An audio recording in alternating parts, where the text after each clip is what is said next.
Chapter 99. The sound of heavy machinery whirring could be heard as large excavators tore up the farmland that was already in the brink of becoming infertile. The farmers of the Garum's kingdom could only watch with resentful eyes as their home was being destroyed by the king and his army. The people lamented quietly, completely outraged, but held their silence, knowing that resistance was futile. "They can't do this to us," a little girl named Pansy said, filled with righteous indignation. She raised up her slingshot and loosed a small rock, the clever contraption allowing the stone to fly through the air and knock in the tooth of one of the operators. "Hey! I'm just doing my job," he mumbled disgruntledly, continuing to plow through the fields. "Pansy, no," her mother cried out, already knowing what would happen. "You little shit!" A nearby guard rushed towards Pansy, jabbing the back end of his gun quickly at the little girl. "That's enough," a deep voice spoke out. A thick meaty hand caught the edge of the gun and looked down on the guard, a firm expression on his face. "Dad!" Pansy shouted happily, quickly retreating behind one of his pillar-like legs. "Leave her be. She's only a child," he said defensively, increasing his grip on the gun. "Let go of my gun," the guard said, annoyed. The guard pulled and pulled, but his strength was no match for that of a farmer that had been diligently working since the day he was born. The soldier grunted and jumped at the farmer, throwing his fist at his face. The farmer caught the hand straightforwardly and pulled him over his gun, making his stomach ram into it before letting him crumple on the floor. Pansy's dad threw the gun onto the soldier's stomach, making him brace under the weight of it. "Pick on someone your own size," two guards said simultaneously, taking their own guns off safety. Pansy's dad shifted in front of his people instinctively. He was the village head, so it was his responsibility to protect them. "What's going on here?" a raspy voice called out. "See Captain Bongo. This man attacked me," the guard who got dropped said boldly. "Oh. Are you really that anxious to die?" Captain Bongo said, looking down on the village head in front of him. "If that's what it takes to protect my village, then so be it." Pansy's father said confidently. "The king has destroyed our land and dash." Captain Bongo opened his palm, revealing a small chunk of rock. "Humph." He squeezed down on it, crushing it smoothly, revealing a shiny red crystal that gleamed elegantly.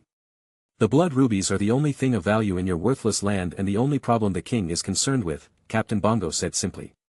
"You think that searching for those gives you the right to turn our farms into wastelands? We will not stand by idly as you destroy our villages." "Yeah. You tell him." The villagers all crowded round, cheering Pansy's father and firing curses at the soldiers. "You're pretty bold for a farmer, boldness deserves a reward," Captain Bongo said, flicking the ruby at him. Pansy's father raised his hands to catch it before a solid fist smashed against his face. He stumbled back and was caught by two guards who had to work together to hold his weight. He was then thrown forwards into the wide approaching fist of Captain Bongo. "Ha!" Pansy's father cried as air was forced out of his lungs. "Dad! Husband!" Pansy and her mother both ran forward, supporting Pansy's father who was breathing heavily. "I love my work. It's important to choose a career you enjoy," Captain Bongo said, turning around and leaving. "That's right, we're the bosses around here," a guard said, going back to policing the villagers.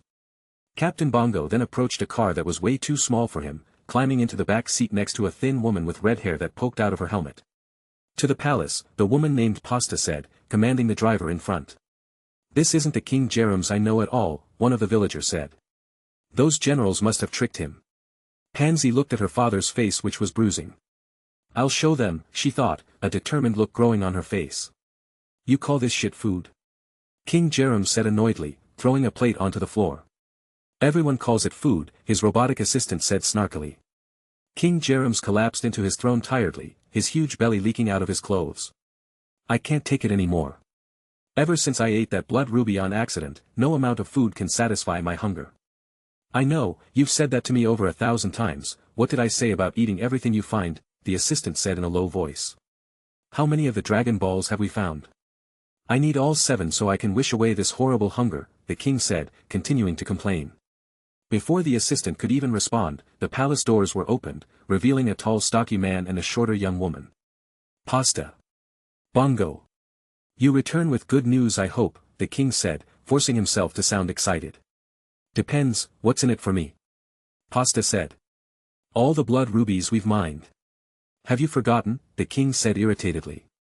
"Just making sure you remember, but this time we have competition," she said coolly. "With who?" the king asked angrily. Mount Pazul was a dense jungle environment, tall and rounded mountains standing upright everywhere while dense forest green covered its surfaces, smothering the walls and floor throughout the entire region. Deep within this forest stood a solitary house, surrounded by tall trees. Goku clasped his hands in front of a small shiny orange ball with 4 stars on it. "Time to go get some food, Grandpa, wish me luck," he said before hurriedly running out.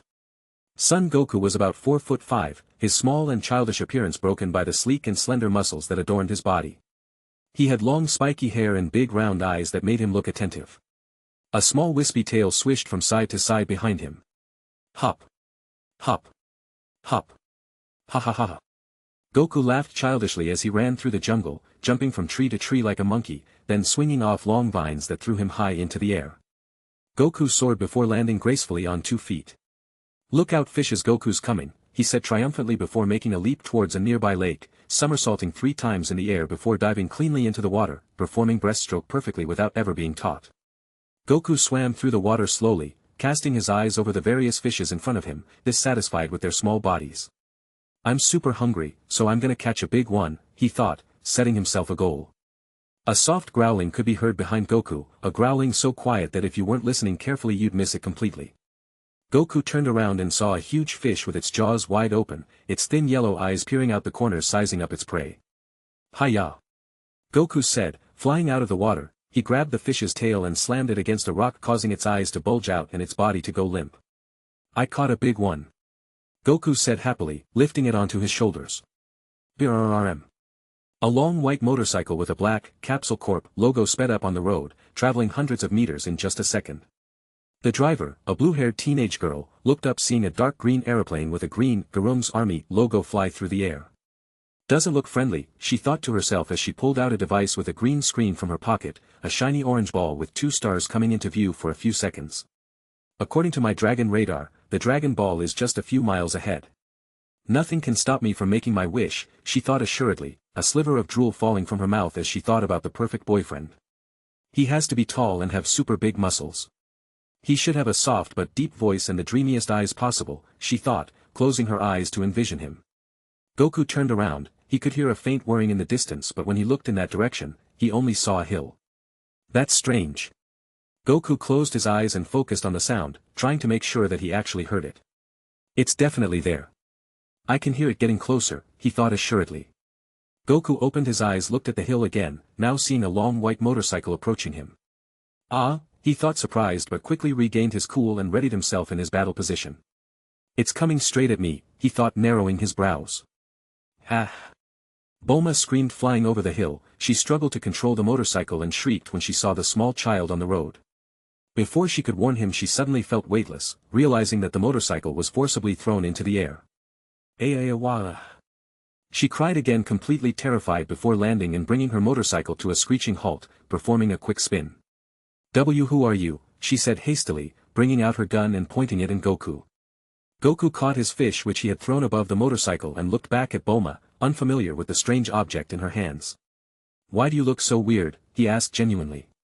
Bulma was appalled. "If you don't tell me who you are right this instant, I'm going to shoot you," she said, her hands trembling slightly. "My name is Goku," Goku said simply, examining his fish. "Oh no. I got some dirt on it. I'll have to wash it later," he thought, inspecting his prize. "Okay then, Goku. Why did you say I look weird?" she said, her face flushing red as her eyes went down. Bulma was extremely self-conscious about her appearance. She had put a lot of effort into it, and her father warned her about people who would try to take advantage of her because of it. She still held the gun with textbook posture though. "Because your legs are so long and because of the weird lumps on your chest," Goku said honestly, realizing his hands were the source of contamination for his fish. "What? Have you never seen a girl before?" Bulma cried out angrily. "A girl?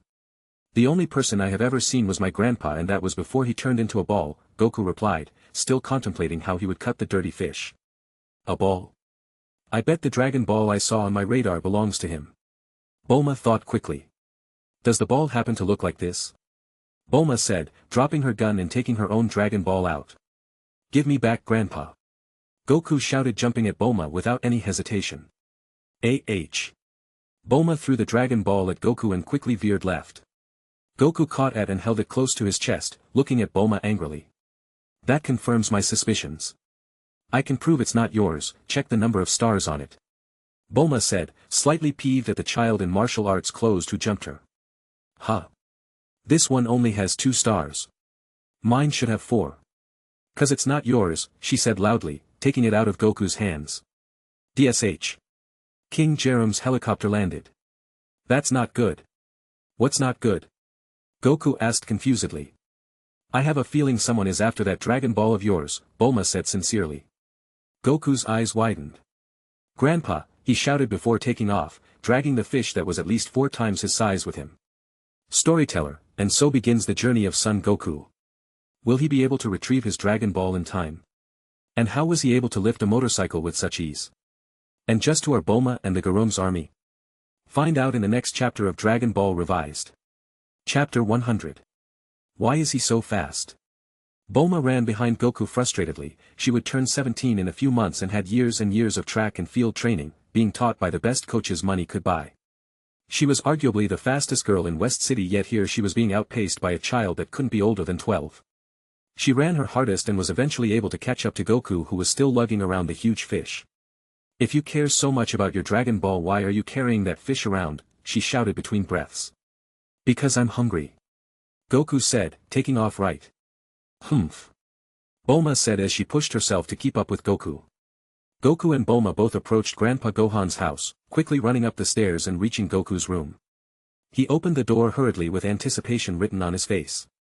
Grandpa, he said relieved, grabbing the Dragon Ball. Give it to me, I'll hide it for you, Bulma said, still panting heavily. Why would I do that? Goku said, still hiding his Dragon Ball from Bulma. Because some people are trying to steal it from you. Bulma said, checking the windows for people. Fuck, she cursed to herself, spotting Pasta and Bongo walking towards the house. Why should I trust you? Goku said, still not giving in. Because. Those 2 broke into my house and tried to rob me.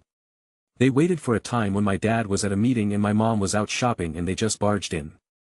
If I wasn't at my lab they would have stolen it. Bulma said, urging Goku. Okay, but you have to give it back later. Goku said, reluctantly handing it over. Bulma took the Dragon Ball and stashed it in her purse. Great. 2 down, 1 to go. BSH. Bongo kicked down the door to Goku's house with his huge foot. Anybody home? He shouted, his massive feet making sounds that shuddered through the whole house. Shit. Who's there dash? Bulma quickly covered Goku's mouth, carrying him up and bringing him to her chest in a fluid motion. Her soft breasts consequently squished on his back. Someone's upstairs, Pasta said calmly, leading the way. Is there a back exit we can take? Bulma asked Goku, removing her hand from his face. No, but we can go out the window, Goku said, struggling free. How? Bulma asked, not seeing any kind of slide or trampoline in Goku's room. Like this. Goku said, knocking Bulma off her feet with a sweeping leg kick. He caught Bulma and jumped out of the window, his tiny body somehow capable of supporting Bulma's weight. She cried, being caught off guard by the sudden motion, trying her best to stay still as they tore through the air. Goku landed squarely with 2 steps and took off into the forest, carrying Bulma, who was still shrieking fearfully. Pasta opened the door to Goku's room only to find that it was completely empty. They went out the window and probably took the Dragon Ball, she said, pointing to the purple cushion on Goku's bedside table. This isn't good, we were only able to draw the location of the Dragon Balls onto a map. Should we go back and get a new reading from the machine? Bongo asked, trying to think of a solution. No, you meathead. We simply go to the other locations first. And even then, if they beat us to it, we still have the last Dragon Ball, they'll have to come to us to get it if we don't meet them beforehand, Pasta said smoothly, every word coming out in an organized manner. Bongo murmured in agreement. Why is there a fish over there? Bongo said, pointing to the huge fish laying on top of the bed. Put me down. Bulma cried. Goku continued to run through the forest, dodging various vines and crooked paths with ease until he came to a dead stop in his tracks. Goku's eyes widened. I left my fish, he said, throwing Bulma onto the floor. Ouch. Bulma said as she hit the ground, her short dress barely able to conceal herself. Forget your fish. We barely escaped those bad guys. Bulma said, now realizing the child in front of her was on the stupid side. But I'm hungry. He called out, gripping his stomach. Bulma sighed with frustration but breathed out, remembering she was dealing with a child. Tell you what, you seem pretty strong, how about you help me get all the Dragon Balls and in return I'll buy you all the food you want. Bulma said softly, trying to make her proposal as appealing as possible. Deal. Goku said quickly, instantly baited by the offer of food. Then let's double back so I can get my motorcycle, you can run if you really want to, she said, happy that she had managed to secure the freakishly strong little boy as a guard. Bulma's motorcycle roared loudly as it sped through the narrow forest path, Bulma's years of driving experience, allowing her to adapt to the terrain with no difficulty. Hop. Hop. Hop. Goku jumped around the forest cleverly, making his way from tree to tree with jumps, hops and swings. A small smile formed on Goku's face as he moved around, content with his agility. Ruhua rare. Ah! A loud roar followed by a group of screams could be heard in the distance. What's that? Goku asked, his interest piqued as he navigated towards the sound. No why dash. Bulma tried to deter him but Goku was already gone. What kind of idiot runs towards screaming they hear in a forest, she asked rhetorically, changing her motorcycle's course. The small child was strong for his age and was too ideal of a bodyguard to let go so she, although a bit disgruntled, she followed Goku. Goku grunted softly, his small feet seemingly bouncing off the branches and trees until he approached the scene of the crime. I'm going to eat you. Ah!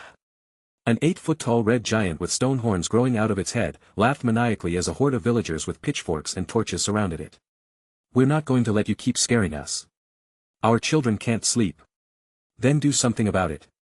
You brought all those weapons, somebody attack me, the giant said cockily. I'll eat the first one of you that does it, he said again with a smile on his face. An uneasy and disturbed aura settled on the villagers, Goku could tell with one look that although the people sounded outraged, they were too scared to do anything. Ruawayer. The giant bellowed again, breaking the circle of villagers that surrounded him, forcing them to one side. Some of the women and children among the villagers couldn't help but scream, scared deeply by the towering giant. Hey! Goku said loudly, making everyone turn their heads to him. Goku jumped down from the tree and stood between the giant and the villagers, all of them passively cowering behind Goku. Leave them alone. Goku said, peeved off at the giant who used his size to bully people. Or what pipsqueak, the giant said, as arrogant as ever. Otherwise, I'm going to teach you a lesson. Goku said, unsheathing a long red staff that was at his waist. Teach me a lesson, the giant said, almost confused. Teach me a lesson, he thought to himself, panicking slightly. Say brat. Aren't you scared of me, the giant said, making his most scary face. My grandpa taught me that I don't need to fear people like you. Goku said, getting into his battle stance. This kid is actually serious, the giant thought, put off by how confident the child was. Well, how about now, the giant said loudly, transforming into a huge metal robot with a bowl of boiling water. I'll kill you with one splash of this deadly boiled water. Oolong said in the scariest voice he could muster. Goku stood upright, seeing Oolong for the poser he was. You don't want to actually fight, do you? Goku asked, realizing that the energy the shapeshifter gave was not for fighting at all. Beads of sweat formed on Oolong's face, realizing he had been found out. WSH. A veil of smoke rose from the forest as Oolong changed shape again, taking the form of a huge bat. See you later. Oolong said quickly flying away. Goku readied his posture and leapt after the bat, unconvinced that it wouldn't do the same to other people. BSH. Goku. Wait up. Bulma said, finally catching Goku, only to see him run away. Fuck, she cursed. Essay, are you friends with that brave boy? An old woman asked, approaching Bulma. Bulma winced, she didn't really want to answer that question. Yeah, I guess, she said reluctantly. Please give him this for us, she said, reaching into her clothes and pulling out a shiny orange orb with 6 stars on it. The 6-star Dragon Ball. It's actually here. But it should have been Dash. Bulma quickly composed herself, acting like nothing was amiss. You see, the boys scared away Oolong the Terrible, a horrid shapeshifter that picks on us for fun. Send him this as a token of our appreciation, the old woman said softly, holding out the Dragon Ball. Yes ma'am. Bulma said, maybe a bit too happily. She slowly reached out and collected the ball, but as soon as she touched it her grip tightened, not allowing it to evade her grasp. Thank you very much.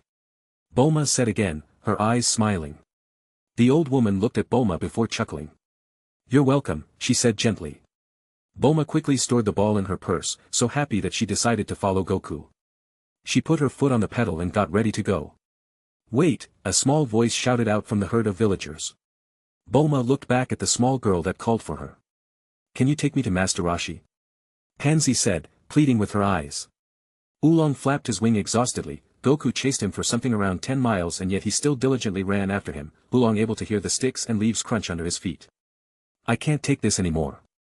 Oolong thought, despairing. Oolong flew out of the forest, flying high into the air before transforming back into a pig, crashing on the harsh rocks. Ow, he moaned quietly. Hop. Hop. Hop. Goku grunted diligently, jumping and landing next to Oolong. Oolong picked up his tired body and lazily checked his surroundings, not caring about his now dusted army suit. Oh no. You've really doomed us now. We're in his territory, he cried, recalling the stories he heard about Wolf Fong Mountain. Whose territory? Goku asked confusedly. Mine. A tall shadowy figure called out from the top of the mountains. He had a wide, short saber tucked into its sheath on his left side and a semi-automatic gun on his right. He leapt into the air, his red cape flickering in the wind while his dark green GI was revealed. Yamcha landed on 2 feet and looked at Goku with a menacing expression. It was your mistake coming here, he said sinisterly. Storyteller, Goku exposes a shameless coward for exactly what he is. And consequently sent another Dragon Ball flying into Bulma's lap. But what is the strange shapeshifter that ran away from Goku? And who is Yamcha? Find out in the next chapter of Dragon Ball Revised. Chapter 101. Ah. He looks mad. Oolong said fearfully, pointing one of his porky fingers at the long-haired young man. All hail the great desert bandit Yamcha, a squeaky high-pitched voice called out. And I'm his trusty sidekick Puar. Puar said, smiling widely displaying his white teeth. Puar was a cat-like creature, 2 of his paws rested on Yamcha's shoulder while his long blue furry ears perked up, eager to see the reaction of Yamcha's victims. Puar, that's enough. You 2 have found yourselves on the wrong side of my wall, prepare to suffer the consequences. Yamcha said intimidatingly. Who is this guy again? Goku asked, not buying Yamcha's tough guy act for even a second. Haven't you been paying attention? He's a ruthless cutthroat. Oolong warned dramatically. He's going to take everything we own and make pork chops out of us. Oolong cried fearfully. Goku's tail perked up. Pork chops? Where? I'm really hungry. Goku said honestly. Take my advice, young man. Don't trust that little piggy at all. We used to attend Shape-Shifting Academy together before he was caught stealing panties. Isn't that right, Oolong? Oolong grunted loudly, his pride visibly hurt by Puar's comment. Hey, kid. Do you think you can drop Yamcha? I guess, Goku said, still rubbing his empty belly. Great. Listen here, Yamcha. If you want to get to me you have to go through both of us first. Oolong said confidently. Oh yeah? Yamcha said, unsheathing his sword which glimmered in the crescent moonlight. Well, this sword will go through both of you at the same time. You got it, kid, he's all yours. Oolong said retreating, his back hitting against the mountain wall. How come you're such a coward all of a sudden? Goku questioned. What do you mean all of a sudden? I take offense to that, I've been a coward my whole life. Well, I'm not a coward. Lamb chop, fight me. Yamcha gritted his teeth. My name is Yamcha, he shouted angrily. Hold this, Yamcha said to Puar, who had left Yamcha's shoulder and excitedly watched from the sidelines. Yamcha threw the sheath of his sword at Puar drawing Goku's attention. By the time Goku looked back, Yamcha had already moved, swinging his short thick saber at Goku. Goku quickly shifted his power pole, using his long staff to block the incoming strike. Clang! Ha! Yamcha was caught off guard, he didn't expect his attack to bounce off so easily. Humph! Clang! Clang! Clang!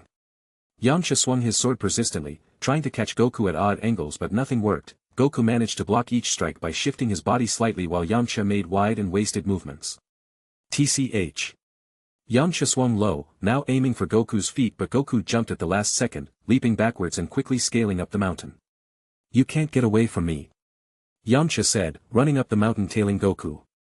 Goku and Yamcha eventually reached a flat ridge, standing at opposite ends of the mountainside. Ha! Goku said loudly, twirling his power pole between his fingers as he ran towards Yamcha. Goku jumped high in the air, gripping his power pole over his head and brought it down towards Yamcha forcing him to block with his sword. Ha! Yamcha blinked and Goku disappeared, he performed a quick forward roll in the air and landed behind him. Yamcha turned around, not wanting to be caught lacking. Power pole. Goku gripped his staff firmly and positioned it in line with Yamcha's body. Extend, he shouted, his words echoing through the whole valley. Goku's power pole grew in length, traveling quickly towards Yamcha. Kua. An odd sound came out of Yamcha's mouth as he found that his liver was stabbed by the power pole, the force of the extension carrying Yamcha's body across the whole ridge before letting up and allowing him to collapse on his back. Yamcha twitched like a fish out of water, clutching his side as he muscle spasmed. Yamcha. Use your special move. Puar shouted, watching Yamcha get laid out by a 12-year-old boy. Alright, he struggled to say, standing up slowly. Time for my special move. Hitch. I'm hungry. Goku complained, gripping his stomach that rumbled. Yamcha stuck his hands out, forming claws with fingers, entering his custom martial arts style. Yamcha jumped towards Goku. Wolf Fang Fist. Yamcha said, rapidly approaching Goku while striking at the air randomly. Wah! Goku cried, surprised by Yamcha who was flailing about in the air. Goku swung his power pole defensively, making it smash head-on with Yamcha's skull. Yamcha spun around, maybe 2 or 3 times before he fell off the edge, landing face-first into the dirt. That was anticlimactic, Oolong said cynically. Yamcha. Puar called out, hurriedly running to his side, transforming into a stretcher to cushion his back. HAREM. There you are, Goku. I've been looking for you for hours now. Bulma shouted out, riding in on her motorcycle. Why are you all the way up there? Bulma gasped loudly, leaving Pansy on her motorbike. And who is this? Is he alright? He might need an ambulance, she said worriedly, flipping the body that was face down in some pillows over. She had seen from afar his drop from the mountain and only now confirmed what it actually was. He's cute. Bulma blushed slightly as she saw Yamcha. While he was far from her perfect boyfriend, he had long hair, cool scars and toned muscles. Yamcha opened his eyes groggily under the noise. Are you an angel? He said softly, seeing Bulma's clear and near-perfect skin. Bulma cringed, her gentle demeanor breaking under the cheesy line. Yamcha's eyes widened seeing Bulma's disappointed glance and his face went full tomato in record time. Yamcha immediately got up, his body regaining energy and vigor. Come on, Puar. Let's get out of here, he said sprinting away at full speed. Bulma watched dumbfoundedly as he ran away without hesitation. So he's the shy type, she thought, pondering Yamcha's sex appeal. She then bit her lip and remembered his muscles. I can work with that, she said to herself. Yamcha. Why did you do that? Puar asked, not getting why he suddenly fled. I have a little problem around women, okay? I can't deal with them properly, he said, running even harder into the middle distance. Such a hottie. I wonder if Goku got his number. Bulma. Goku shouted, jumping down from the mountain. Can we please get some food now? Goku chowed down on the slab of meat in front of him, his small but sharp teeth tearing through it without complaint. Pansy pushed her vegetables around her plate, looking at them disinterestedly. Oolong, if you want to stay with us you have to follow some rules, like number 10-foot monsters in the house, Bulma said, moving Oolong's feet off her table. Yeah, pick on the pig, Oolong said lazily, leaning back into his cushioned seat. And what were you doing up and out so late, Pansy? Bulma asked with worry. She gathered that Pansy had stayed at the village for the day and wasn't actually from there. I knew it was dangerous but I had no choice. I have to move south to find the island where the great Master Roshi lives. Master Roshi? Bulma said, unfamiliar with the name. Oh, I've heard about him, he's one of them old Zen master types, they call him the Turtle Hermit and apparently he lives all alone in a small hut, supposed to be some kind of martial arts expert, Oolong said quickly. Martial arts expert? Goku shouted between chews. That's like someone I'd like to meet, he said, his mouth full of food. Well, coincidentally, we happen to be going south ourselves dash. Please take me with you. If you want I'll even teach Goku some table manners. Goku continued to eat undisturbed, descending onto another bowl of noodles. Bulma winced, while she wanted to help Pansy out, she didn't know about taking responsibility for another child. Why do you want to meet Master Roshi anyway? Bulma questioned. Because he's powerful. He could save everyone in my village from the mean people digging up our blood rubies. Pansy beckoned. Bulma's eyes widened. Did you say blood rubies? She said loudly. What are blood rubies? Goku asked innocently. Only the most valuable gemstone in the world. They're super hard to come by and sell for 100,000 zenny a pop. Bulma exclaimed. What's a gemstone? Goku asked innocently. You really don't know anything. Bulma scolded before sighing. Precious rocks, people like to wear them and use them to decorate, she said slowly. Goku's face remained completely blank. Oh, forget it. I'll tell you later. Pansy, please continue. Panchi put down her glass, staring at her reflection in the clear water. There's a lot of mystery around why the king suddenly changed, but rumor has it that one day he discovered a blood ruby and ate it on accident. Ever since, he's been a cruel and horrible ruler, tearing up our land and extracting all the blood rubies he could get his hands on without a care for our people. Pansy said, pain clear in her voice. It got so bad that most of our population fled to Alphabet Country, abandoning our own kingdom. We would have left too if it wasn't for King ordering his whole army to closely monitor our villages. That's why I need Master Roshi to come to help us. Panchi said passionately. Tears welled up in Bulma's eyes. That's awful, she said, embracing Pansy, who hugged her back sincerely. Absolutely horrible. Goku said, his eyes locked onto a new slab of meat. We'll head south tomorrow, Bulma said empathetically, leaving to plot the course for the journey. Did you hear that, Yamcha? Sure did, Puar. Yamcha crouched, ducking underneath the large house that was somehow built in the middle of the forest, and quickly ran to his nearby cave where his Capsule Corp hoverbike was stowed away. Where are going, Yamcha? Puar asked. To that Master Roshi guy's house. We're going to convince him that Pansy and those bunch are bad news. Why? To get revenge, of course. They all embarrassed me in front of the cutie. I'll sweep in at the last moment and stop Master Roshi, winning the chick's favor. That's... Puar thought it over. An excellent idea. Storyteller, the course is set. The gang will soon head out in the hopes of getting help from the Turtle Hermit. But what will happen when Yamcha screws up the situation? And just how can Master Roshi help out? Find out in the next chapter of Dragon Ball Revised. Chapter 102. That was a really big river, Goku said as Bulma's capsule boat reached the sand. It's not a river. It's a sea, you idiot. Oolong scolded. What's a sea? Goku questioned innocently. Ah. I don't have time for this, Oolong said tiredly. Pansy jumped off the boat and ran onto the beach, calling out at the old man who patiently waited at the steps of the building. Hello there, sir. Are you Master Roshi? Pansy said desperately. Goku, Bulma, and Oolong also came off the boat, looking at the tiny island they were on. The island was a very small place, not being any more than 50 square meters, and in the center of it was a very distinctive house. It had light pink walls and a dark red roof with the letters, Came House, painted by the sides. A short frail-looking old man walking forward, supported by a long purple cane. The old man was completely bald and had a pure white beard, but despite this, he had no wrinkles. He wore a long Hawaiian shirt and small white shorts that allowed his toothpick-like legs to be seen. He also sported thick solid black sunglasses. He stumbled forward and plopped the end of his cane in Goku's mouth. You think you can kill me and steal my shell, but I assure you it's not that easy, he said, revealing a few of his remaining teeth. I know all about your plot because I was warned. I'm not as feeble an opponent as I may seem, he said softly. What? It's not like that at all.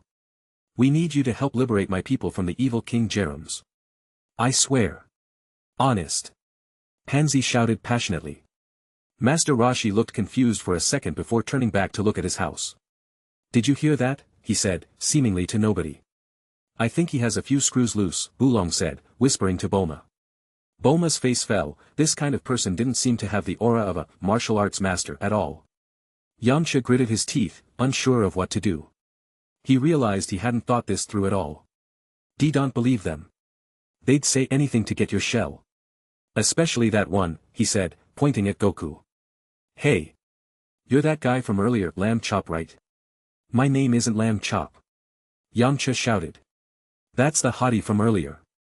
Bulma realized, confidently walking up to him. Ha! Yamcha braced as he saw Bulma walk towards him, his eyes fixed on her lush and bouncy hair. It took everything Yamcha had to not immediately run away. Bulma stopped right in front of him. Hey, she said softly, trying to see his interest in her.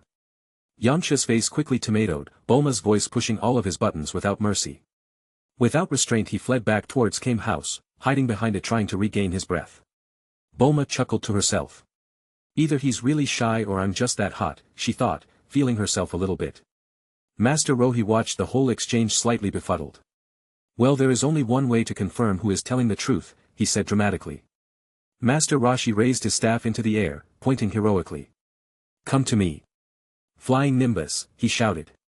Everyone's eyes followed the direction of Master Roshi's staff, looking high into the air. I don't see anything, Goku said after a minute had passed.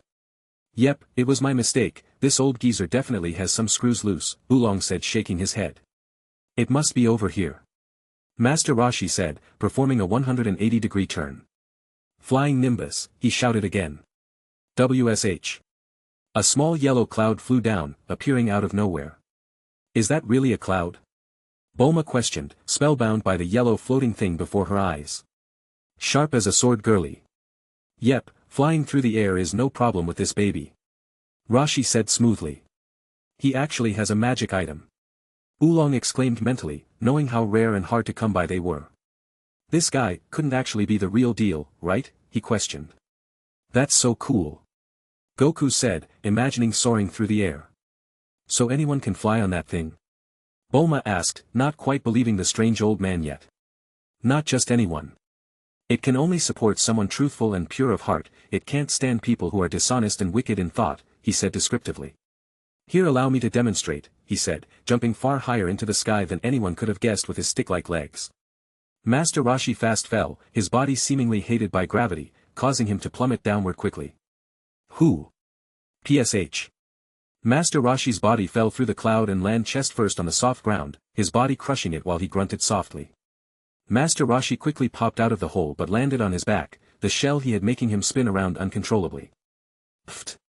Bulma, Oolong and Pansy simultaneously burst out in laughter. Goku's eyes were stuck on the Nimbus cloud, without too much thought, he leapt forward and landed on it, his stubby feet supported by what felt like soft air. Woohee, he shouted as the Nimbus cloud took off into the air. That doesn't normally happen, Master Roshi said, sitting up with some effort. Bulma and Oolong were still cracking up while Pansy looked at Master Roshi slightly worried. Is this really the guy who can save us? Master Roshi looked up, finding Goku spiraling around in the air. The boy handles the Nimbus cloud pretty well. The truth is revealed. Our liar flees. Roshi said, already detecting that Yamcha had gotten onto his bike. Hee hee. Just look at him go. Roshi said, watching Yamcha hover over the water. Bulma looked at Roshi again, only to do a double take when she saw an orange object poking out underneath his long white beard. She moved her face closer, trying to see if it was what she thought it was. Oh. This old thing, he said, revealing the 3-star Dragon Ball. It washed up from the sea one day. Do you like it? Bulma screamed, knocking everyone there off their feet. Like it? I absolutely love it. Can I have it please, she said, not believing her luck. She hadn't checked her dragon radar but she didn't need to, the balls kept popping up like they wanted her to have her wish. You can have it if you want, Roshi said smoothly. Really? Bulma said, not believing it. Yes. I have no desire for material things and all I want in return is a peek at your supple boobies, Roshi said softly, his face turning red as he spoke. Bulma's face wrinkled in disgust but she stopped for a moment considering the proposition. Disgraceful. Oolong called out. You should be ashamed of yourself you dirty old man. Oolong scolded. My goals are beyond your understanding Porky. This young woman's breasts are the perfect proportion for her frame. In my entire existence, I haven't seen such a pair that rendered me speechless before. Roshi shouted in defense. Bulma's face blushed red while her expression harshened, feeling the need to cover herself. I'll do it, she said bitterly. But you have to give me the orb first, she said softly. A few moments later. What? Please do it, Bulma begged. Allow me to be the voice of all that's decent by saying what the hell. No way. No how. Not happening. Oolong resisted. What do you want? Money? Power? Fame? Gimme your panties and it's a deal, Oolong said, a cold business face settling on him. Bulma furrowed her brows. Fine, she said quietly. Say no more. Oolong said, jumping high into the air and transforming into Bulma. WSH. A thin veil of yellow smoke wafted away to reveal a buxom, 5 feet 4 inches teenage girl with bright blue hair. She had dark blue eyes, thin-toned legs and a smooth slender waist. She wore a short pink dress that stopped at her thighs, further exaggerating her proportions. Wow. You got me perfectly, you really know your stuff. Bulma said, proud of her own appearance. Yeah, don't flatter yourself, Oolong said, walking out from behind Kim House. Oolong waved his hand. I'm ready, he said in a high-pitched voice. I don't talk like that. Bulma said, not believing she sounded so girlish. Oolong snickered. Yeah you do, he said in his own voice. Show me the goods. Rashi said impatiently, not wanting to be duped out of his Dragon Ball. Are you sure you only want to see? Oolong said seductively. Huh. Why don't I show you a game I like to call, Bouncy Bouncy? Oolong said, squeezing the air around his chest. Bouncy Bouncy. Master Rashi said hooked, mirroring Oolong's movements. Bouncy Bouncy. Oolong said again. Bulma gritted her teeth as she watched this occur from behind the house. I think he's enjoying this a bit too much, she muttered under her breath. At least I have this, she thought, getting ready to put the 3-star Dragon Ball in her purse. And pow! Oolong said, suddenly pulling down his top, revealing Bulma's breasts to Master Rashi. Master Rashi stared intently, looking as if he was trying to burn the image into his memory. Blood suddenly spurted out of his nose, fountains dripping onto the floor like a pipe burst. Deep underwater in front of Kim House a submarine was submerged, the periscope peering out of the water. This is where the map says the Dragon Ball should be, Pasta said, double-checking for the 3rd time. Let's blast it. Bongo said, commanding his men. Pasta scoffed. That's the first good idea you've had all day, she said, giving the all-right for her soldiers to fire missiles at the small island. WSH. WSH. WSH. The missiles all rose out of the water, several remote-controlled spybots on their surface to help them navigate through the air. I can finally die happy, Mr. Rashi said to himself, 2 tissues lodged in each of his nostrils. Boom. Boom. Boom. Several missiles exploded on Kim House, turning the small structure into scraps of woods in moments. A small fire where it used to be as pieces of wood flew out, barely missing the team. Take cover. Oolong shouted, abandoning Pansy, who quickly ran behind him. Wah! Rashi looked at his destroyed his with irritation. What's going on? Goku thought, seeing the explosion down below. Humph! He tried his hardest to control the nimbus cloud that was flying wildly, forcing it to fly down. My Dragon Ball. Bulma said, distraught, watching a small spybot steal from her. Goku, help, she cried as more spybots flew towards her. Goku heeded her call, running to Bulma and unsheathing his power pole. Extend, he shouted out, jumping into the air and spinning it firmly. PSH. PSH. PSH. Goku's power pole caught all of the spybots, every movement and rotation he made useful as he picked off the critters one by one. Come out and fight fair, you meanies. Goku said angrily. He didn't like the underhanded tactics at all. Any awe Bulma was put in by Goku's feet wore off the second she heard him call the thieves meanies. Pasta kissed her teeth. I told King Jerems that we need version 3s not 1s, she vented annoyedly. The standard grade spybots were not up to the task. At least we got the Dragon Ball, Bongo said, holding the orange orb in his hands. You don't get it, that girl who passed us by the mansion was there and she acted so scared when we took the Dragon Ball. I bet she was the one who took the Dragon Ball from that house in the forest too, Pasta explained. Bongo stared back at her blankly. Pasta scoffed. Fire more missiles. We can retrieve the Dragon Balls from their ashes, Pasta said cruelly. King Jerem's soldiers complied, throwing more missiles into the cannon-shaped holes. Master Rashi looked away from his broken house, towards the dark blue submarine that was rising out of the water, a fat, Jerem's Navy logo on the side of it. Even more, missiles arose from the water and soared rapidly towards the island. Shock, despair and fear were written on Oolong, Bulma and Pansy's faces as they could only watch their death fly towards them. Goku racked his brain, trying to think of what to do, but he came up short, thinking of nothing. Master Rashi wandered his way to the edge of the island, walking towards the missiles. You have picked on the wrong old man today, Rashi said, throwing his shirt high into the air. What chance do you have against a submarine? Bulma said despairingly. Master gripped his fists, bringing in his ki around his body. Goku stared at Rashi, mesmerized by his state. Ka, Rashi said, stretching his arms forward. What is he doing? Pansy thought, watching the old man confront missiles. Meh, he said, drawing his arms back, twisting his torso. No way. Oolong thought. Master Rashi's body expanded, his muscles ballooning in size and becoming huge, his arms now the size of Oolong's whole body. Ha, he continued, allowing bright blue ki to build up in his palms, charging the attack with life force. Meh, he said, shifting his torso back to its furthest point. Fire. Pasta shouted, issuing her troops to eject even more missiles on the island. Ha! Rashi roared loudly, moving his arms forward and firing a huge blue beam towards the submarine. Chapter 103. Kamehameha. Master Rashi yelled out, pushing a heavy energy wave away from his palms, sending the huge attack towards the submarine. Boom! Boom! Boom! Missiles exploded in the beam, their metal casings eroded by the attack, causing the insides to burst. A long wave of energy raced across the sea, causing small waves to part, unable to contest the roaring line. WSH. A tiny fighter jet blasted into the sky, high above the attack, and flew away, abandoning the ship that was reduced to sketch lines when the oppressive attack eviscerated it completely. Bulma and the team screwed their eyes shut, all apart from Goku, unable to cope with the bright light that shone viciously from the attack. Boom! The submarine exploded, a thick black cloud of smoke breezing into the air as the only signifier something had happened. Master Rashi breathed out, opening his eyes behind his thick black sunglasses, and glimpsed at the sea, which was completely empty. Every mouth was wide open, in complete awe from what they had just witnessed.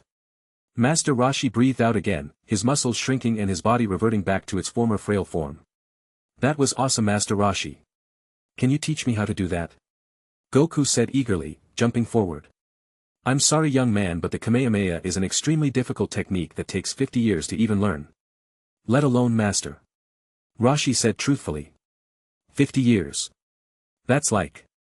Goku tried counting with his fingers. Forever, he concluded before walking off, trying to remember it in his head. You're amazing, Master Rashi. Hanzi said, running forward. I bet your Kamehameha thingy could easily take out King Jerem's army. Please, you have to help us. You're our only hope. Hanzi said, trying to convince him.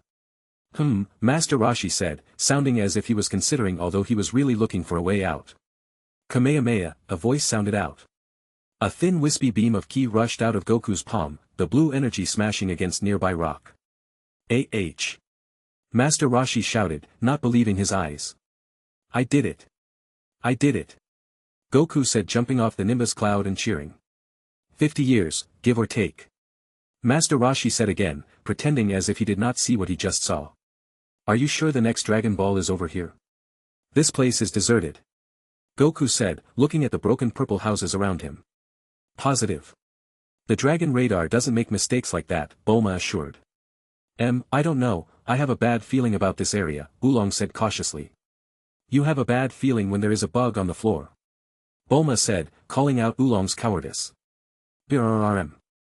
Bulma's motorcycle sped along the road, carrying Oolong in an attachable side scar, while Goku flew on the flying Nimbus overhead. We're closing in on them. Not so loud, Poir, we don't want to be seen, Yamcha said cautiously as they followed on a hoverbike. What on earth? The whole thing is on fire. I knew this place was coming up. Oolong said unhappily. Where are we? Bulma asked curiously. Frypan Mountain, or Fire Mountain as it's known now for obvious reasons, Oolong said knowledgeably. How is that even possible? Bulma asked. Well, a couple years ago, the Ox King, big scary guy who wields an axe, paid a wizard to put a veil of fire over his castle to keep out thieves who wanted to steal from him. But the fire got way out of control and took over the whole mountain. Wow. You really know a lot about the mountain, huh? Bulma said, slightly impressed. I worked as a tour guide at a place not too far from here, I had to know these things, Oolong said groundedly. Frypan Mountain, or Fire Mountain, was a very tall mountain, wide at the bottom but thin at the top and encased with a thick layer of heat burning fiercely. 247. Bulma climbed off her bike, Oolong following suit while Goku brought himself down to their level, still sitting on the Nimbus cloud. We should really get out of here, Oolong said, staring at the pillar of heat. You're such a coward, Oolong, Bulma said critically. You're damn right I'm a coward. I like my bacon the way it is, not fried or cooked. I'm perfectly happy being far away from that giant oven. My grandpa taught me how to be fearless, so I don't need to be a coward, Goku said passingly. Yeah, well, wanna know what my grandpa taught me? Oolong waited for Bulma to look the other way and hopped onto Bulma's motorcycle, quickly starting and turning the other way. Oh no, you don't. Bulma said, grabbing hold of Goku's power pole and throwing it ahead of her bike like a javelin, causing it to bump into the tires and knock the bike off course. Aw. KSH. Goku pointed and laughed while Bulma had a vengeful expression when Oolong crashed into a purple hut, permanently damaging her bike. Great. Now we're stuck here.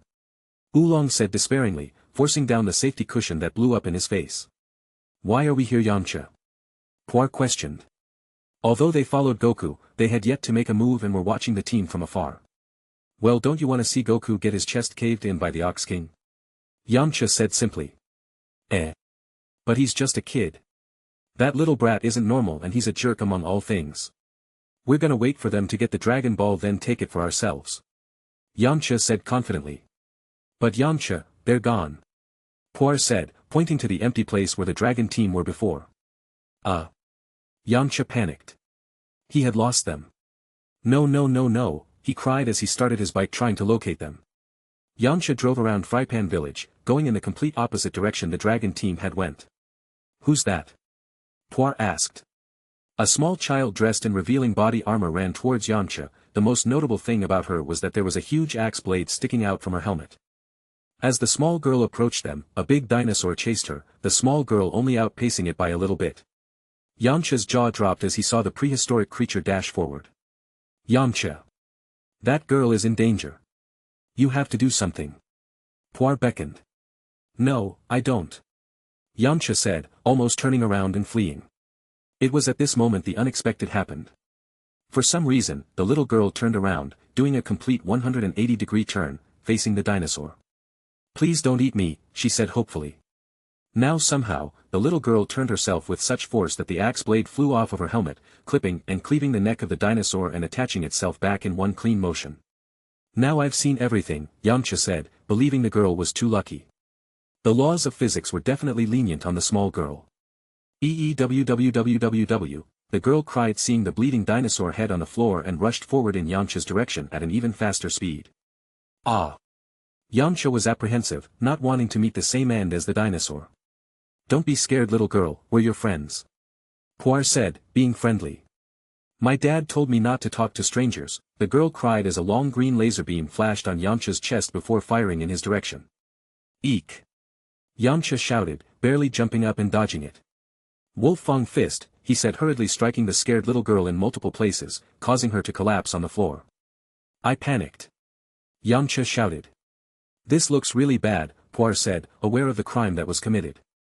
Let's get out of here. Yamcha said hurriedly. It's over there, Bulma said, pointing into the depth of the fire. Of course it is, Oolong said cynically. Say Oolong, as a shapeshifter, can't you just magic a big jug of water and spill it on the mountain? Goku asked, not getting how magic worked.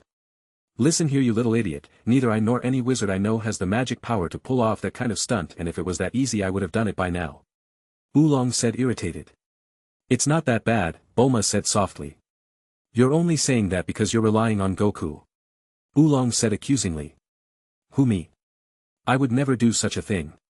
Goku is going to go in there all by himself because it would be beneficial due to the heat training as a martial artist. Bulma explained. Isn't that right Goku? Bulma asked sweetly. Yes ma'am, he said riding his Nimbus cloud, buying everything Bulma was selling. That doesn't even make sense. Oolong cried out, feeling like he was the only sane person there. Greah. A deep growl emerged from behind Oolong and Bulma. I knew it. It's the Ox King. He's Dash. Shing. A large axe was embedded onto a wall, inches away from Oolong's head. Oolong shivered quietly while Bulma stared at the attacker. Whoa. You're huge. Bulma said looking at the Ox King's bulging belly and thick arms. He was about 7 feet tall and extremely wide, being the textbook definition of an endomorph. He was wearing an odd Viking helmet and a long red cape that draped over his shirtless body, stopping at his purple belt that held up his blue pants. Who are you? He bellowed, his voice being extremely gravelly. I'm Bulma and this is Oolong, we came here in search for the Dragon Balls, Bulma said gently, hiding how scared she was of the giant figure. Panicking would be of no use at this time. A strange liquid emerged in Oolong's trousers, making the green pants blue. Oolong was unable to utter a word, just terrified by the huge figure in front of him. Thieves, the Ox King roared, reclaiming his axe. We are not thieves. And stop shouting at us. Speak to us like a rational adult. Bulma scolded, tired of being yelled at for no reason. Oh. Sorry about that, the only people that ever come around these parts are either thieves or monsters, it gets to ya after a while, the Ox King said, this time in a much gentler voice. Bulma sighed, relieved that her confrontation worked. If it didn't there would be an axe in her head. How can I help you? The Ox King said politely, his voice just as gravelly. "We're looking for an orange shiny ball on that mountain," Bulma said clearly, pointing. "An orange shiny object? I think I know where that is." The Ox King exclaimed. "Really? Can you get it for us?" Bulma asked, hopeful. "Afraid not. You see, my palace is actually up on that mountain and my daughter and I can't stand the horrible heat on there, so I sent her to go get Master Roshi to use his Bansho fan to extinguish it." "Master Roshi? We know that guy," Bulma said softly. "Really? Where did you last see him?" the Ox King asked eagerly.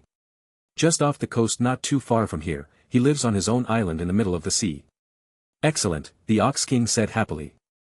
Bulma and the Ox King continued to talk while Oolong watched the whole exchange spellbound. How can she talk to that brute so confidently? "I'm lost." Goku didn't want to admit, but he had no idea where he was. The flames got so hot that his tail started to catch fire and burn, so he spurred on his Nimbus cloud and it sent him flying, not allowing him any time to even register his location. He flew rapidly, running laps in Fire Mountain, and this completely disoriented him, making him think that he went really far although he was actually in the same place. "Ah!" Goku stopped as he heard crying. He turned to the source of the noise and saw a little girl screaming and running away. "What's the matter?" Goku questioned. "I forgot where my dad told me to go," Chi-Chi said between sobs. Well, hop on, maybe we can find your dad," Goku said cheerily. "Really?" Chi-Chi said, her face lighting up. "Really?" Goku said, a casual smile painted on his face. Chi-Chi took Goku's hand and climbed onto the Nimbus and clung to Goku, burying her face in his back. "She's getting my GI wet," Goku thought, slightly put off by the stranger who latched herself to him, but he flew back nonetheless. Although he had invited her on the Nimbus, he hadn't expected to latch onto her like some kind of teddy bear. "Let's try going the other way," Goku thought, steering his Nimbus around. "Have you locked it in?" Pasta asked impatiently. Her voice screamed from a walkie-talkie device that was built into Captain Bongo's helmet. "Yes, ma'am," Bongo said, positioning the rocket launcher on his shoulder from the ground. The rocket launcher Bongo held was not an ordinary one. Before all the scholars left for Alphabet Country, they created a super bomb, one that was capable of destroying mountains. "Fire!" Pasta said, wanting to shoot her pickpocket robots and retrieve the Dragon Ball. She was actually forced to go back and adjust the map, and this time she realized that the vast majority of the Dragon Balls were moving, meaning that the girl was actually taking them everywhere with her. A silly mistake. WSH. Captain Bongo physically recoiled, his body moving back and hitting a wall as the missile was launched, jetting towards Frypan Mountain. Chapter 104. "Alright. I finally found you guys," Goku said, approaching the team. "Chi-Chi. What are you dash?" Boom. The missile struck the mountain explosively in the middle, completely decimating everything upwards from it. A small gas cloud flew from the explosion, the veil of fire over the mountain disrupted. "My palace," the Ox King cried out, watching his home explode. Bongo remained unfazed, reloading his rocket launcher and firing another missile at the mountain. Boom! Boom! Fire Mountain was struck continuously, a series of missiles exploding the rock ruthlessly, only satisfied until the entire structure was leveled. "My room," Chi-Chi said distantly, staring at the now flat plain of the land. "Who did this?" the Ox King said softly. Bulma looked at Oolong and Goku blankly before looking back at the Ox King. "Who did this?" he bellowed, completely irate. Bongo, who was not far away, heard the screaming man and smiled to himself, walking away slowly. "It was probably King Jerem's army," Bulma said, thinking quickly. "Who?" the Ox King said harshly. "Evil guys who are looking for the Dragon Balls, the orange orb I was telling you about earlier," Bulma explained. As if on cue, several pickpockets deployed by Pasta dropped down from the sky, all working together and clearing a path for the rubble, revealing a shiny orange orb with 7 stars on it. "Hey, that's the Dragon Ball," Oolong said, sharply watching. PSH. The team could only watch as the spybots rocketed back to a helicopter that quickly flew away. "There they go," Oolong exclaimed. "We have to stop them," Bulma said, running back to her motorcycle. "But the vehicle's totaled," Oolong exclaimed. "Oh please," Bulma said, fiddling with her bike, causing it to spark back to life. "What kind of genuine inventor do you take me for? Hop on. We need to get going," Bulma said, calling Oolong.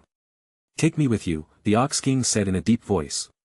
Bulma was slightly surprised but didn't resist, enabling the emergency expansion function on her bike. "Let's get our Dragon Ball back." "Ah. Pasta. You have returned. How many of the Dragon Balls have you collected? King Jerem said eagerly. The sooner all 7 were gathered the sooner he could wish his hunger away. Only 3 sir, but dash. 3. King Jerem bellowed. Yes sir, but the remaining 4 are coming to us. A brat managed to collect most of them and she's on her way to come and get the last few. I've already commanded the army to take defensive measures, you'll have your wish in no time. Pasta reported calmly. She had beat the girl to a cave in the northeast, managed to steal another from a little blue imp and his goons. The last Dragon Ball from Fire Mountain ensured that the girl would have no other option but come to them if she wanted her wish. King Jerem breathed out, rubbing his temples. Get them quickly. He ordered. Yes sir. Pasta said before turning and leaving. Bulma and the team were currently flying in an aerodynamic people carrier, barely fitting in the small 2-seater. Bulma had decided it was much safer to leave Pansy at her village as it was simply too dangerous for children to be running around when explosions were happening every few minutes. Oolong sat in the Ox King's lap with a peeved expression on his face while Bulma barely resisted the urge to laugh. Up and behind Goku followed the transformed vehicle with Chi-Chi who was still clutching his clothes. We're so high up, she said, scared to look down. Aha! Goku said, focusing on steering the Nimbus. Aren't you scared? Chi-Chi asked, not getting how Goku was so calm. Nope. Goku replied simply. Chi-Chi admired Goku's courage, finding something within herself and stood up, balancing on Goku's head.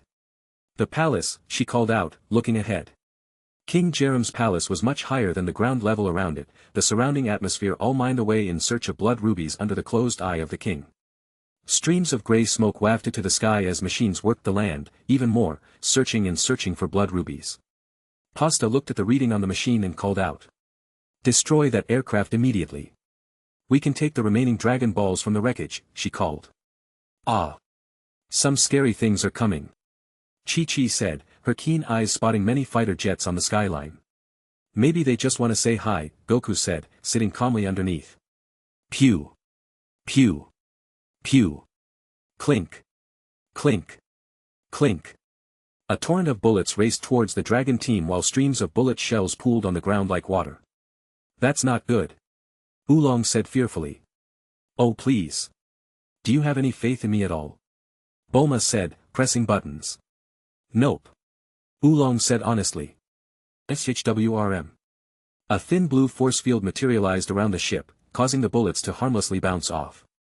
Any words, Oolong? Bulma said slyly, expecting a thank you. Nope. Oolong said honestly. This is quite the doohickey you've got going here. The Ox King said, looking at the blue and yellow lights, not quite sure what was happening. Ah. Slow down.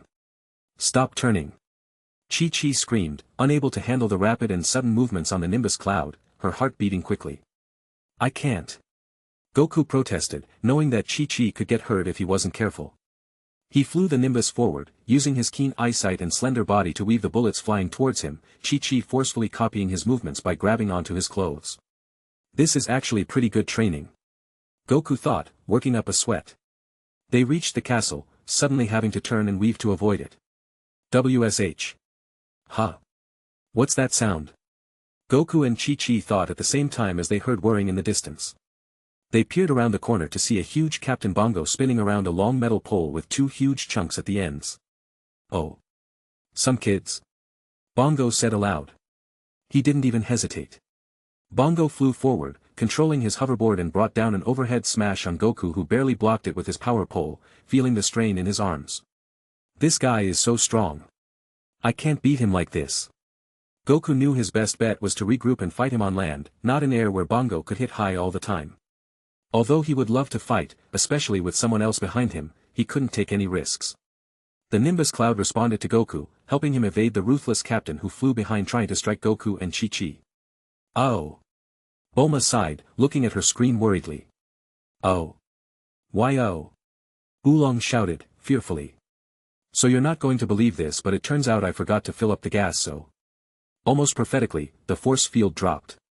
Bullets smashed Bulma's ship from all sides, causing it to nosedive, the engine bursting completely, Bulma's control allowing the ship to smoothly arc over the ground in front of the castle. Pew. Pew. Pew. Clink. Clink. Clink. Out of cleverly constructed holes in the palace walls, the soldiers of King Jerem's army shot mercilessly at the ship, making holes in it. "We're gonna die," Oolong said, completely scared. "Guess it's my turn to do something," the Ox King said, tucking Oolong under his left arm. He punched the door on the left side of the aeroplane and ripped Bulma's seatbelt with one swipe. He quickly grabbed her and left the aeroplane, landing on the ground quickly and sprinting as fast as he could. Bulma quickly grabbed her purse, not wanting to leave the Dragon Balls behind, and covered her head. Very few of the soldiers saw this in time, continuing to shoot at the plane without a pilot causing it to explode. HMPH, the Ox King grunted loudly as he approached a palace wall. He jumped up and drop-kicked it, breaking it apart with his bare feet. He regained his balance and stood up, dropping Bulma and Oolong. "That was awesome. You totally saved us," Bulma said, impressed with the Ox King's movements. Not even she was bold enough to pull off such a stunt, even if she did have the strength. Oolong stared at the Ox King in awe, not wanting to pour cold water on the mood by saying they should have been dead 30 times over. "You can't get away from me," Bongo said, chasing the pair of kids while brandishing his weapon. Goku stopped and started carefully, dodging Bongo's attacks. "That applies to you too, girly," Chi-Chi growled, gripping the blade on her helmet. "Leave us alone," she shouted, throwing it at him. Captain Bongo scoffed. He leaned right, dodging the attack easily, but later moved back into position on his hoverboard, allowing the axe head to curve back and tear his hoverboard in half under his feet. Fuck. That was the end of Captain Bongo. Chi-Chi raised her hand at the right time, catching the blade and putting it back. "Wow. You're super smart," Goku praised, impressed by the simple trick. Thank you," Chi-Chi said, blushing. PSH. A missile exploded on one of the doors on the outside of King Jerem's palace. A Capsule Corp hoverbike whirred in, flying through the gap and quietly scaling one of the walls. "Shoot the intruder," a soldier commanded, shooting at the bike. Boom. The hoverbike exploded under Yamcha's feet, propelling him forward onto a ridge of the palace. Several soldiers pulled out their guns as Yamcha soared through the air, but he quickly brought out a pair of nunchucks and smashed them into the soldiers' faces. Yamcha ran as fast as he could into a section of the palace, finding a room stacked with blood rubies. "What are you doing?" Poir asked. "Grab as many rubies as you can carry," Yamcha said, fleeing the building. "This isn't good." The ship was empty and there were no orbs in them. Two soldiers turned a corner, checking their part of the palace, making sure that the intruders hadn't ventured in this way. "Boo!" Oolong said, disguised as a huge 12-foot monster. The soldiers screamed before fainting on the ground, their mouths frothing in the process. "I knew having a shapeshifter would come in handy," Bulma said, thankful that she had recruited Oolong. "That's a neat trick, buddy," the Ox King said, patting Oolong on the back. Oolong smiled, pleased with himself. He could hear footsteps around the corner. "Boo! Boo!" Everyone, besides the Ox King, screamed, seeing monsters on both sides. Poir. Oolong. They both transformed back into their original forms, calming everyone down. Bulma sighed relieved, happy that the huge monsters were friendly. "Hey! You're that cutie from earlier," Bulma said accusingly, pointing a finger at Yamcha. "Me?" Yamcha said, reverting to his tomato state. "End of the line, kiddos," Pasta said, pointing a gun at Bulma. "Hand over the Dragon Balls," she said loudly. "No way," Bulma retorted, hiding her purse behind her back. "You got guts, kid, too bad I've got to spill M," she said, shooting at her. Humph. Humph. Yamcha and the Ox King acted quickly, the latter using his large and rotund body to tank the bullets while the former wall ran and attacked Pasta. "Wolf Fang Fist," he shouted, randomly thrusting strikes in every direction, smashing his right hand against Pasta's gun and left hand against Pasta's helmet, causing it to break. "Ah!" Yamcha exclaimed, realizing his hand had somehow reached the breast of Pasta. Pasta's helmet broke, revealing her long red hair and her deep black eyes. Yamcha immediately stumbled back and froze, realizing he was attacking a woman. And a beautiful one at that. Pasta didn't respect this at all and promptly drop-kicked him, sending him crashing towards the Ox King, who blocked Bulma like an unshakable pillar. Pasta kissed her teeth and pulled out a grenade from under her vest and chucked it. "Run!" the Ox King shouted, beckoning the team to move forward. Boom! Boom! Boom! Pasta threw grenade after grenade, not caring that she was doing extremely harmful damage towards the castle. The dragon team fled. Bulma pulled out the dragon radar and coordinated their movements, taking them to the throne room in one swoop. The Ox King saw the door in front of him and brought it down with one fist. Pasta. You have dash. Who are you, people? King Harems erupted, his hunger and anger spiraling out of control. King Harems climbed out of his throne and stumbled forward before gripping his chest as he felt his heart palpitating wildly, making him feel as if it was going to explode. Ararig. King Harems transformed from his former 5-foot green state and into a huge purple 12-foot monster, his skin turning purple as his belly grew wider, threatening to flatter all that was in front of him. Kamehameha. Goku shouted, flying in and blasting the monster with a thick wave of energy. He didn't need to be told anything, his instincts kicking in the second he found his friends. Goku jumped off his Nimbus cloud, following the beam and dumping all of his ki into one attack. HAA, he shouted as the beam thickened, becoming a quarter of the size of Master Roshi's attack. The blue smoke cleared and King Harems still stood tall, motioning towards them menacingly. Jirah, he roared incoherently. Goku and the Ox King jumped forward at once, both latching onto his arms restraining them temporarily. Wait a minute. If that's the case then. Bulma noticed something and heaved a purse at King Harems, his wide mouth already open for her to smoothly shoot it into. I summon the Eternal Dragon. Shenron. Chapter 105. DSH. DSH. A storm of lightning swirled around King Harems' castle, bright blue energy traveling far and wide. All 7 Dragon Balls that were trapped in King Harems' stomach shined brightly, being visible from the outside. I don't feel so good. Blee. A column of bright yellow light burst out of King Harems' mouth, rapidly expanding and engulfing his whole body. Wah dash. The dragon team had no time to react as the stone and structures around them were all broken apart by the gentle yellow energy. FYUM. A single pillar of light arose from King Harems' castle, the light destroying the castle underneath as it was simply unable to match the reaction force necessary to support the emergence of the dragon. The pillar of light began curving, bending, and in the sky creating a bright and blinding gleam. Everyone on the land screwed the eyes shut, those that didn't permanently blinded as a shocking figure came into view. Bulma looked up and her mouth fell wide open. A huge sprawling green dragon with chilling red eyes snaked above King Harems' castle, long green whiskers wiggling as his nostrils flared. Who has united the 7 balls and disturbed my slumber? Speak now and make your wish so I may return to my lair, it shouted boldly, a powerful wave of wind washing over the land as its words were heard. Panshi's eyes widened, seeing the great figure even from her own house. But she was too far away. She couldn't make her wish to restore her land from here. Please Bulma, she begged. Please make my wish for me, she thought, looking over her land which was absolutely devastated. The people on the land stared at the dragon in awe, too shocked to say a word. Why are you silent?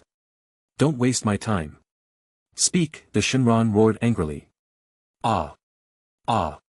Wah. Many people woke up, realizing the legend was true and hurriedly began to think of something they wanted. I wish for you to restore Panshi's land. Make it 100, no, 1,000 times more fertile and fruitful than it was before. A single voice broke out, calling upon the great dragon's power. So be it. Shenron shouted. FSH. FSH. FSH. The ground rumbled savagely, a sound that could only be produced from an earthquake, rose from the still land. FSH. Blood rubies of varying sizes broke away from the ground, all hovering in the air above and rushing to the same place, causing a huge red cluster to appear in the sky. Without grace they landed haphazardly on the floor, some traveling great distances as they tumbled forward, a gigantic pile formed. Then a new wave of magical energy crawled over the land, causing the earth which was dry and dirty floor before to turn green, lush and vibrant grass suddenly spreading all over the kingdom. Your wish has been granted, Shenron said before dissipating into new streams of yellow energy, the 7 Dragon Balls scattering across the sky. Now we need to find each one all over again. Goku said, watching it disappear into the vast blue sky. Thank you, Shenron. Pansy said, tears streaming from her eyes. Bulma. A short and thin man with thick-rimmed glasses and a long white lab coat burst into Bulma's bedroom, interrupting her studying. An awful and terrible thing has happened. Dr. Brief said, looking as if he could have a stroke at any moment. Oh. What happened? Bulma asked, looking away from her books. We've lost all our money. Dr. Briefs exclaimed. Our trust funds. Our bank savings. Even our investment settlements. We've been robbed. Dr. Brief said, shouting loudly. No, we haven't. Bulma said simply. We haven't. Bulma, look. My bank balance says 0. 0. Dr. Brief said, showing Bulma the phone he invented, hyperventilating. My bank balance hasn't said zero in over 25 years, he cried out, tears forming in his eyes. Dad, stop panicking. I invested all of our money, you don't need to worry. Bulma said reassuringly. Dr. Brief's heart dropped to his ballsack. If his money was stolen as he previously thought, he would have been able to seek governmental support and legal action against his robbers, but it turned out his daughter was the one responsible for his wealth vanishing. There was no insurance for bad investments. Bulma saw the look of complete devastation on her father's face and sighed. You know that place I told you about? HAREM's country, I signed up their agricultural department up on the online open market and already spoke with some of your contacts, the money is in good hands, Bulma explained. HAREM's country? Do you mean the place where the magical dragon showed up? Honey, what did tell about doing booger sugar? Tell me the truth, if you wanted me to invest in your business, you could have just asked, Dr. Brief said gently, now understanding Bulma had flushed all his money down the drain. I'm not on drugs. The reason I have so much confidence is that I have people selling blood rubies, and so the company's economic growth is going to skyrocket, becoming a bajillion times greater than the silly farms on the outskirts of Alphabet Country, Bulma said confidently. Blood rubies? Dr. Brief said, his midlife crisis put on hold. His brain whirred for a few seconds as he processed what his daughter had just said. You sly little vixen. That's illegal, you know. But make sure you sell the rubies over time. If you sell them all at once you could crash the market on accident. Dr. Brief said, now getting the ploy Bulma had performed. Obviously, Bulma said, turning back to her work. Dr. Briefs chuckled as he thought about how much money he could make and what expansions he could make. If the market price for a blood ruby is about 103,250 zeni, and let's assume Bulma had around 100 of these blood rubies. In the open market, there are 10,000 shares per company, and if she invested every drop of cash we had, that would put one share at about a 1 million zeni. If she sold these rubies over time and put the money straight into the financial output of the company, then one share would go up to around 5 million zeni. Dr. Brief screeched. Bulma smiled, figuring out her dad had finally done the maths. Bulma, you're a genius. I know, she said quietly, facing her books. But you really did take everything we had. You're lucky I made doomsday preparations that can sustain us for the next 10 years, otherwise, I would have to magic up a new invention to save us, Dr. Brief said, breathing a sigh of relief. Dr. Briefs jumped for joy, realizing that his daughter had just doubled his money. I want 5 trillion zeni in my account in a year's time, he said while walking out of the room. But dash. No buts. You took that money without asking after all. Dr. Brief said, leaving Bulma's room. But dash. Slam. Dr. Briefs closed the door to Bulma's room dramatically. Panchi. You'll never guess what just happened. We're rich. We were already rich before, darling. Bulma heard her parents' jubilati in the other room while she gritted her teeth. What was the point if he's going to swoop in and reap all the benefits?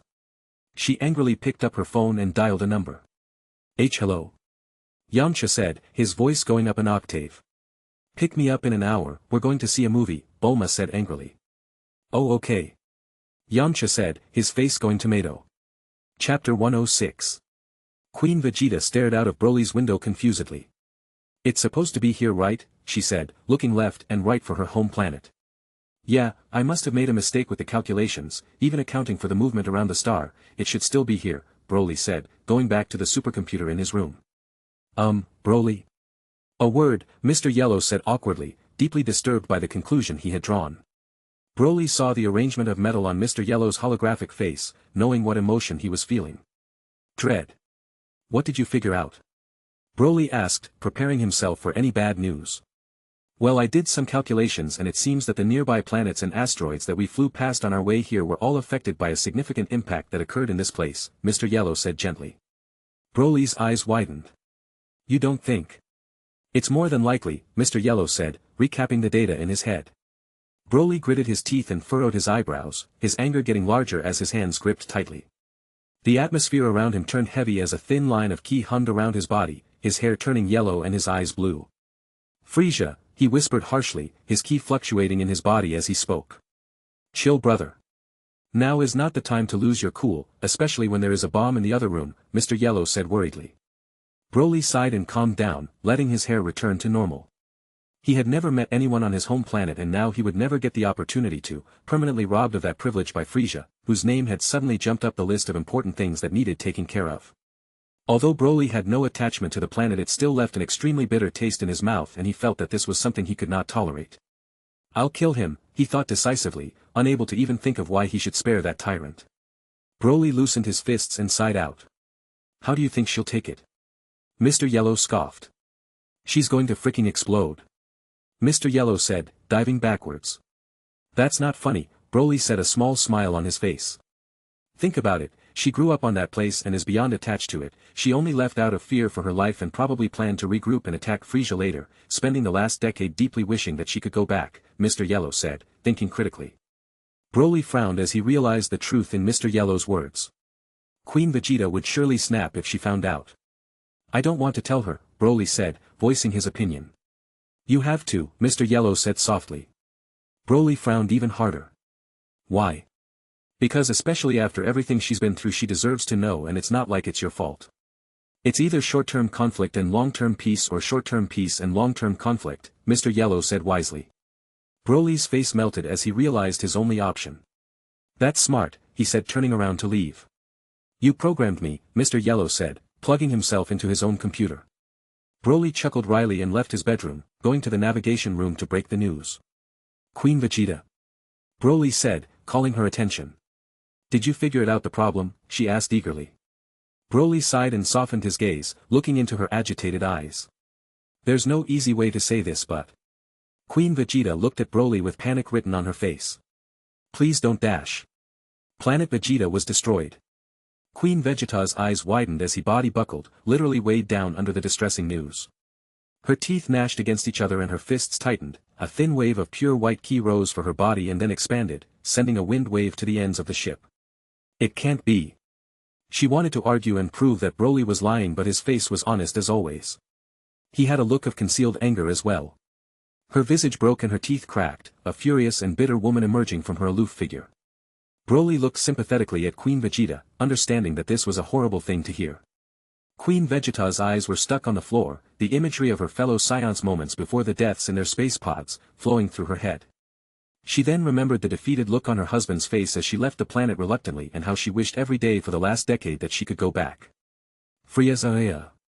Queen Vegeta shouted out loudly, releasing all of her anger in a single yell. The aura around her changed, the pure white becoming a thick and deep yellow. Her hair raised towards the sky and became solid, the smooth and silky spikes now like rocks as lightning arced around her. Super Saiyan. Broly thought, watching the bright glow in front of him, barely able to stomach the shine without needing shielding. Queen Vegeta had shouted, but her anger hadn't gone anywhere, the resentment she felt too great to even describe. Aawa. The pure bright aura around her grew stronger, the pressure inside the ship increasing a few folds as the air was forcefully pushed away from her body. Queen Vegeta. Please try to calm down, Broly said softly, readying some ki in his body in case he would have to restrain her. Why didn't you stop him? Queen Vegeta asked, her tone surprisingly clear. Ah. Broly had always assumed that Frieza needed the Saiyans to do his legwork. This was the main impression he got from the other Saiyans, and he was just as surprised as she was about the planet's destruction. But it had never occurred to him that he could have done something about it. If I went there sooner, could I have saved them? Queen Vegeta saw Broly's guilty expression and her anger doubled. Why didn't you stop him? She shouted again, the aura around her becoming much stronger. I dash. Shut up, she bellowed, charging towards him. Ah. Queen Vegeta's figure blurred in front of Broly, he blinked and he saw a ki-powered fist coming towards his face. Bink. Broly stumbled backwards under the harsh collision, caught by surprise at how powerful the attack was. You're a disappointment to your race and personally disgusting to me. You aren't even worthy to be called a Saiyan. Queen Vegeta yelled, looking down on him while readying ki in her hands. Chapter 107. That's just mean. Broly rose quickly, using his body to masterfully levitate and dodge the foot that was coming to his face. It's not her fault. Queen Vegeta ran up to Broly and punched him in his chest, forcing him to hunch over while he stumbled back. She then dashed at him, encasing her body with a barrier of ki and slammed it into Broly, letting it explode on impact. Broly's feet dragged back against the floor, the resilient material, probably the only in the galaxy, creaking as he brushed its surface. His dark black eyes met Queen Vegeta's violent green ones as she drove towards him, her fist blurring in his sight as she delivered another punch to the side of his head. I was like this as well. This time Broly was prepared and he tanked the blow but skillfully pushed off the fist, sliding on the wall and retreating in a single step. Queen Vegeta followed and wedged her foot in his stomach, pushing him into the corridor. Broly looked at Queen Vegeta with pity, understanding that she was just a victim to her emotions. We can't fight here, I'll have to move her to the gym, otherwise my shit will get crushed, Broly thought quickly, a plan swiftly forming in his mind. This was the navigation room, not a battlefield. While the material would be able to handle a few wind waves and a stray ki blast, it wouldn't hold out if they both fought seriously. Queen Vegeta saw Broly's look of sympathy and got even angrier, unable to contain her contempt for the Saiyan that she thought did nothing to help his people. Don't you dare look at me like that, she shouted, running towards him, charging her fist with bright yellow energy. Broly brought ki to his fingertips and watched her movements carefully, straining his eyes in his base form to analyze her. An opportunity to learn is still an opportunity. Broly grabbed Queen Vegeta's fist at the right second and pulled her towards him, spinning around in one quick motion while driving his fist into her stomach, using enough force to wind her and then flung her further down the corridor. He didn't blink and ran towards her, throwing a low fast fist. Queen Vegeta jumped backwards, evading the hit and created even more space between them, but Broly had already leaned forward, pushing off the ground with strength. Queen Vegeta blocked the attack with both hands and showed a condescending smile. So you decided to fight back, after all, didn't think you could do it with all that kindness inside of you, she said vindicatively. Broly paid no mind to her words and jumped at her again. Knees first, he waited for her to block and leaned right mid-air while pushing back, giving him enough space in the corridor to attempt a leg kick. Queen Vegeta scowled and leapt backwards, dodging the attack completely. Now see how the tables have turned, she said, charging towards him with another ki barrier wrapped around her body. Broly remained calm and caught his footing with the foot he swung, turning on his toes, and he thrust his other leg out, shattering the barrier and driving his foot into Queen Vegeta's muscled abdomen. It's hard, Broly thought as he spun around, looking at a very agitated Queen Vegeta. Broly had guessed that Queen Vegeta's power level was around 25 million, and as sad as it was to say, he didn't even need to transform to deal with her. While her body was much stronger and faster, her fighting style and movements were still as honest and straightforward as they were in base form. Queen Vegeta's face crumpled once again as she saw Broly resist her attacks with ease, her eyes thinned and her muscles tightened as she reined in her view on Broly, gathering her ki to attack him again. That should do it, Broly thought decisively. He ran up to her, keeping his body as close to the ground as he could without falling over. Queen Vegeta saw this and immediately prepared her arms to block, crossing them over each other. Broly saw this and smiled, leaning up and jumping at the last second. He then spun back so that his legs could touch the ceiling and he jumped down, hitting the floor and front flipping, allowing him to run immediately. The scowl on Queen Vegeta's face grew. You can't escape me, you coward, she said, following after him in the corridor.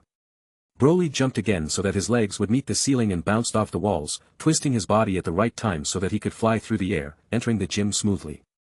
Your tricks aren't impressive, Queen Vegeta said harshly as she flew straight in the direction Broly had gone in. Broly entered the gym and flipped a switch, turning around fluidly to meet Queen Vegeta, who flew straight in. Bang! Queen Vegeta's body slammed into the ground under the oppressive 100x gravity, her untrained body incapable of resisting the strong force. Broly's muscles tingled as they remembered the hardship they had been through, tightening to support Broly, who stood straight up in the atmosphere.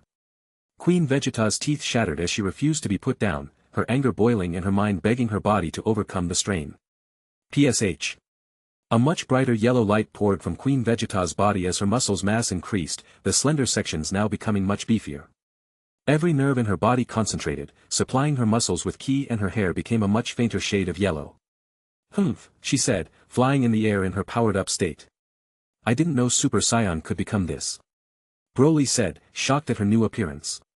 Behold the power of a Saiyan queen, she shouted, attacking Broly. Bang! Fists collided and an audible shockwave burst from the collision, slapping the walls which resiliently tolerated the force. Not bad, coward. Queen Vegeta said, striking again. A small smile formed on Broly's face. If I don't power up, this could actually be a real fight, he thought hungrily. Bang! Bang! Bang! Bang! Their fists smashed into each other without remorse, sending shudders through each other's arms. Broly was the first to break the pattern and ducked a punch, attacking from the side and sending his wide hand towards Queen Vegeta. Queen Vegeta vanished from his sight, appearing behind him and sending a sweeping kick to his feet. Although Broly couldn't tell where she was, he easily predicted her move and jumped back, sending a crushing kick to her face, pushing his whole body weight down. TCH. Queen Vegeta felt her abdomen burn as she tried to support Broly's whole body weight with her face alone, using her arms to try and move him, but he was simply too heavy. She's actually holding me. Broly thought, surprised. He bent his knees and jumped up, forcing Queen Vegeta onto the floor while he was high in the air. Without thinking he fast fell, using his ki to bring him down swiftly, and drove both his feet into Queen Vegeta's stomach. Kuah. Saliva burst out of Queen Vegeta's mouth as she was forced down, her muscles finally giving out and her hair returning to black, leaving her knocked out. Broly stepped off her and turned back with ki ready in his palms, about to fire an attack only to see his opponent defeated. "That's disappointing," Broly said, heaving her onto his shoulder. Chapter 108. Queen Vegeta's eyes snapped open. A warm stream of air softly diffused into her lungs, the smaller mask supplying her body with energy in the regeneration chamber. Her eyes scanned the room she was in, seeing a tall white-tiled architecture. What happened, she thought, gripping her head, trying to soothe a mild headache that formed. Ack. Her memories came back to her. Broly. Queen Vegeta rose out of the healing pod, climbing out of the top and soundlessly jumping down. She grabbed a towel and dried herself before wearing the red clothes on the hanger and stormed out of the bathroom. "Ever since I came here I've been acting like a bumbling teenager, it's time I remember who I am," she thought to herself assuredly. She burst into Broly's room where he was sitting at his desk, a whole sandwich hanging out of his mouth as he typed. "The queen of all Saiyans." Broly's tail swished around to his face, gripping the sandwich and holding it in the air. "You're finally awake. Are you feeling dash? What's wrong with you?" Broly was taken aback. "What do you mean? Why didn't you help us back on Planet Vegeta?" Queen Vegeta said, her tone icy cold. Broly's eyes narrowed. "Well, for one thing, the planet I grew up on bans space travel, I being the only exception in their recent history. Secondly, I only built my ship around a year ago and my reports say that Planet Vegeta was destroyed over 10 years ago. And lastly, I had no idea of the exact location of the place before you told me, so there was no way for me to get there. Is that good enough for you?" Broly snapped back, systematically debunking Queen Vegeta's quarrel. He knew that having this type of conversation was nigh impossible with the emotional instability that came with the Super Saiyan transformation, nonetheless the first one, and was only comfortable saying all this now that Queen Vegeta was in her base. It wasn't necessarily her fault that she didn't know, but she did nothing to help her case. Queen Vegeta's eyes relaxed but her scowl remained. "I suppose there was nothing you could, but that still doesn't change the matter at hand," Queen Vegeta said bitterly, realizing that she was undeniably in the wrong. "And what would that be?" Broly said, moving his eyes back to his work, off-put by Queen Vegeta's attitude. "We're going to kill Frieza," Queen Vegeta said harshly. Broly scoffed. "Not like that, you're not," he said cynically. "What do you mean? Are you a Saiyan at all? How can you dash?" FSH. Broly shifted his tail, allowing his sandwich to wriggle further down his length, and he fired a thin ki beam from the top at Queen Vegeta's left leg. Upon impact, Queen Vegeta felt weak and hit the ground awkwardly, stumbling over. "Your injuries are serious, wait a few days so you can fully recover, then we talk about sieging Frieza," Broly said, typing on his keyboard focused. Queen Vegeta's face screwed even tighter. "You're a disappointment," she said, getting to her feet and leaving his room. A small smile formed on Broly's face. "I would have given her a much harder time if she hadn't been alone for 12 years, when she realizes how much I've done for her, I've been interested to see her reaction, it also helps that she's pretty," he thought, tiredly. Queen Vegeta had been unconscious for about a week, and in that time Broly had managed to analyze and archive the data on the ki crystals. When consulting Mr. Yellow and his supercomputer, they were able to powderize the crystal and somehow produced ki-based clothing with it. Broly got the impression that after Queen Vegeta's tantrum she wouldn't want to be wearing his clothes anymore. Now on to the important part. Broly had recently been following up on the data that Frieza's spaceships had given him and uncovered a lot about Frieza's operation. The Frieza Force, also known as the Planetary Trade Organization, was essentially an intergalactic army that sieged and pillaged planets and sold them to wealthy individuals on weaker planets for profit. On the surface, this was their ideology, but Broly could tell, especially due to the warriors that were stationed on the wealthy planets, that their real goal was to secretly control everything from the shadows, in an attempt to monopolize the entire universe. The Frieza Force would be paid in either men or technology, and they more or less gathered intelligence on every planet they could before completely exterminating the population. They used the Saiyans to do this for the most part, and after their genocide, their rate of production drastically decreased before somewhat stabilizing again. The Frieza Force kept a strict record of the actions of every high-class group within itself. Broly was able to determine that a group called the Tgthegood Force were responsible for the vast majority of noteworthy planets that were kept in the Frieza Force database. The technology used by the Frisia force was also nothing to scoff at. Broly saw armies of heavily modified cyborg warriors, the grunts of Frisia's army given bionic limbs that helped them walk again and fight again. Yet all of this was used to murder hundreds and thousands of innocents. Broly nearly vomited as he saw the scenes of devastation, mountains of dead bodies, thousands of times more severe and excessive than the scenes on Planet Mentals. He has to die. This was the only conclusion Broly came to. Frisia was a heartless demon that rampaged through the universe and soured everything he touched, letting him continue to do as he pleased would bring calamity to everyone else in the universe. And to think this was what my people had to endure. The thought of Frisia laying hands on his people made him sick. He now understood why Queen Vegeta was so upset with his slower response to the genocide of the Saiyans. But he surely has to be stronger than that. The number in the database for Frisia's power level was widely stated to be 530,000, but this number was simply too low for him to be ravaging the universe without resistance.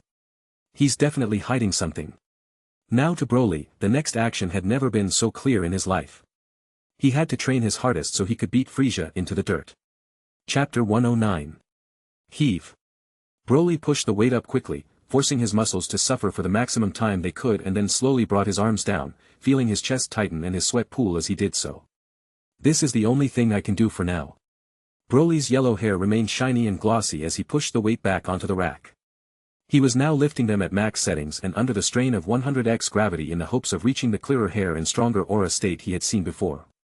He had put together that Queen Vegeta was able to increase the quality of her Super Saiyan transformation because she experienced severe strain whilst in the form, and her mental strength was strong enough to push her forward. Broly tried to simulate this effect by pushing himself to the brink with what he had at his disposal, but all it did was make his muscles hurt at most. He never felt like he was in danger or there was a real need for him to break through. The 200x times gravity device was more than a bit too complicated to recreate with his current materials, and he realized that the setting would go over the upper bound of the safety pressure limit for his ship. As Saiyans, our strength is born from necessity and not desire. This became even more apparent to Broly, who realized he couldn't increase the quality of his transformation by himself. It seems that a training partner is necessary. Saiyans are social animals through and through. Although Broly had limited experience with the feeling, the desire to not be overpowered by a fellow Saiyan or outrage from such was enough to bridge the gap and force out the hidden potential lurking within. I should train Queen Vegeta, she'll grow quickly if I do it properly. Broly was also aware of the Saiyan classes. Queen Vegeta was naturally a high-class Saiyan, and Saiyans like himself and her all seemed to have very high growth rates with proper training. He was also aware that he was the only Saiyan to be born with a power level of 10,000, ripping through the record books by over 10 times. But will she accept it though? Broly had told her on many occasions how powerful he was, and each time she adamantly refused to believe him. Furthermore, she acted as if the Super Saiyan incident never happened, refusing to accept that she was just wrong. And the last time we trained was... Broly's face flushed red. Less than successful. Broly laid back down on the bench and lifted the weight again. His muscles had already healed and adapted to the change for strength, so he could only use the ridiculously heavy thing for stamina. It didn't matter whether he lifted 200 or 300 times, eventually, his arms would get tired. It also seems the arbitrary training only works to a degree. On Sithis, weightlifting and calisthenics were the scientifically supported methods of strength gain, and while the initial boost was great, the returns were diminishing. Every time Broly left the gym, his power level increasing by even less. 60 million base form isn't bad though, Broly thought smugly as he continued to train. Ugh. Broly heard a small sound followed by rapid footsteps, a wry smile forming on his face. Queen Vegeta entered the gym hall, wearing a bright red figure-hugging outfit. The fabric was thin and form-fitting and complementing her figure greatly, while the top was cropped, revealing her chiseled midsection. Broly hadn't given it to her like that, so he could only assume she found something sharp and cut it. She made her way to the squat rack and began moving. Broly looked at her briefly, admiring her appearance the same way he would admire a diamond, and continued on with his lifting, diligently repeating. If her personality wasn't so awful I might try to get to know her better, he thought passingly. A few hours went by as they both shifted positions around the room, the queen maintaining at least 3 feet from Broly at all times. Broly paid no mind to this and finally came off the treadmill, which was starting to wear as his extreme speed got the better of it. Your hair, she called out. Broly turned to face Queen Vegeta, who was pointing at him in the middle of the gym. You dyed it? She asked with a condescending smile on her face. She wouldn't know after all, Broly thought understandingly. Humph. Broly powered down his hair, turning black again. Queen Vegeta's eyes flickered, interest brewing. How did you do that? She said curiously. It's a long story and I don't want to waste your time, Broly said honestly, waving away her question. Queen Vegeta's face screwed but she kept silent, not disagreeing with Broly. Why does he have to be so difficult, she thought, visibly annoyed. Oh, I also decided I'm going to visit Frieza. I've set course for his system so we'll be there in 2 months' time, Broly said, drying his sweat with a towel. Queen Vegeta smirked. So your balls have finally dropped. With the way you were acting I thought you were just to bend over and let Frieza dash. I also decided I'm going to train you, Broly said, his eyes narrowing. Queen Vegeta stared at Broly before breaking out into a laughing fit. What gives you the confidence to think that you can train me, she said, asking genuinely. Because I'm stronger than you, Broly said simply. Is that a fact, she said sarcastically, widening her stance. I'm afraid so, Broly said also readying up. Prove it, she said, her eyes ready for combat. Chapter 110. Queen Vegeta ran towards Broly, knowing by now that jumping at him was a wasted effort. Broly watched her with peeled eyes as he waited for her to attack. But she didn't. A grab?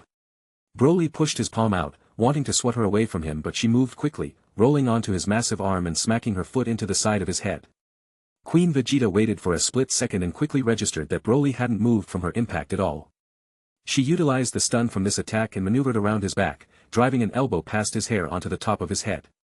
Broly winced as he felt the hit but resisted the urge to grip the spot, knowing that if he did, he would be opening himself up even further. That was a really bad first move. Queen Vegeta acted as if she already knew Broly's offense and initiated the perfect counter for it, leaving her in a really good position. Broly jumped backwards, trying to use his huge back to smash into her. She instantly veered left. Broly caught himself quickly, just in time to notice a flying leg moving to his face. He didn't hesitate and grabbed it. Queen Vegeta wasted no time and hopped up, leaning forward and charging a ball of ki in her palm, aiming to slap Broly's face with it. Broly's brain worked quickly. One of his hands were occupied and he could only use his other to attack or defend.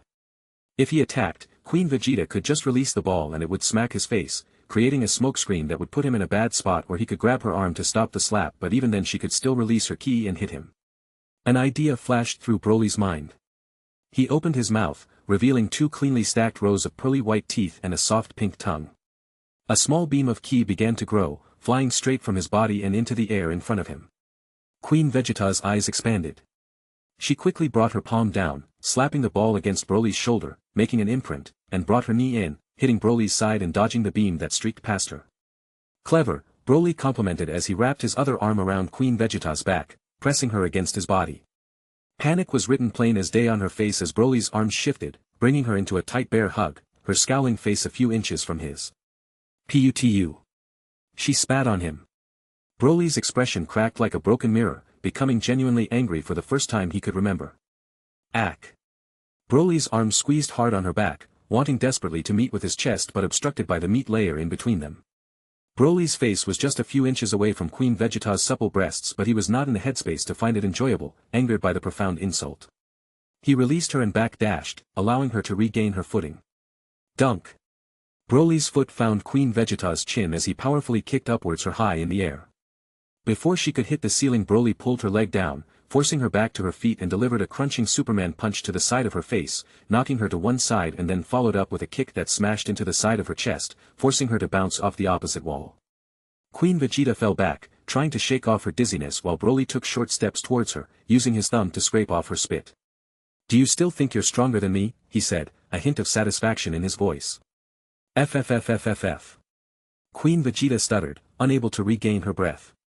Broly realized that he had been much too lenient with the queen, any respect or appreciation she had for him rescuing her had seemingly worn off, returning to her prideful and arrogant nature. It appeared she needed to be shown who was in charge around here. He listened intently, wanting to catch anything she muttered. Fuck you, she forced out, rushing him with her remaining energy. Broly didn't even blink, pushing out a small ki ball from his extended palm. Boom! The ki ball immediately arrived at Queen Vegeta's abdomen, exploding on impact, making her bounce off the wall again and face down onto the hard floor. Hopefully, this will be the last time, Broly thought, heaving her limp body onto his shoulder. Breathe in. Whoosh. Breathe out. Whoosh. Humph. Dark green energy sparked around Broly as his hair rose, his eyes turning from a solid black to violent yellow. TCH. Broly exhaled sharply as his body relaxed once again. He had noticed that for every state his Saiyan body was in, there would be a change in either the arrangement or quality of his ki. He had noticed that for the great ape transformation, it wasn't the process of turning into a monkey that was responsible for the increase in power, it was actually the arrangement of his ki. Why is it so serious though? Broly felt that whenever he wanted to tap into a transformation his body would become tense and his heart rate would quicken, his emotions would rile up and his thirst for battle would rise again. It was only after several minutes had passed he would calm down and be able to move around coolly. The transformations are for fight or flight responses, I can't just force them out because I want to. Well, he could, but he would just be in the mood to tear everything down around him. An idea came up in Broly's mind. If that's the case then, and it would. It was more than a bit risky, but if it worked then he could gain a lot and even help Queen Vegeta make some breakthroughs in the process.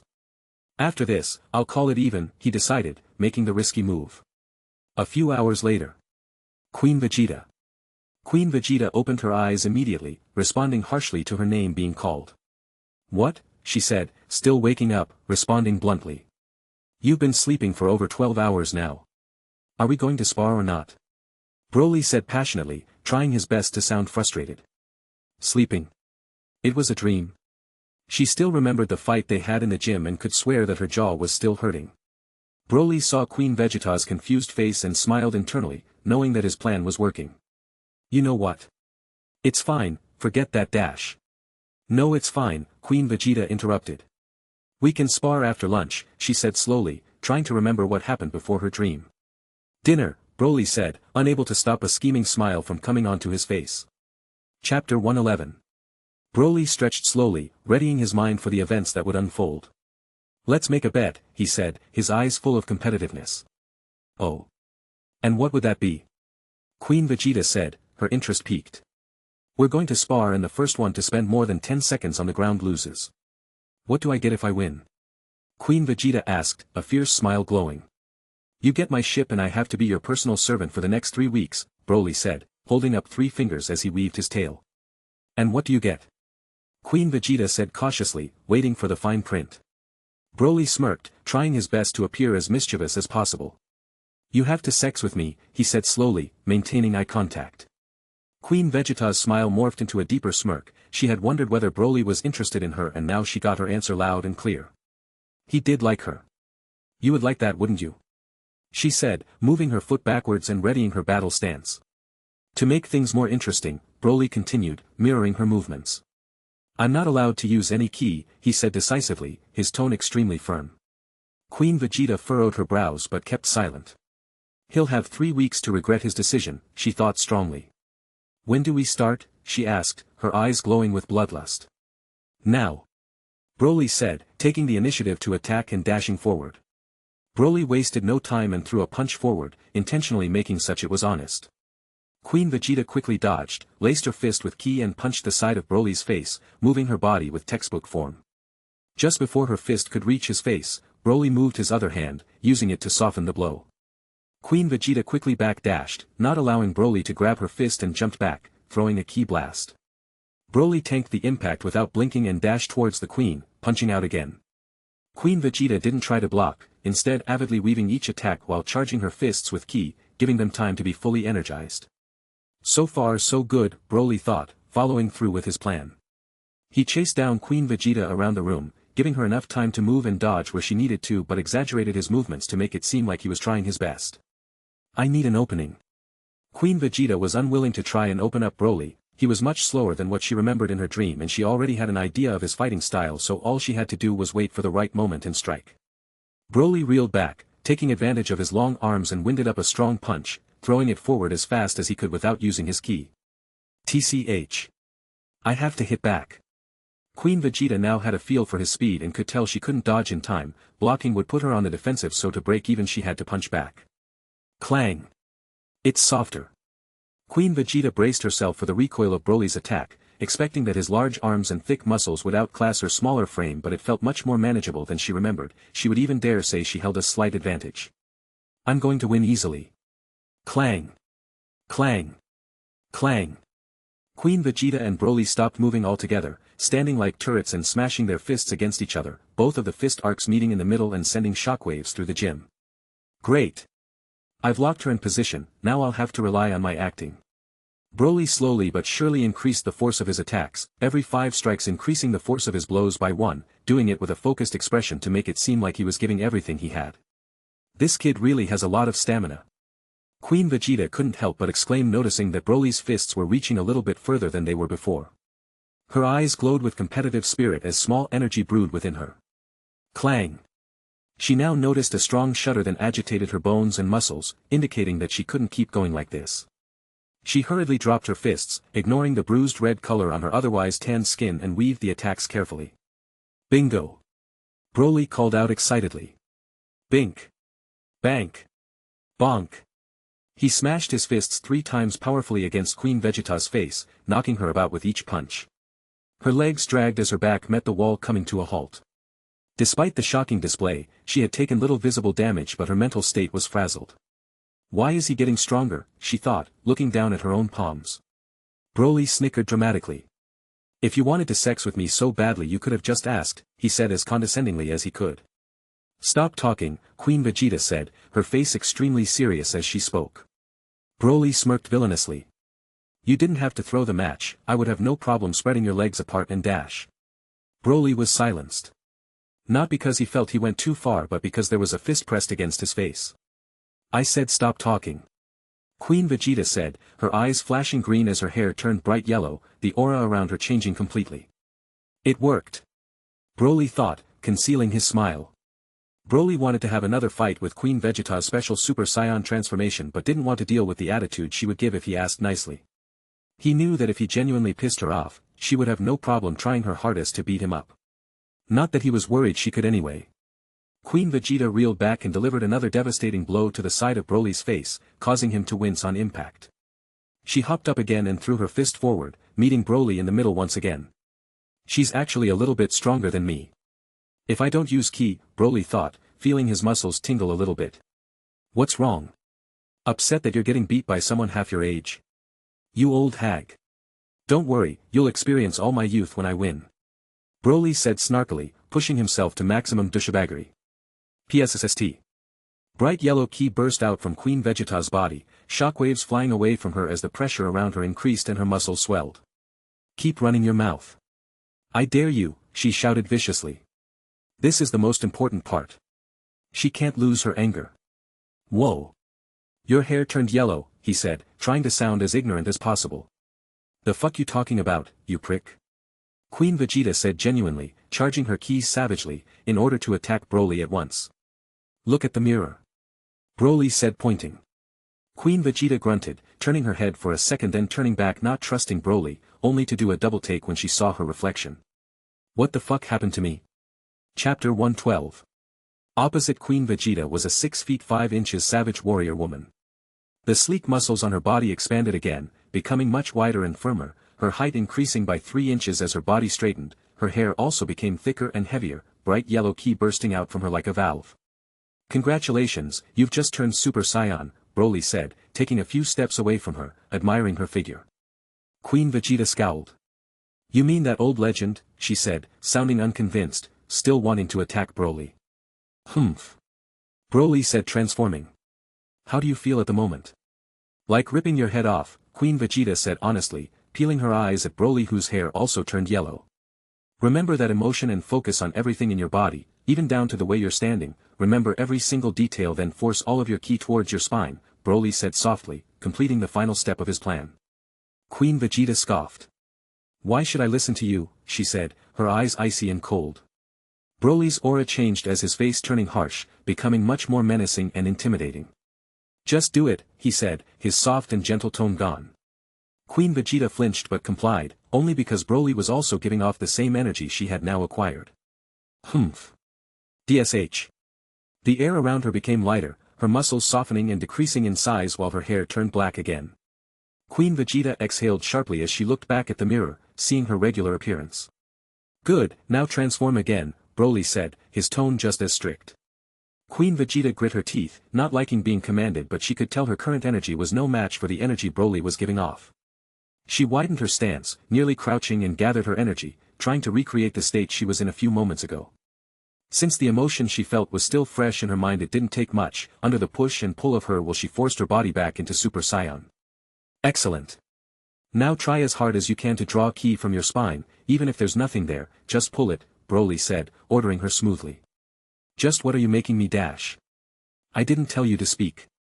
Queen Vegeta gnashed her teeth again but complied, using her anger to pull her energy with more force. Desperation. Her body levitated lowly as the pressure pushed her off the ground, her muscles expanding again and her hair turning an even deeper shade of yellow, her eyes now becoming a greeny-blue color. TNK. Queen Vegeta landed with a thud, crossing her arms and looking at Broly expectantly. Fuck. Broly had never experienced attraction on this scale to another person before. He could tell when something or someone was objectively pretty, but never had he felt explicitly the desire for someone else's body before. And her Super Saiyan is much more potent than mine as well. Broly had guessed that her power level had increased somewhere around 42 times.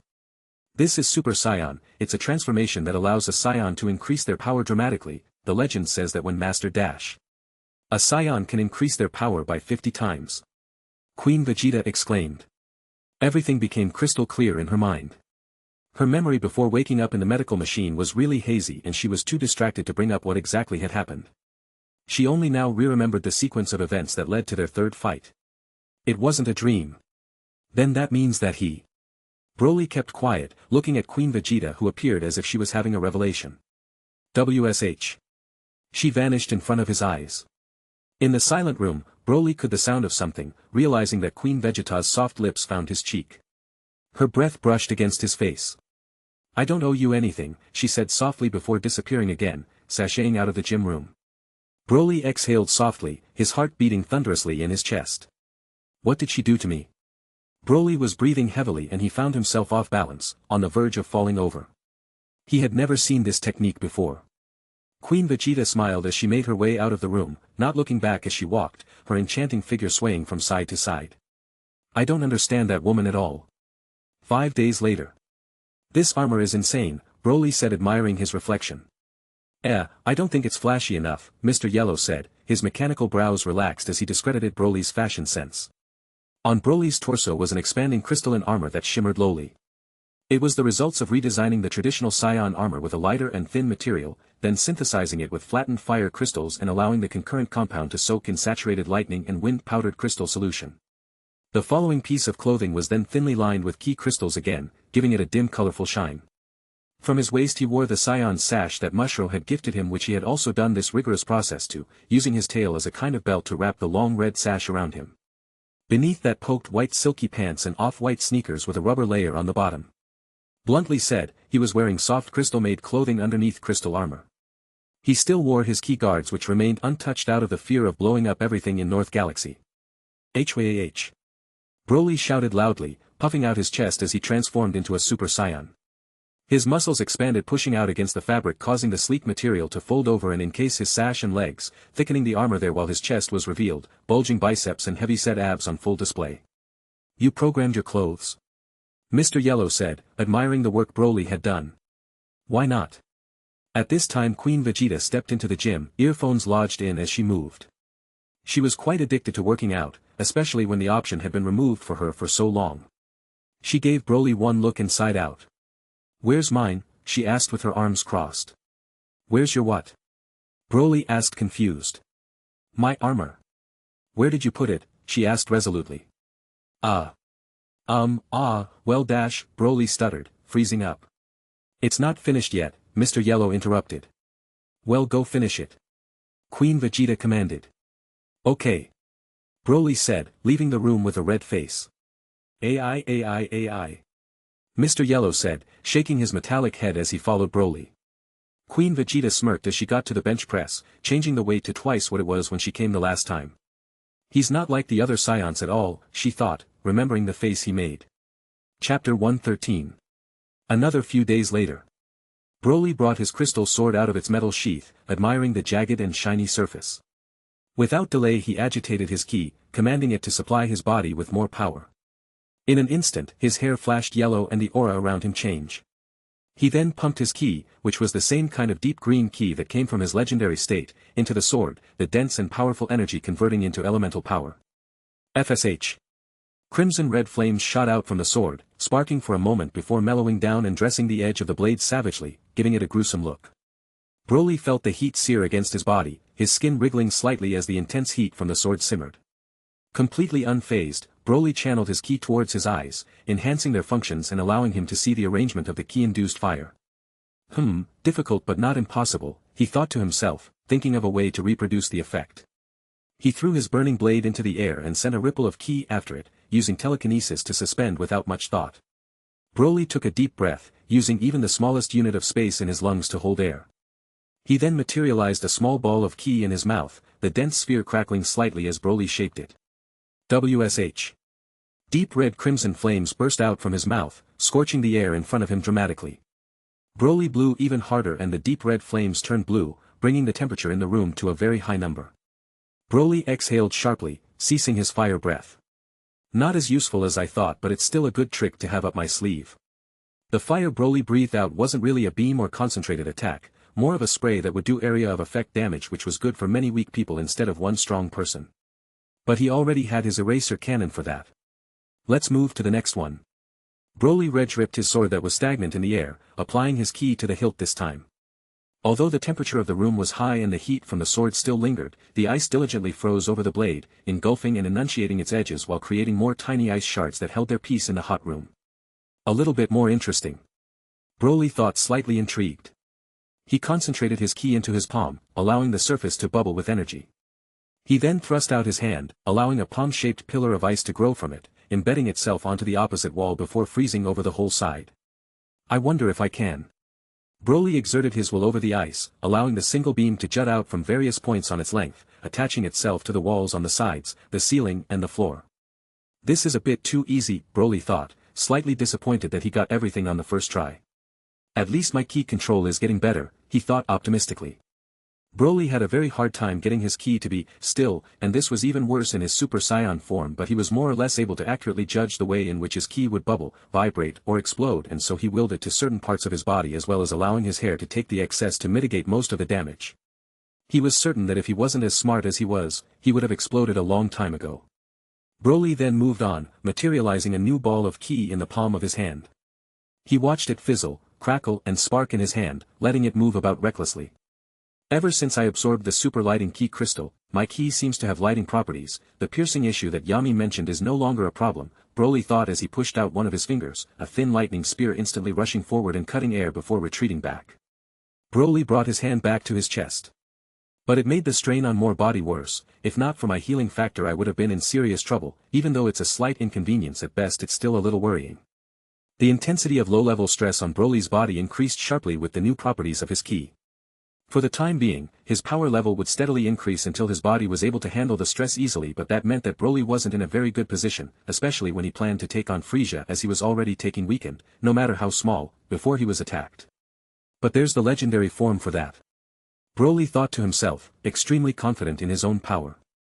Any cautiousness and strategy promptly went out the window when he entered that state, the destruction of his enemies all but guaranteed. That does that. I wonder what Queen Vegeta is up to. Broly didn't even bother trying to learn wind-based ki styles as he produces this with his punches alone already. Broly entered his library, finding her sitting cross-legged on one of his couches, reading something he couldn't see the name of. She's beautiful. Broly exclaimed to himself. He wasn't quite sure how or why, but he would just catch her doing ordinary things and they would appear breathtaking in his eyes. He was extremely unfamiliar with the feeling, but he felt a strong longing to be near her but didn't want to disturb her the same. There were women that were pretty on Sithis, but they weren't in the same ballpark as Queen Vegeta, being quantifiable leagues below her appearance. The mean and irrational comments she made about him seemed to disappear when he saw her, the curvature and contours of her body becoming the more pressing matters in his mind. Oh, Broly. You're here. I was having a bit of trouble understanding this. Queen Vegeta kept talking but Broly couldn't hear anything, instead spellbound by her appearance. She stopped talking, realizing that Broly wasn't getting a word she was saying. Don't tell me he is. Broly, she said loudly, breaking him from his daze. How old are you? She asked, thinking about something. I turn 18 in a few months, Broly said passingly, still trying to figure out what specifically made her so pretty. Queen Vegeta felt like she was struck by lightning. So young. I thought he was at least 30 with that size, she thought, more than slightly surprised. Broly was taller and more muscular than Nappa, and he was around 30 last time she saw him. She couldn't imagine Broly being so much younger than him. So he really couldn't do anything, she thought to herself, a tingle of guilt present in her eyes. Chapter 114. Clang. Clang. Clang. Queen Vegeta, locked in her upgraded Super Saiyan state, quickly sent multiple punches at Broly, who tried his best to dodge all of them in his base form. Her speed is definitely slower. Broly hadn't realized it at first, but he noticed that Queen Vegeta's speed decreased when she entered her upgraded form, becoming slower but stronger than ordinary Super Saiyan. "We're halfway to Planet Frieza, right?" she said, dodging one of Broly's attack. "Well, more like System Frieza. He has a whole solar system that acts as his headquarters and over 20 planets that could possibly be his base of operations," Broly said, recoiling from a fast strike to the chest. Queen Vegeta grit her teeth as she remembered what Frieza had done to her and moved faster. Broly squinted, struggling to see Queen Vegeta's blurring figure in front of his face. Pat. Pat. Pat. Queen Vegeta smashed her leg into the side of Broly's head, then she drove her knee into his abdomen before delivering a flying uppercut to Broly's chin. PSH. Broly backflipped once in the air, landing back on his 2 feet as he raised his restless eyes back to Queen Vegeta. His aura changed. "You transformed again," Queen Vegeta said, stating the obvious. "It slipped out by accident," Broly said, feeling that he was transforming a bit too easily. Queen Vegeta snickered, powering down. "Well, I guess it's my turn. We've been fighting for a few hours now," she said, raising her arms into the air. "Are you sure you want me to do it, Super Saiyan?" Broly said, slightly reluctant. "The gap between us can only get smaller through harsh training. We've been doing this for 2 weeks in your base form and my power level quadrupled from the Zenkais," she said, feeling up her stronger body. "It seems a bit cruel though," Broly said, still hesitating to hurt her. "He's so kind." "What are you? A bitch?" Queen Vegeta said provocatively. Broly snickered. "Well, then I guess you're my practice dummy for the next hour," he said slowly. Bink. Broly ran up and ruthlessly smashed his fist into Queen Vegeta's head, knocking her back with one blow. He quickly caught her foot and pulled her towards, then seemingly vanished only to reappear and hit her back with his knee, sending her flying. He reappeared before she hit the ceiling and smacked her down with both of his hands, firing a one big ki blast at her face. Boom! The small volatile ball of legendary ki exploded, knocking her head back and causing her body to spin. Broly came out of nowhere and again crushed her abdomen with his fist, driving it deep before pushing her away. Broly materialized a wall, made of his ki, which let Queen Vegeta bounce off it and struggle to her feet. That wasn't bad for a heavy combo in this space. After years of playing video games, Broly had put the strength of his attacks into 3 categories: light, medium and heavy. The problem Broly had with heavy combos was that due to the limited space in his ship, he would have to move faster than his flying opponent to make the next attack. Heavy attacks should only really be used to finish combos, Broly concluded. Queen Vegeta coughed up blood as she touched the bruises that stung painfully on her body. "You." Broly listened intently. "Fucking meathead," she said, issuing him to continue beating her. "You get 4 days off after this," Broly said, levitating towards her. 3. "I want to fit in an extra session before we attack Frieza," she said, recounting the maths in her head. "Even though you're a high-class Saiyan, your Zenkais still take time. You need 4 days, Broly said, his deep voice becoming firm. Queen Vegeta scoffed. "Yes, father," she said sarcastically. "Maybe I'll try that 100-hit combo I thought of," Broly said, thinking out loud. Queen Vegeta chuckled sardonically as she saw Broly's fist approaching her face again. "You're a dick," she said before getting launched into the air. Broly smiled softly as he wailed on Queen Vegeta, attacking her with light punches and heavy kicks to keep her suspended in the air. "She's a lot braver than I am," Broly thought as he bounced Queen Vegeta off the wall, then appearing before her, delivering a strong heavy kick to her jaw. If he was the one to be beaten senseless in this way, he would have already snapped and destroyed a planet or 2. 3 hours later. Clunk. Queen Vegeta's battered body hit the floor for the first time in 45 minutes, her appearance looking worse than when Broly found her. "Keep going," she said, her will allowing her to speak clearly. "I don't want to kill you," Broly said, hooking her arm over his shoulder and propping her up. "You won't, but I need to get stronger for when we fight Frieza," she said, her voice filled with hatred as she said his name. "You're plenty strong already, plus with your Super Saiyan transformation you'll be fine," Broly assured her, passing through the corridor and reaching the bathroom. "But what if he's as strong as you?" "Then I'll just be a sitting duck while you two fight," Queen Vegeta said, a hint of worry in her angry voice. Broly chuckled. "Nobody's as strong as me," he said simply. "That's the first Saiyan thing I've heard you say. It's a miracle," she said sarcastically. Broly sighed as she took off Queen Vegeta's shirt and trousers, knowing that asking her to lift up her arms on her own would bring her intense pain. "Fucking pervert," she said, acting as if they were nothing she could do. "My eyes are closed," Broly said, wrapping his long tail around his face for good measure. "When I'm stronger I'll get you back for this," Queen Vegeta said slowly as Broly lowered her into the medical machine. "Good luck with that," he said, reaching inside and attaching the oxygen mask to her face. Queen Vegeta breathed out, resting her mind as her eyes which were already closed fluttered softly. Broly stepped down from the top of the machine feeling conflicted. "I have to," he thought, his heart pumping.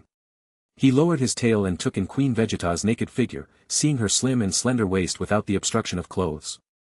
Broly could see her thick muscular thighs and how they weaved into her motherly hips. A satisfied red expression lingered in Broly's face as he committed his first act of degeneracy, feeling blood rush to a particular part of his body. He carried on staring, his eyes moving up her round and perky tits, paying close detail to the coloration. Broly's eyes followed her arms only to realize her fingers were moving. Broly watched in real time as Queen Vegeta outstretched both her hands, revealing 2 middle fingers as an embarrassed smile settled on her face. Broly smirked and left the bathroom, laughing to himself. Chapter 115.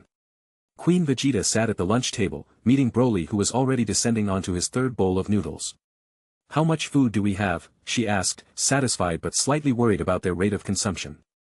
"About 3 months' worth. I'm planning on raiding most of the planets under Frisia's control," Broly said confidently. Queen Vegeta smiled, seeing Broly's decisiveness. "Really? I thought you'd be the type of guy to try and make peace with him," she said honestly. Broly put down his chopsticks and looked Queen Vegeta in her eyes. "Fuck Frisia," he said determinedly. A wider smile blossomed in Queen Vegeta's face. "Fuck Frisia," she said back to him, looking at her own plate of food. She picked up her fork and knife and cut up a portion of steak, moving a small chunk into her mouth. Her eyes closed and her expression lightened, becoming much more cheery as she ate the food. Broly stole glances at her appearance, trying not to stare but attracted to the faces she was making. "You've spoiled me, Broly, I don't think I can go back to eating anything else," she said with a joyful expression. "How was the food on Vegeta?" Broly asked bluntly, unfamiliar with the cuisine. "Tolerable at best," Queen Vegeta said concisely, going back to eating. "Think, Broly, think. This is a really good opportunity to get to know her better, enough time has passed and she doesn't hate me anymore. The right conversation starter, what could it be?" Broly racked his brain, not knowing how to talk to girls at all. "Do you ever miss your husband?" he asked gently. Queen Vegeta's face fell, her eyes turning harsh and her elegant expression hardening. Could I have asked a more intrusive question? Broly thought, rebuking himself. Queen Vegeta sighed, putting down her fork. "In the first year I did, I hated myself for how I took everything on Planet Vegeta for granted and how I wasn't appreciative enough for my husband," Queen Vegeta said, an indifferent expression on her face. "But as time passed I realized more and more that I didn't really like him, I only married him in the first place to escape being used as a warm body on the front lines for the Frisia force and I only grew to like him after a few years, I had to kind of convince myself," Queen Vegeta continued. "If he wasn't the father of my son I probably wouldn't care about him at all," she concluded, resuming with her meal. Broly's mouth fell open. "You have kids," he said, a bit louder than he would like to have admitted. "Can't you tell?" Queen Vegeta said, smirking at Broly. Broly's face reddened but he kept silent. "His aura is definitely different, in his base form he's such a cute little pansy but when he transforms he takes a lot less shit," Queen Vegeta concluded. Broly seemed to be quite stoic in general, quiet and unreactive until a serious event happened which only moved him slightly. However, when he was in Super Saiyan the story changed. It was clear for her to see as well. "You're cute," she said softly. "What?" Broly said, missing what she said. "Never mind," Queen Vegeta said quickly. Broly looked at his plate awkwardly, before going back to speaking.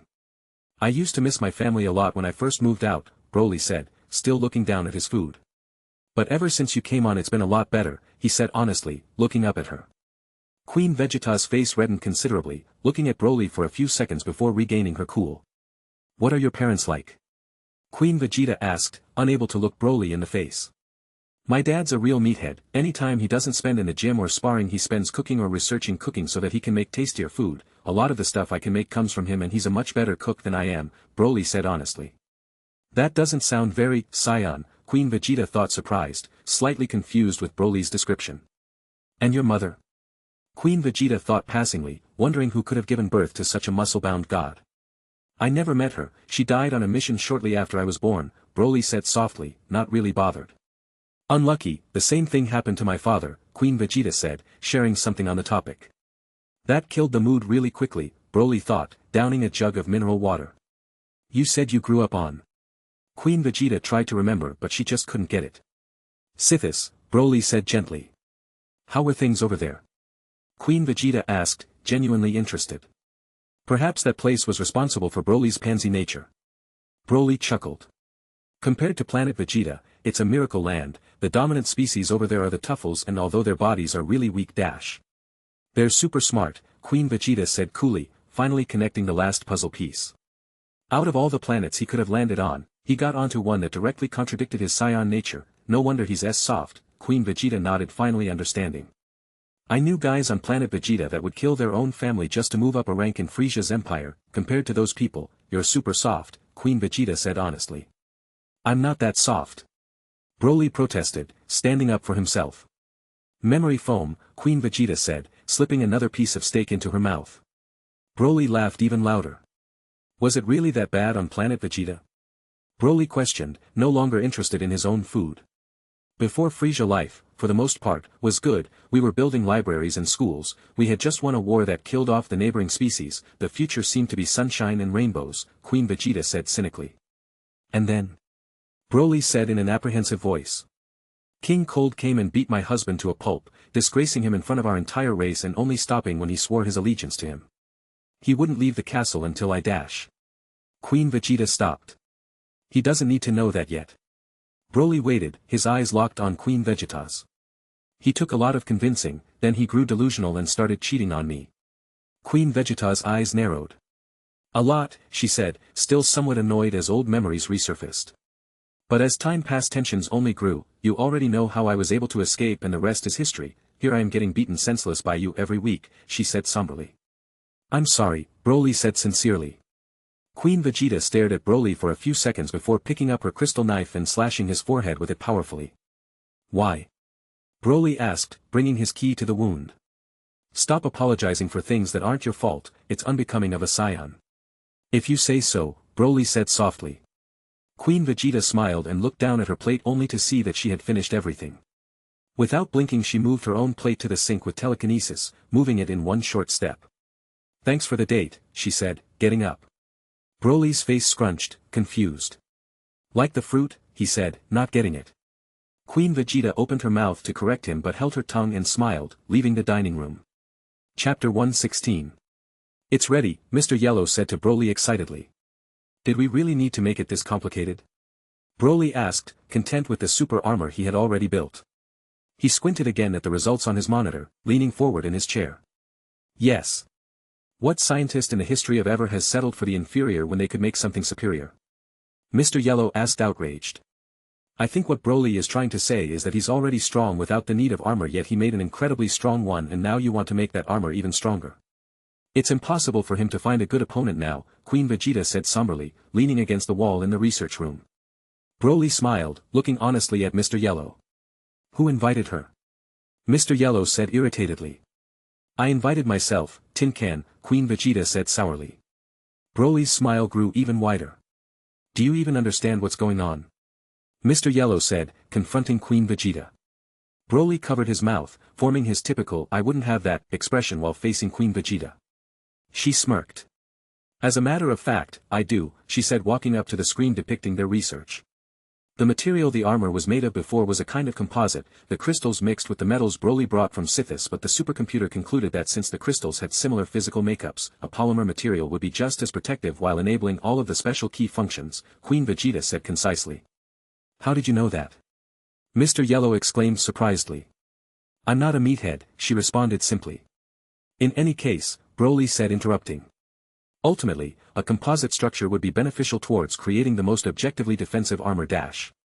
But you want to use the polymer structure instead because it would give you a broader range of tools and especially considering our Oozra transformation, you'll most likely add a few alloys to give us the best range of techniques, Queen Vegeta said, reading Broly's thoughts. You're smarter than I thought, Mr. Yellow said, relinquishing some ground. Broly banned me from going to the gym so I read up on the stuff you guys were doing, I know how to write as well, Queen Vegeta said, bragging slightly. Bragging about the ability to write? If you think so, Queen, Mr. Yellow thought slyly, keeping his thoughts to himself. I'm hungry, Broly said aloud, changing the topic. Queen Vegeta smiled. Same, she said, already leaving the room. You Saiyans are always hungry, that's just an excuse to dash. A stray ki blast made of pure white ki hit Mr. Yellow squarely in the chest, making him fold forward before he regained his balance. The tin can is really good for target practice, Queen Vegeta said, smirking as she made her way down across the hall. Stop calling me tin can, you dash. Another stray ki blast hit him, this time hitting his face, making him go backwards. Broly laughed, slightly amused. Don't talk to me ever again, you traitor. Mr. Yellow said, leaving the pair of Saiyans and returning to the research room. Broly chuckled. It's not that deep, I'll make it up to you later. Slam. The door to the research room was closed shut. I'm sorry about him, he's a little dash. Protective? Weird that you would program him that way, Queen Vegeta said passingly.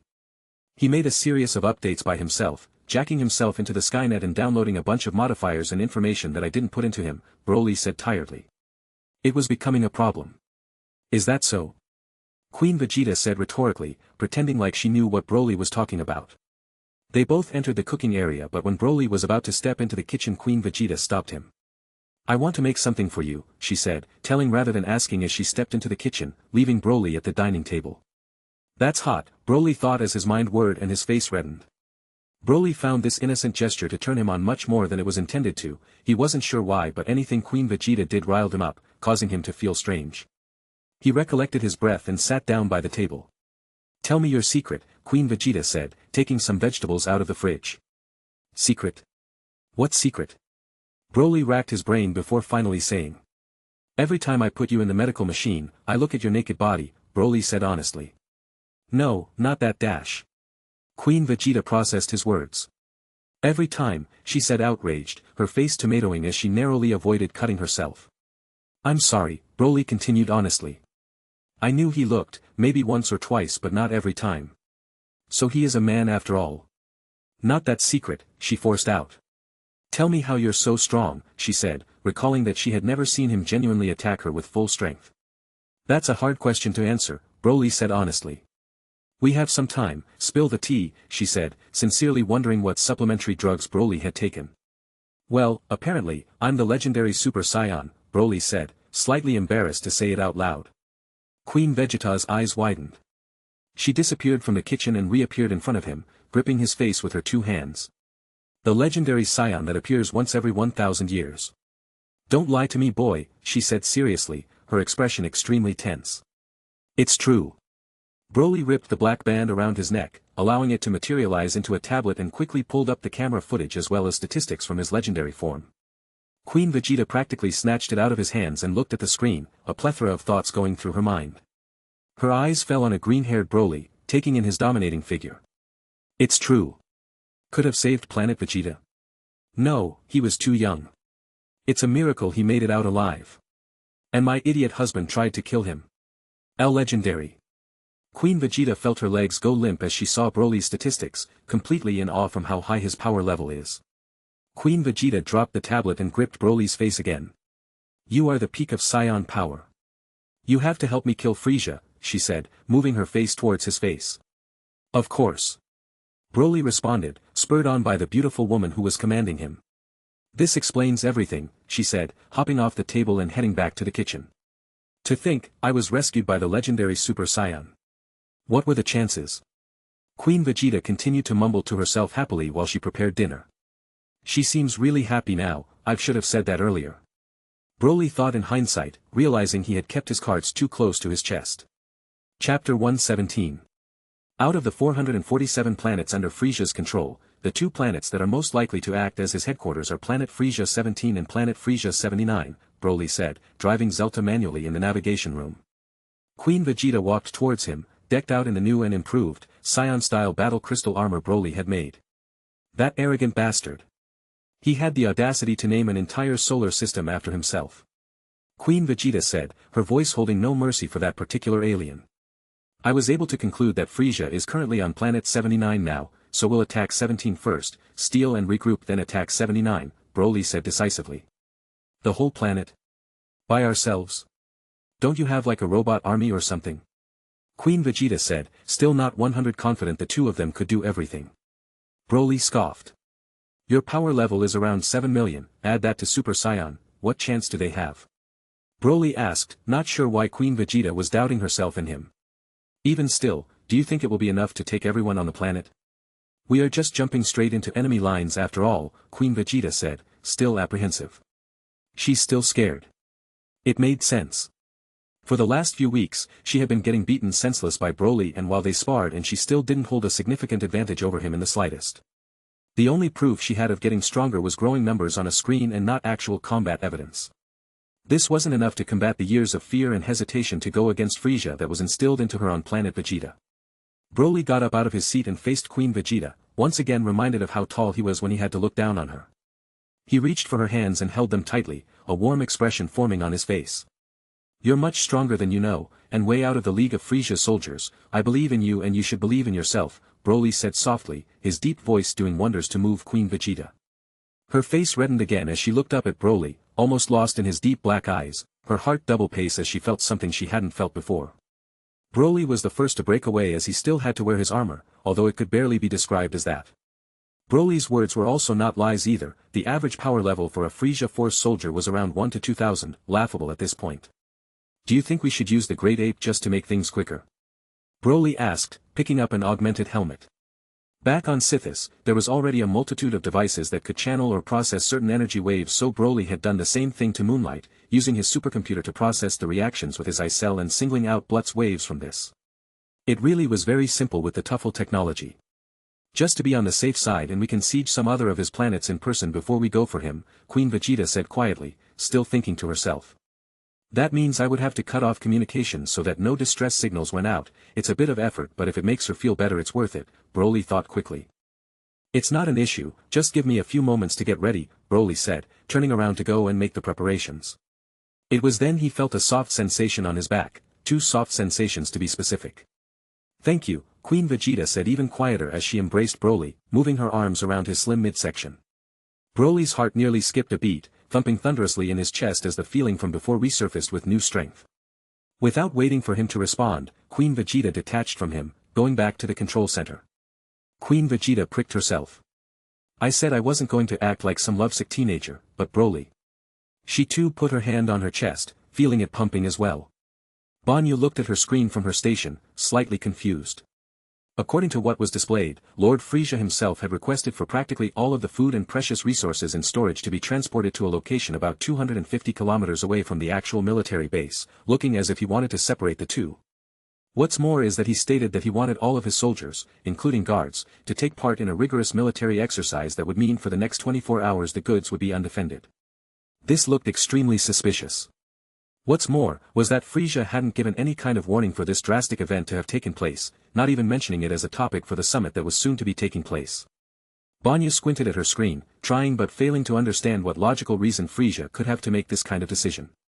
Her instincts told her that something was up, but she didn't want to make a hasty decision. She wouldn't put it past Frieza to do something odd just because he could, but it was still uncommon. If she delayed the order, Frieza could get angry and kill her, but if she approved the order, Frieza could get angry and kill her. She was between a rock and a hard place. Someone couldn't have possibly done this on purpose. To initiate some kind of surprise attack.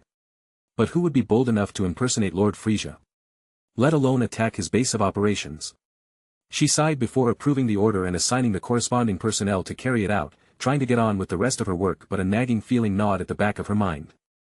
I've already approved it, and hopefully, my race has a high enough ranking with Frieza to overlook any problems that occur. In any case, I'll take the week off and vacate to my home planet. Banyu got up from her desk in Frieza Force headquarters and started packing her stuff, already calling for her private ship to be prepared. She barely took time off her work and hated doing things spontaneously, but she just had a very bad feeling. She wouldn't tell anyone though. A curvy red-skinned woman with bright white hair navigated her way through the building, many other races and species fleeing from her path as she walked. I should have delayed the order, she thought, thinking about the situation over and over again. Although Frieza would not be happy to receive confirmation of a request he personally made, she could have inquired some of his ministers or even King Cold, who was more merciful. She entered her ship as she registered her holiday on the Frieza Force database. Instances like this were not uncommon, many of the aliens who handled Frisia's personal affairs frightened and hesitant to do anything that specifically related to him, from the fear of being killed just because Frisia felt like it. Chapter 118. A short round alien opened the door hastily. Captain Banyu. We've detected Dash. The Frisia Force soldier suddenly stopped talking, realizing the room was empty. He kissed his teeth quickly and exited the room, moving into the office next door. Chui, he shouted, upon entering the room. Chui, who was leaning back with his feet on his desk as he slept, was abruptly woken up by the sudden shout. What do you want? Chui said mildly, unable to tell who had called him, but he discerned it was not Lord Frisia. We've detected an unknown ship on our skyline, the soldier reported. What are you waiting for? Blast it out of the sky. Chui said, slamming his fist onto his table. Yes, Captain Chui, the soldier said, scuttling out of the room. The soldier quickly went to the weapons department, informing them of the command from the higher-ups. In a matter of moments, several missiles were fired from the base, startling a few soldiers who were out in front on the land, just returning from their assignments. The missiles soared high into the sky, the refined weaponry having no issue traveling long distances and tracing Zelta on the skyline. The missiles locked down the ship, just a few meters from impact when a huge thick green key sphere surrounded the whole thing, creating a spectacle for those down below. Dark green key enveloped the ship, one layer clinging closely to Zelta's surface while the other layer spread out around it, forming the massive sphere. Boom! Boom! Boom! The missiles exploded harmlessly on the surface of the barrier, having next to no impact on, but a few seconds later the outer barrier disappeared. Queen Vegeta walked to Broly, who was seemingly staring into space, his eyes and aura filled with ki. So he wasn't even trying when we sparred, she thought, even more self-conscious. Trying to shake off her doubt, she headed to the opening in the ship, able to see the land which looked to be 1,000 miles down below. A firm hand weighed down on her shoulder. Let's do this, he said, slightly excited. Queen Vegeta saw the energy in his eyes and breathed out, calming herself down. Mr. Yellow. After you loot the location I sent, circle around the dash. I know. I know. Just go do it. Mr. Yellow said, ushering the two of them. Broly smiled at his robot and put on the Blutz wave helmet. I'll transform first, when we hit the ground I want you to transform and wreak havoc. Sounds like a plan. Broly jumped out of the ship, feeling weightless suddenly but then picking up speed as he hurtled to the ground. Queen Vegeta watched Broly fall, his figure getting smaller as she waited patiently. Broly looked down at the military base, analyzing it with his own two eyes. The headquarters was a compressed construction, the entire thing only taking up a small part of the planet's surface, the pitch-black sky in the background only hinting at the evil deeds that they were responsible for. The buildings were slightly eccentric in shape, many domes and cylinders constructed compactly of the same white stone. It was at this moment a thin beam of ki raced from the building, suddenly hurtling towards Broly's spaceship, consequently flying towards him at the same time. Let's do this. Broly thought, pumping himself up. He pressed a button by the side of his helmet and a bright white soundless light flashed onto his eyes, causing him mild discomfort as he struggled to keep his eyes open, resisting the urge to blink. I'll have to do something about that. The same pressure like before built up in his tail, the feeling as if it would burst occurring, making him feel warm on the inside. Broly's eyes turned red again as his teeth jutted out in length, becoming the same snarling fangs as before. This time his hair remained the same style, drastically increasing in length to accommodate his huge figure. His muscles expanded, becoming more than 10 times bigger in size, and wild brown fur sprouted out of his skin, the only sections smooth were his face and abs. Broly's feet, if they could even be called that, also changed, becoming much more hand-shaped in structure, and his legs pulsated once, the muscle hardening immediately. The small helmet around Broly's head broke apart without a fight, unable to cage his expanding body. Seems like there were no hiccups this time, Broly thought, unable to shake off the excitement that came with getting back at Frisia. Even in his great ape form, a long smile appeared on his face, giving him a very scary appearance. What in the name of King Cold is that? A blue-skinned soldier said, pointing to the small figure in the sky that was rapidly growing. Broly moved his massive hand, he too slightly surprised by the size, and moved it to the laser beam heading towards him, not even bothering to cover his hand with ki. PSH. It's like warm water. Broly's hand resisted the beam effortlessly, the impact spreading evenly over the massive surface area of Broly's hand, not even harming the hairs on it. My god. It's a fucking monkey. I ain't never seen some shit like this before. The soldiers could only watch in awe as the huge figure came down from the sky, slowly diffusing the beam. It's my turn. Queen Vegeta leapt down from the ship, diving down in a streamlined manner towards Broly, who had his legs spread out. Almost invisibly, she caught up to him and clung to the surface of his body, grabbing some of his hairs. "What the fuck are you guys doing? Use all the weapons we have," an engineer said hastily, urging everyone to actually attack instead of staring. "Somebody get in contact with Lord Frisia." "What the fuck? Our communications are down. Our signal has been shut off. Sound the alarm." A blaring siren rang out in the entire Frisia force compound, even those in the bathrooms were not safe. Calling every able-bodied soldier. Execute Emergency Order 1. Emergency Order 1. That meant that the worst-case scenario had occurred and an enemy had snuck in and was launching an attack, meaning they would have to mobilize immediately. In a matter of seconds, several soldiers were lined up and armed, stationed in front of the headquarters with guns. Some soldiers charged out of the base. Who do you think has the guts to oppose the Frisia force? Probably some side characters who think they can overpower the main ones. I can't wait to see Dash. Doo-doom. A heavy thud quaked through the ground as Broly's 2 feet descended, sending a horrific earthquake through the land. A thick green fog surrounded his appearance, acting as a mist preventing the soldiers from seeing him. "Fire!" Chui commanded, using his small authority to coordinate the actions of the common foot soldiers. They wasted no time and levitated, using their small ki pools to gain what they thought was an aerial advantage, and fired several ki beams and blasts with rifles in their hands. Descending a rain of energy into the fog. "Cease!" Chui commanded, as the fog did not stir once throughout the entire barrage and he wanted to see what was going on.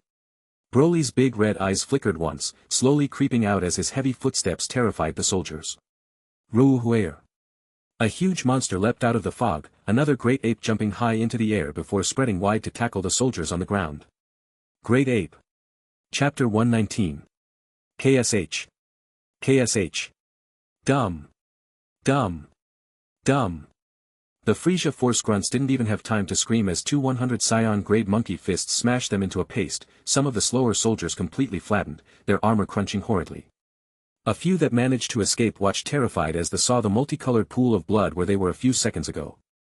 Roar. What the shit? Why? What? How? Queen Vegeta bellowed loudly, beating on her enlarged Ned crystal armor as jumped up and down, causing casualties with every movement. She's not in complete control. Broly watched Queen Vegeta terrorize the enemies on the land, jumping from side to side while clenching his fists quickly, pulverizing many screaming soldiers.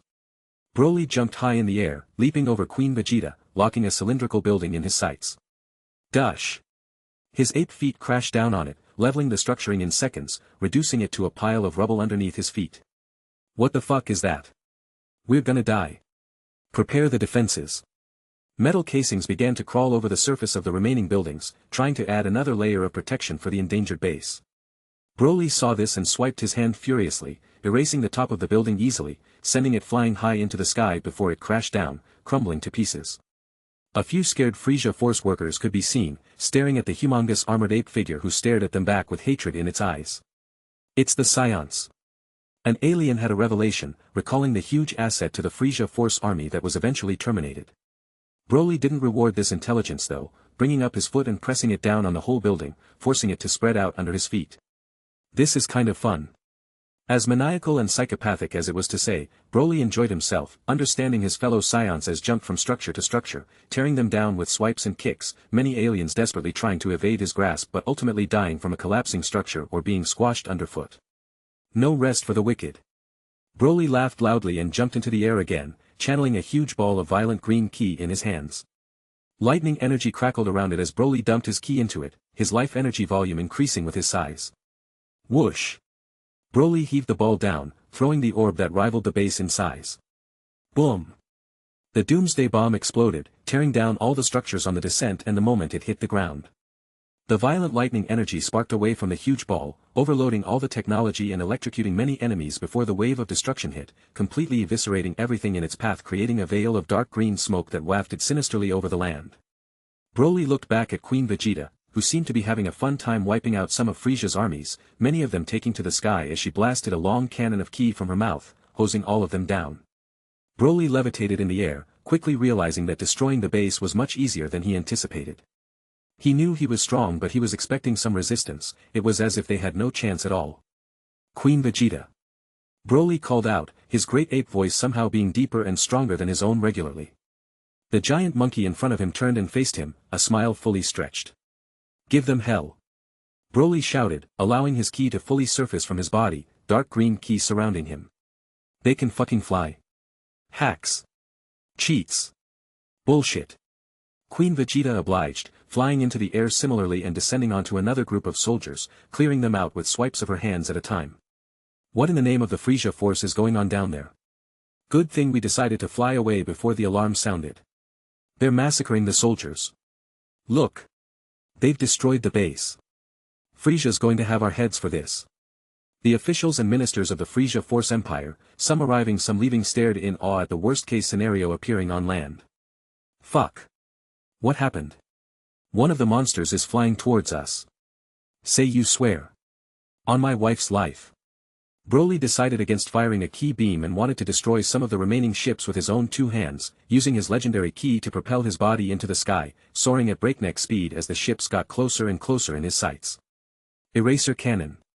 Broly shouted, deciding to fling a small ball of ki at the ship. Eraser what? That sounds like a finishing move. Then that means. Boom.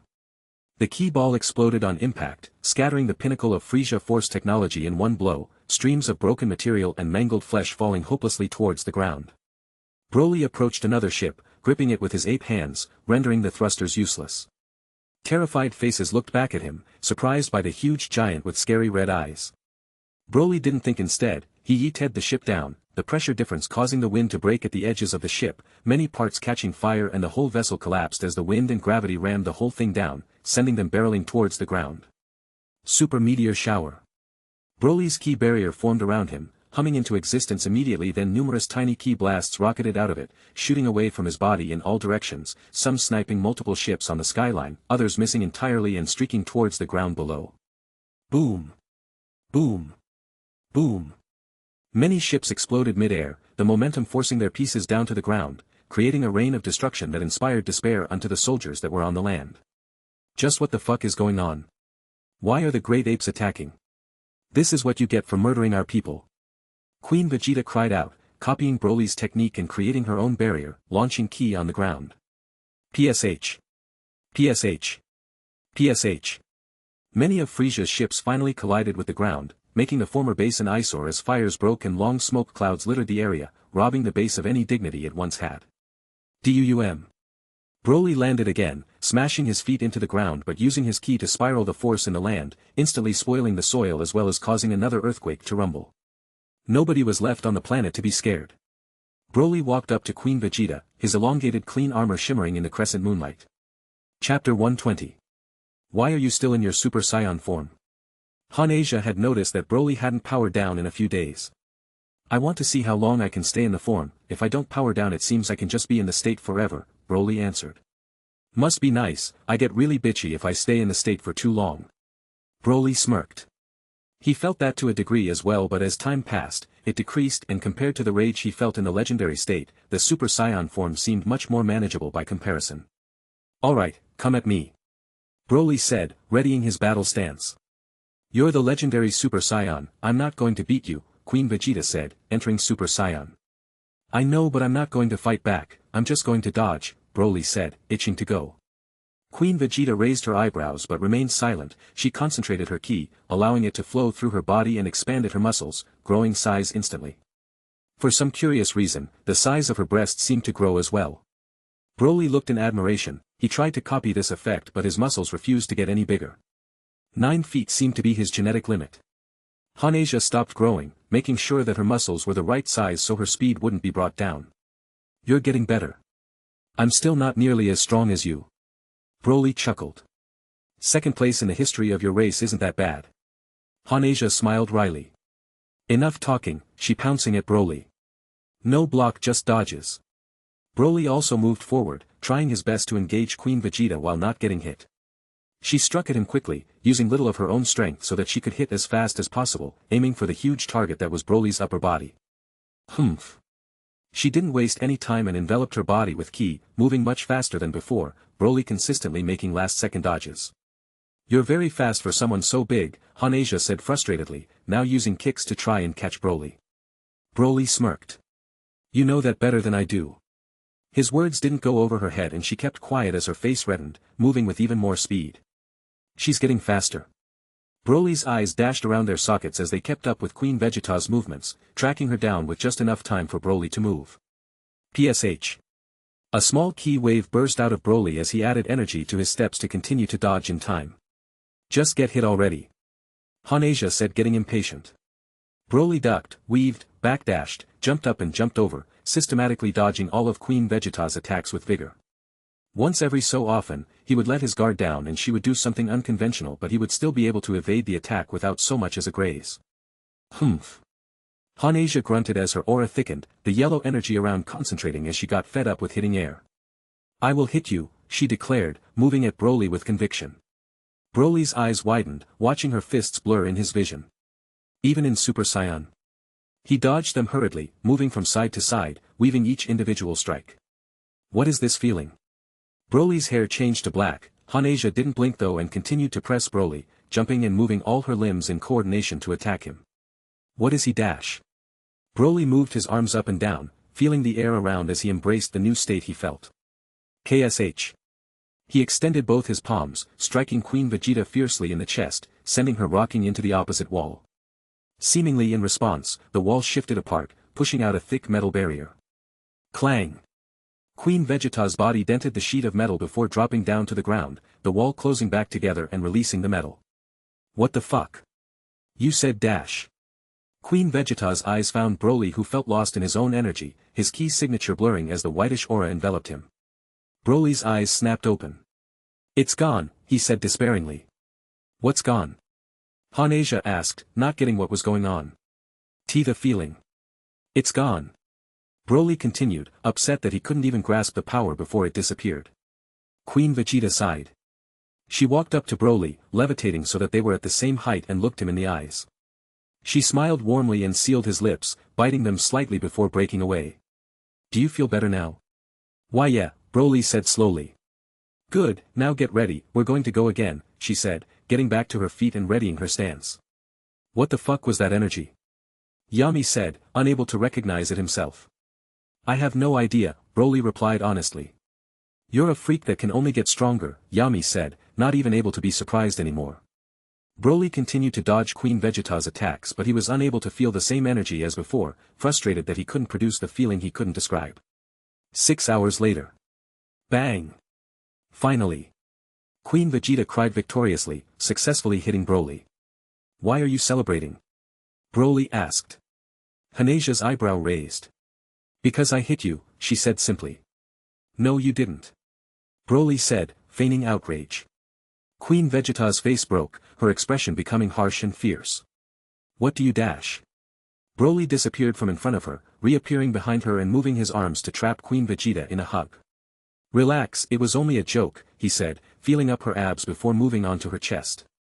Oh yeah, she said seductively, pressing her ass against Broly's waist. She turned around in one slick movement, wrapping her legs around his waist and sealed his lips, stretching a palm down to his trousers and stroking his power pole. What do you want me to do? She said, whispering into his ear this time. Broly's breathing became heavy, his confident demeanor straining under the sudden stimulation. He wanted to speak but knew he would moan if he did. Close your eyes for me, she said slowly, climbing off of him. Broly waited anxiously, his spear at half-mast. 20 seconds had passed. He opened his eyes impatiently only to realize he was by himself in the room. That's not a good look buddy, Yami said softly, resisting the urge to burst into laughter. Broly sighed out, realizing he was had. I say you pin her down and have your way with her, Yami said, offering solutions. Don't worry, she'll come back eventually, Broly said, picking himself up and heading back to his room. Chapter 121. Mr. Yellow, send the ship onto a faraway section of the planet. Yes, sir. Queen Vegeta and Broly flew out of the open ship, fully decked out in armor as they overlooked the planet, their auras strong and controlled in Super Saiyan. Are you ready? Broly asked, tightening his fists. Queen Vegeta's eyes turned cold. He's as good as dead, she said bitterly. Broly looked down on the planet, watching soldiers depart from their ships and bring in deliveries into the main building, several of them performing military exercises while others marched from A to B. Let's go. Broly and Hanasia flew down, appearing like asteroids in the sky, soaring down towards the ground at breakneck speed, sure to wreak havoc. Fire! The military base was on high alert after the announcement of the destruction of the surrounding planets. When they detected a disturbance in the sky, they didn't hesitate. A thin beam of concentrated ki shot through. Hanasia scoffed. She leaned mid-air and flew towards the beam, smacking it down towards the ground where it skimmed the land and grazed the air, flying into the horizon. Broly raised an eyebrow, unsure of why she missed out on the opportunity to harm them with their own weapons. I want to kill each of them with my end-to-hands, she said coldly. Broly's expression hardened, understanding Queen Vegeta's point of view and realizing these people couldn't be shown mercy. WSH. Wind bathed the land at their feet before they hovered over the ground, landing with a slight sound.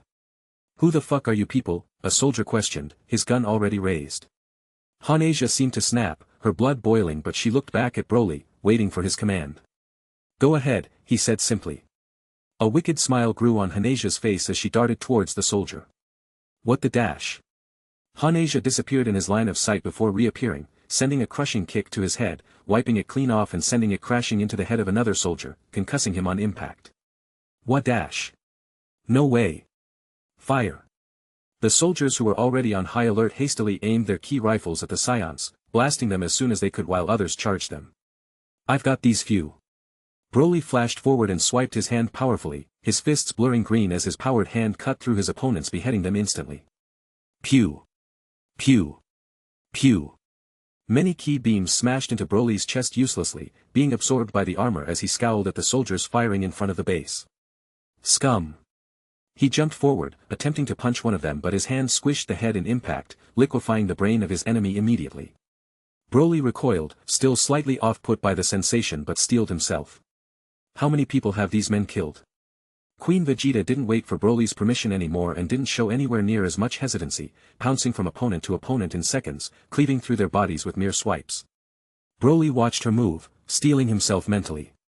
Hey! What the fuck is going on over here? Who are you? Fire! More soldiers had come from inside and circled around the building to the front to see what the commotion was, only to see several soldiers shaking in fear while others were completely headless, still standing before crumpling weakly. Broly flashed again. My neck. My collarbone. My septum. My sternum. The soldiers blinked only to find several dismembered soldiers bleeding out while Broly looked back at them scowling, his hand wedged through the chest of a soldier whose blue blood was leaking out of his mouth. Just who are you? A squad captain called out, never seeing something like this before. Broly flashed again, appearing in front of the captain, his palm stretched towards his face. The legendary Super Saiyan. The legendary what dash?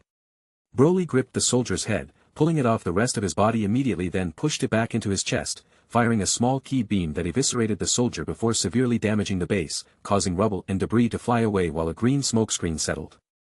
Please, don't kill me. A soldier knelt down, begging for his life. Pew! Pew! Pew! You fucking coward. Just because you face a strong enemy. A soldier marched up to the Broly. I don't know if you understand who you have messed with, we're the Frisia Force, the strongest army in the galaxy, the soldier stated boldly. This guy is either the bravest or dumbest man in the entire universe, Yami said, genuinely puzzled at where the alien found its confidence. Who decided that? Broly simply pushed his hand forward, busting through the chest of the alien, gripping his heart and squeezing down on it hard before ripping it out of his chest. It really wasn't that difficult for him to do. The alien had what could only be described as pure confusion as well as belated panic written on his face. Broly looked back to the soldiers, eager to see their reactions. Just because you killed a few weaklings doesn't mean you can beat us, they said defiantly, squaring up to Broly. Isn't that what your buddy said? Broly questioned, stamping his foot against the skull of the last enemy, crushing it. Well, he's not me, the alien said, readying ki at his fingertips. I figured it out. Yami deduced. Broly reeled back, moving his arm as far away as he could, shifting his waist. These guys are just beyond retarded. The guard raised his fists, eager to prove his strength to Broly, materializing a thick ki barrier. PSH. Broly's hand viciously smacked against the guard's face, disrespecting the barrier into non-existence and knocking the head of the soldier clean off his shoulders with such great force that the friction on the other side of the soldier's head was too great, forcing the whole thing to catch fire. Broly twisted on his toes, levitating in the air and performing a spinning jump, moving the head 360 degrees before slamming it back into the chest of the soldier, sending it rocking back to the military base, a sliver of ki following. Boom! The soldiers watched another green smokescreen form. I ain't never seen shit like that before. But it doesn't matter. You may have beat him, but that doesn't mean you can beat me. Yami was speechless. A few minutes later, Broly had an idea. It was a sort of martial arts move that would keep his opponent in the air and allow him to hit them for longer. He found it hard to keep his opponent in the air for a long time as he had to chase them down after delivering force to them, but with this concept, he could hit them up and down and make them move forward in the air, looping them. He liked the idea, but he didn't have anyone to try it on, not wanting to torture Queen Vegeta any longer. Let's play a game, he said to the frightened soldier who watched the rest of his squad bleed out and die. Chapter 122. Stand down or get shot. Bonk. This is Frieza Force private property. Stand dash. Bink. These academic types talk too much, Yami said, watching Broly stomp them out one by one. It's because they're scared, they never would have guessed that they would be fighting, they have too much confidence in Frieza, Broly said, theorizing. Broly made his way through the interior building, the soles of his shoes soaked in alien blood as he stomped out those who tried to attack him, letting the others run past in fear. Where's this Frieza guy? Yami questioned. He was the one responsible for the mass murder of his descendants, so even Yami was interested to meet him, yet he didn't come out despite all the hell they had raised. Han Asia was still outside, slaughtering soldiers one by one. Stop or I'll shoot. Lord Frieza will dash. Broly looked down on the creature. It was a reptilian kind of alien with a huge head and green skin, splotches of yellow everywhere. He was maybe 5 foot, and so Broly's massive figure was more than scary to him, his head literal millimeters away from breaking the ceiling. Broly raised up his leg and smashed his foot angrily against the head of the creature, turning his brains to paste on a single step. He used his ki to scrape off the blood that splattered onto him. Trash, he said, walking through the corridor. There were several doors on the sides that led to offices, but Broly sent ki blasts into each of them, his chaotic exploding the whole sections completely. Eventually, he reached a throne room where he could sense a strong ki signature. I take it you're the one who has been destroying my planets, Frieza said with his back turned, his eyes closed in anger. Broly sensed Frieza's ki while his eyes scanned his form. Frieza appeared to be 8 feet in height, sporting short horns that protruded out of the sides of his head. His arms and legs were long and muscular, extending to hands with 5 fingers and feet with 3 toes. You're weaker than I thought, Broly said, slightly disappointed. He guessed his power level was around 1.5 million. You don't have the authority to dash. Frieza turned around and laid eyes on Broly. You're a Saiyan, he said, shocked. He recognized those monkeys anywhere. Although his tail was wrapped up and his hair was yellow, Broly still screamed Saiyan to him. Why did you do it? Why did you blow up Planet Vegeta? Broly asked, feeling anger rise in him. Frieza stared blankly at Broly for a few seconds before bursting into laughter. Clap. Clap. It all makes sense now. You came back for revenge, he said, laughing deeply. Why did you do it? Broly screamed, getting angrier by the second. One does not simply commit mass genocide then laugh about it. Why? Frieza said, finishing up his laughter. Because you filthy monkeys are inferior to me. As the superior being, I can do whatever I want with you ants. Be a dump. Broly felt his heartbeat in his chest, his face contorting sharply under Frieza's words. You can't be serious, he said, feeling his ki explode around him, his aura growing in size. I regret to inform you I am, Frieza said slowly, amused at how Broly tried to increase his power. He couldn't sense the ki in his guards and wasn't impressed with the ki in his body, not knowing how dangerous Broly's physical body was. Frieza. That's not good. Broly did nothing short of explode, his soft yellow hair instantly flashing green. Ki burst out of his eyes and mouth and rocketed into the palace room, destroying large chunks on impact. His muscles beefed out, even more, becoming more compact and bigger, pushing his frame to the limit. His ki production also exploded, bombs flying out of his body in every which direction, already soaking his muscles and bones with strength. What are you dash? Shut the fuck up. Broly burst forward, much faster than Frieza could even see, and smashed his fist into the side of his head, bursting through the building in milliseconds, erasing the structural integrity in movements. Frieza blinked, trying to regain his balance in the air. What just happened, he thought confusedly, not getting how he was hit. Grah! Broly leapt up into the air, a streak of ki following him as he soared, reaching Frieza in seconds. Death be dash. Frieza was interrupted as a strong impact smacked against his head, his neck bracing just not to be blown off. Broly showed no respect for Frieza's signature attack that claimed many lives. HIATUS. Broly screamed madly as he threw another haymaker that rocked Frisia's whole body, sending a shuddering impact through him. Broly didn't even need to think, his fists finding Frisia and pounding on him viciously without him trying, raining down punches on him forcing him back. Broly rocked Frisia's body from side to side, abusing the fact that Frisia could fly to his advantage, not allowing him to recover as he beat him angrily. Legendary. Hanasia whispered, watching Broly assault Frisia from a distance. I've got you now, a wounded soldier shouted. Hanasia simply threw a ki blast at his face, blowing it clean off. Enough. Frisia shouted, ki bursting out his body, pushing Broly back. I don't dash. Frisia blinked and Broly disappeared, now underneath him. Broly grabbed onto his leg and squeezed, tightening his grip on him. Shit. Broly yanked his leg down and waved him around like a flag, changing the momentum of his body harshly. He flew to the ground and whacked his body against the floor from side to side, breaking the ground with ease. Broly let go for a split second, releasing his leg and gripping his head, driving it through the dirt before heaving him back into the air. He then pulled him down suddenly, making air shockwaves due to the sheer force, making him fly down to the ground.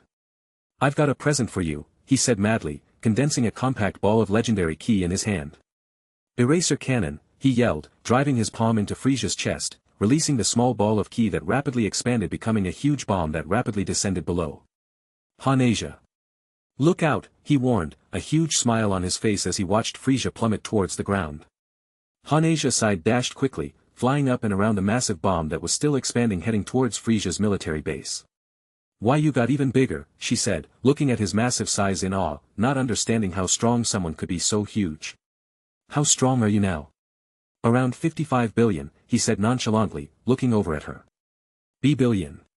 Did I ever tell you how beautiful you look in Super Saiyan? Broly said, wrapping his arms around her waist, pulling her to him.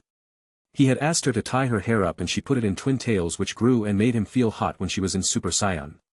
And not now, she said quietly, looking at his abs they were the size of her head. I wonder if no stop it, her face reddened in shame. You fucking monkeys. Frisia screamed, his aura changing. Frisia now looked different, his skull elongated even further while his horns jutted out higher from the side of his head. His spine seemed to bend, making him lurch over and his facial features merged giving him a small beak while his shoulders inflated in size, looking like shoulder pads. Broly scanned his form, only to realize disappointedly that his power level was still only around 2 million. Broly's hand swatted Queen Vegeta's ass. I'll let you play with him for a bit, he said, crossing his arms. Hanasia's warm and ditzy expression disappeared when she looked at Frisia, only rage and bitterness found. Chapter 123. Frisia stared at Hanasia with vague interest remembering who she was. You're the queen of that planet I blew up. How's your husband doing? He just finished beating your ass and said I get to have a turn, she said, facing him and charging her ki. How cold of you. Abandoning your husband after a few years, where is your faithfulness? I don't stay faithful to bitches. Agreed, Frisia said, finding the middle ground. Any last word before I kill you, he said, pointing his fingers at her. Just that you look like an off-brand xenomorph crossed with Dodoria. Fuck you, he shouted, firing many small laser beams at Hanasia, tapping in the air causing a barrage to hit her. Hanasia blocked the ki beams, only to realize they did not damage her. She walked towards him defiantly. What? Why aren't you dying, he said, firing even more. I'm Super Saiyan, she said, changing towards him and delivering a solid punch to his face, knocking him back. Super Saiyan? You mean that bullshit power-up? You would know a lot about bullshit power-ups, she said, attacking him suddenly. Bink. Bank. Smack. What the fuck? Why are you so strong? Even with a 50x multiplier, you're still way stronger than a filthy monkey should be, he said, reeling back, trying to regain his breath. I had a few Zenkai boosts, she said, looking at him smiling. Hacks. Cheats. What's with you Saiyans and your bullshit power-ups? What's with you frost demons and being massive bitches? Enough. I will treat you to witnessing my final form. Frisia said, charging his ki and honing his energy. Hanasia stopped. Go on then, as a superior being, I guess I have a duty to give you chance, she said, crossing her arms and puffing out her chest. Frisia grit his teeth hard as agitated his ki, forcing his body past the limit he imposed and revealing his true power. Broly breathed in and out, meditating while floating mid-air trying to regain control of his anxious body. It's always easier the second time. Broly breathed loudly as he calmed himself after he beat up Frieza, knocking him down and up any way he wanted. He felt almost complete, the satisfaction, unlike anything he ever felt before. His anger didn't disappear, growing like wildfire, but he wielded it with purpose, making sure he was being careful. His ki buzzed around violently in his body, but under the command of his strengthened will it was restrained, doing exactly as he wished it to. His emotions were still unstable. Even now he was actively resisting the urge to take Frieza from Hanasia and continue to wail on him, also wanting to pin down Hanasia and have his way with her, but he patiently waited. All these things would come in good time. This isn't good, Yami thought, not knowing what to do. The legendary forms were the only places he had an advantage, but Broly seemed to rapidly gain control of everything, breaking the mold for the unbridled mad berserker the legendary Super Saiyan was supposed to be. I know you've been trying to steal my body, Broly said, deeply amused by Yami's panic. Huh? How did you find out? He said in response, not getting where he made a mistake. The whole way you behaved about the super lightning crystal was off, and then you didn't do anything to help me like you said you would. Also, you're really bad at hiding your thoughts. I wanted to give you the benefit of the doubt, but after a while, it was just funny watching you panic all the time, Broly responded, laughing as he spoke. Yami mentally recoiled, struggling to believe what he heard, anger building inside him. Oh. You're mad. Gonna cry about it? Broly said tauntingly. Why are you telling me this? Yami said frustratedly. No reason really, I just felt a bit mean for fucking with you for so long, he said, smiling. Even if you feel that way, I can still be of use to you, Yami said, weighing his options. Broly laughed loudly. I hope so, for your sake, he said, unfolding his legs and landing on the ground. Why does he look different, he said, landing beside Hanasia. Behold monkeys. This is my final form, revel in its glory. Frieza said boldly. Frieza was now significantly more powerful and significantly shorter. His skin was completely white except for a few patches of purple on his shoulders and head. His face was more humanoid in shape and structure, but he still had 3 toes. An abomination. Broly detected his power level to be around 150 million. First of all, you need to chill with all that monkey talk. A few minutes ago, I laid you out like a fucking blanket. If you don't watch your mouth, I'll kill you in the most painful way possible, Broly threatened, pointing his finger at Frieza. Queen Vegeta looked at Broly surprisedly, not knowing he was capable of such a thing. Oh really? Well, monkey. Monkey. Monkey. Monkey. Monkey.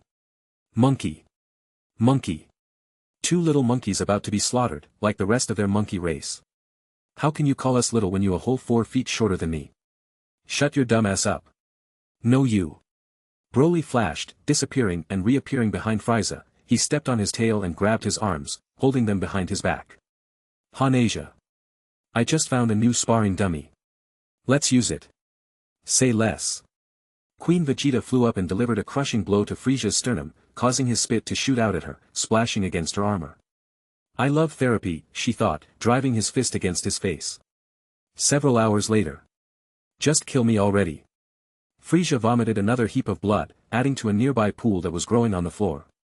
He was beaten and bruised, his body riddled with injuries, having been punched and kicked in several places. Yeah, Broly, you can have him, I'm done abusing him, Hanasia said, smiling at her fists which were colored purple. Sweet. Broly released Frieza, letting him go for the first time in hours. Frieza stumbled to his feet, barely able to stand. PSH. His aura changed and his muscles swelled, his figure becoming much more bloated. Did you really think dash? Bink. Broly ran up and delivered a strong Superman punch to the side of his head, before driving his fist even deeper than Hanasia into his chest, forcing out even more blood. So noisy. Broly complained as he smacked Frieza again, his fists which were bigger than Frieza's head rocking his world. Chapter 124. Broly punched Frieza in the face repeatedly, sometimes jabs, hooks, haymakers, but made sure to beat up Frieza with all his strength, using ki-powered punches. He wouldn't hold back for the sake of anybody. A wide smile came on his face, terrifying Frieza. He yanked Frieza down by his tail, forcing his whole body down. I'm surprised you're not dead yet, all your soldiers would have broken by now, Broly said genuinely. Die. Frieza said, shooting a long beam of purple ki from his palm at Broly. He waved his arms up and down, causing a thick green legendary barrier to form around him, the sphere resisting the ki easily. What the fuck is wrong with you? Why are you so strong? Frieza shouted despairingly, watching Broly walk towards him. I'm the legendary Super Saiyan, he declared, raising his feet to stomp Frieza. Fucking bullshit. Dumph. Dumph. Dumph. Miniature earthquakes shuddered across the ground as Broly moved his legs forward, stomping out Frieza up and down, watching him writhe under his feet. Bitch stomping is my favorite activity. Broly said, jumping up and down rapidly, driving Frieza even further into the dirt as he attacked. I love that man, Hanasia thought, watching Broly cripple Frieza from the sideline, a feeling of warmth she couldn't describe enveloping her. Rip his tail off. Frieza's eyes widened, looking up at Broly who looked back at him sadistically. Please dash. Frieza suddenly felt himself being yanked up, upheld by Broly who had picked him up by the ankles. TCH. Frieza waved his tail, trying to use it to smack Broly but he caught it, tightening his grip on it. Please. Don't rip off my tail. Don't do it. Please. Frieza begged. Broly's smile broke. I wonder how many people begged for their lives the same way. Please. Frieza shouted shamelessly. What was that? I don't speak bitch, he yelled, ripping it off with a strong pull. TSH. Aerk. Frieza grunted, hitting the floor. Broly raised his arm in the air, as if to show off his Frieza's tail to the universe. He looked back at Hanasia who stared at him with eyes full of glee. Do it. Broly brought his hand down, beating Frieza's bleeding body with his own tail, whipping it and smacking it, occasionally stomping him. Frieza didn't even have the energy to beg, on the verge of death. I think I broke him, Broly said, smiling at Queen Vegeta, slinging the tail over his shoulder. You can kill him if you want to, Broly said, looking down on him happily. No, just leave him here to rot. We've destroyed his bases on the other nearby planets so nobody will come to help him. Let him bleed out here and die by himself, Hanasia said, spitting on Frieza who was unconscious. I've got a better idea, Broly said, smiling wickedly. A few minutes later. I raided everything useful from the planet, although I left some of the food. It probably tastes like shit compared to what you're used to, Mr. Yellow said to Broly, coordinating the ship away from the planet. Good work, Broly said shortly, looking back. Hannah. Wanna see something cool? Queen Vegeta smiled at him, taking his hand. Broly's ki wrapped around the two of them, the strong life energy pouring into her. I didn't know you were this powerful, she said, feeling his ki surround her. Broly smiled, his teeth on full display, making him look scary when put with his green hair. The airlock opened, a hole in the ship forming. Hanasia closed her eyes fearfully, not knowing what would happen. I can breathe. Broly remained silent, condensing a small ki ball into his hand with every fiber of his being, making sure it was the most disruptive ball he condensed to date. Without wasting time, he threw it at the planet, watching it rapidly expand in real time until it reached the planet itself. Boom! A thin barrier blocked the energy waves from the explosion, surrounding the ship and diligently holding out among the rumbling. It's so pretty, she said, watching the colors stretch away. Broly brought her in, hugging her tightly, while they watched the planet blow. Give me a few minutes to prepare, I want to have a shower first, she said lowly, feeling Broly's little brother push against her. I like the way you smell now, he whispered in her ear, feeling her breasts.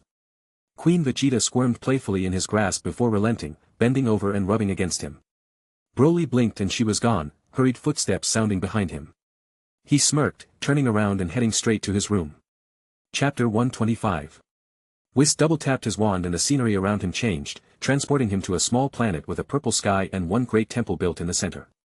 I better get on with my investigation, he thought, rubbing his stomach that was packed full. In front of the temple was a long bridge that arched over a river, several shrubs of fruit and vegetables sprouting from the dry land as fish swam in the water coyly. The temple was a deceptively big creation. It had several towers that were linked by floating staircases to flying landmasses. The building on the ground was tall in the center but smoothed out into a long chain. Whis walked at a relaxed pace, remembering the peculiar resident of this planet. He looked at the closed entrance gate, realizing that he hadn't booked an appointment.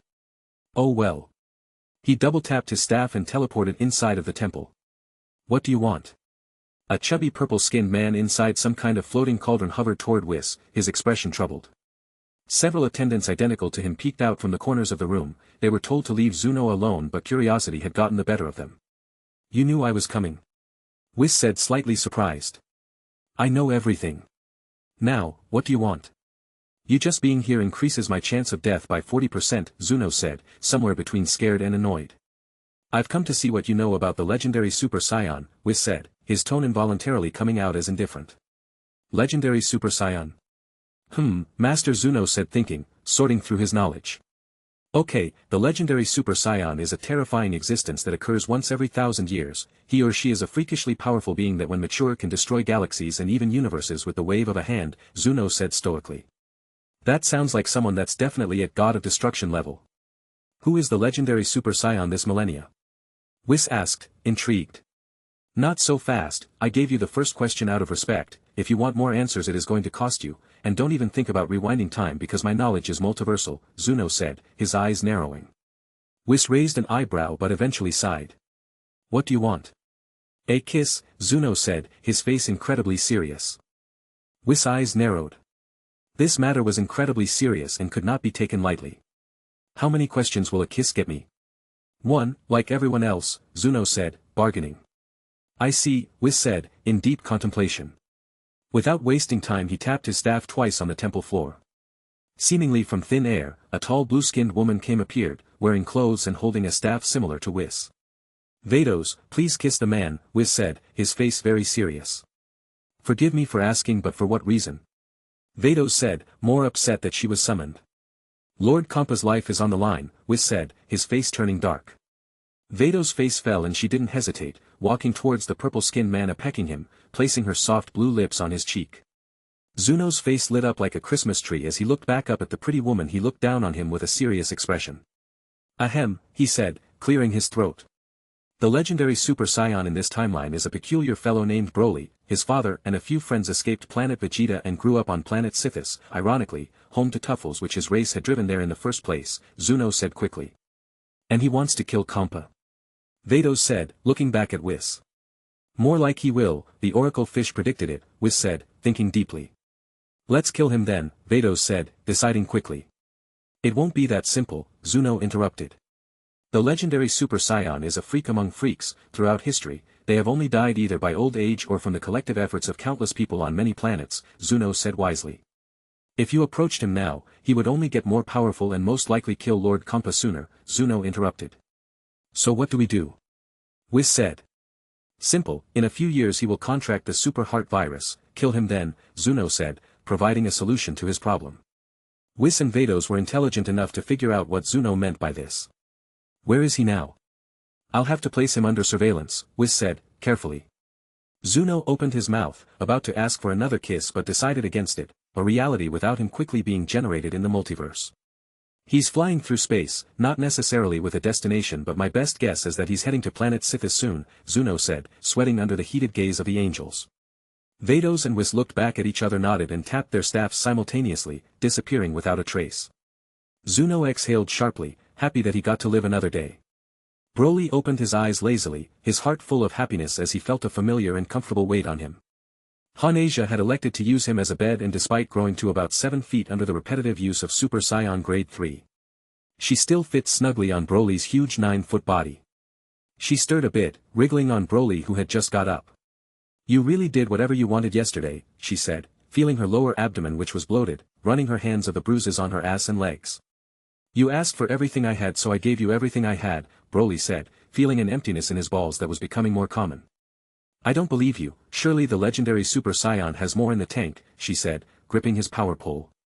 No can do, I'm out of commission for at least the next 3 hours, Broly said, moving his ki in his body. Only 3 hours. I can't let my little cum slut go without dick for too long, can I? Don't call me that, she said, quietly, tucking under his chin. 47 times. Broly cackled, laughing loudly as he embraced her. And the face you made. Even if I become a vegetable I don't think I could forget it. I have no idea what you're talking about, Hanasia said, feigning ignorance. Let me remind you. Just above Broly's head, an electronic screen fell down, depicting Hanasia with hands pressed down on his abs while he thrust into her, forcing her tongue out and making her eyes rolled back. The GIF played repeatedly to Hanasia's horror, making her face bright red with shame. You didn't. I did. I hate you. I love you. Her face became even redder seeing Broly's lovesick expression as he laid eyes on her. It was very obvious to her that he wasn't lying. She remained quiet but cuddled him, hugging him tightly as he returned the hug, their warmth spreading onto each other. Where to now? She whispered softly. I'm getting a bit homesick, I'll introduce you to my family, he said, a long smile on his face. Chapter 126. Mushro was extremely troubled. When he had first arrived on Sithis he had made a mistake and ended up raping the Queen of the Tuffles, who in turn, started to act incredibly ditzy and airheaded around him, coming to his house multiple times for sex and eventually making him move into the castle with her for convenience. About a month later she asked him to marry her and he did. But it was all a trick. Queen Nana realized earlier on that being involved with a Saiyan, particularly being married to one, would provide her with all the physical protection she needed, and after realizing that a certain faction of people with unknown capabilities were conspiring his downfall, this was the decision she elected to take. For a long time, she pretended to be in love with him, acting like a sweet and stereotypical wife, but when she found that his response was genuine and heartfelt, she confessed to him that she was pretending and had used him as a political shield for the longest time. However, even after that, Mushrow still declared his love for her and stated that he had no desire to break up with her. Leading to the current situation.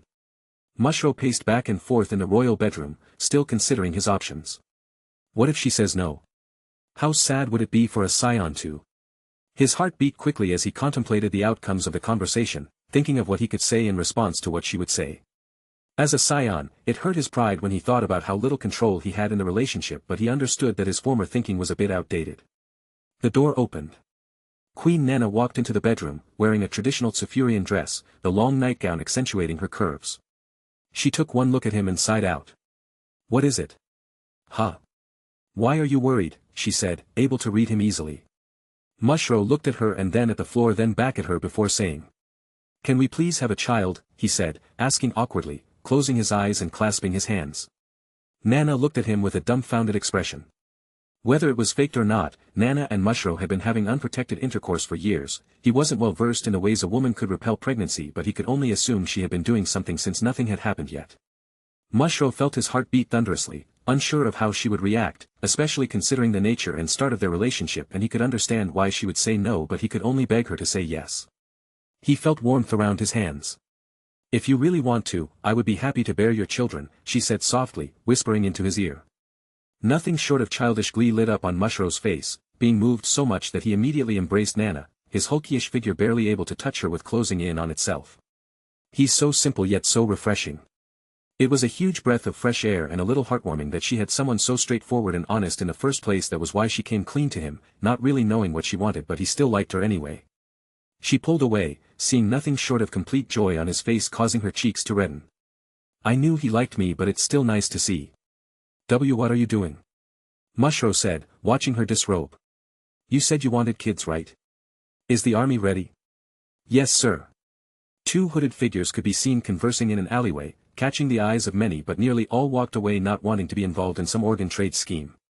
It made more sense to pretend like nothing was wrong than try to be a hero and end up dead. Good, we can finally take over Sithis as we were meant to. Looks like someone is still hung up about it, even though you lost Fair and Dash. Lord Vanquo had already flown into the air, leaving Lord Bio chuckling in the alleyway before disappearing with his teleporter. I want to be there at the castle when we perform the coup. I'm interested to see what face that slut will make. Lord Vanquo flew through the air, navigating precisely as he weaved under bridges and around buildings and statues. The bottom of his shoes propelled him forward powerfully, doing their best to maintain a steady rate of acceleration. The moment he took off, the eyes of several guard robots flickered an ominous red, the same algorithm going through all of them. Searching for flying permit energy signature found. Flyer shares same body type as suspect, Dr. Vaporizer, monitoring actions carefully. Shit. Lord Techno screamed out from his underground base, not believing what he saw on his screen. BZZT. BZZT. Lord Vanquo answered his phone, somewhat irritated. What do you dash? Broly is back. What? These three words shook Lord Vanquo to his core. Although he was the planetary combat specialist, he knew better than anyone he couldn't defeat Broly. Unprepared, that is. DSH. His concentration dipped for a split second, his mind entering fight or flight on how to resolve the situation, forcing him to mistakenly crash into a building. This gave the robots the pretense they needed to approach Lord Vanquo. Emergency healthcare robots on command, they signaled, causing all the people in the nearby area to flee. My leg. My back. My sternum. The robots quickly tended to the people who had chunks of glass pierced into them by the burst while a particular robot approached Lord Vanquo. BZZT. A small signal shot out from the robot, temporarily disabling all Sithis-grade technology on his body. Shit. Dr. Vaporizer stumbled away, but the robot gripped him firmly. Stop resisting. You have violated the law. You will be processed. Lord Vanquo slipped a small pill into his mouth. In a matter of seconds, his figure grew and his body becomes much taller and muscular. Process this, he shouted, driving his boot into the face of the robot, forcing it off him as he activated his rocket shoes and shot out of the building, not unlike a missile. Conditions met. The spy droids on the land didn't waste time, vaulting into the air after Dr. Vaporizer, firing several missiles at him. Come on. Come on, he thought hurriedly, waiting for his teleporter to recover. DSH. A strong hand came from nowhere, driving his fist into Vanquo's chest, disrespecting the custom armor he had. King Mushro. Stand down. Mushro said, his face completely livid. BZZT. His teleporter was back online. Dr. Vaporizer's teeth ground against each other, looking at the missiles that were rapidly approaching as well as feeling Mushro's firm grip on him. I have no other option, he thought, activating the teleporter. Chapter 127. WSH. Dr. Vaporizer appeared in a lab, Mushro clinging onto his shoulder, staring at the environment dazedly. They appeared to be in some kind of mechanical workshop, several complete and incomplete robots powered down and stored in an organized manner, each of them being nursed in some kind of medical capsule. There were beakers and test tubes filled with all sorts of colors while huge data stores were kept at the right-hand side of the room. What's going on here? Compared to Broly he was dumb, but he wasn't that dumb. Without hesitating, he released his hold on Lord Vanquo and fired an array of key blasts at the data banks, not satisfied until the whole thing was set ablaze, smoking and creaking. You fucking dick. Lord Vanquo cursed, knowing how vital the banks were to their plans. Mushro didn't hesitate and slammed his fist against Lord Vanquo's jaw, the impact sending him flying into a wide flat screen breaking the surface. 0, deploy Zuthiel mutane vapor, the doctor called out, a gas mask function instantly covering his face. Before Mushro could blink, copious volumes of sleeping gas were ejected into the lab, funneling through the vents and dousing the room in a thick fog quickly. Why is the room spinning? Mushro collapsed on the floor, snoring on impact. Fucking monkey, the doctor cursed as he clambered out of the broken screen, his armor capable of protecting him from the glass. He approached a sleeping Mushro and gripped his hair, pulling his head up. Slam. Slam. Slam. Lord Vanquo rammed Mushro's head against the floor as hard as he could but couldn't do any damage, the metallic floor instead breaking and denting under the force. What the fuck is going on in my data?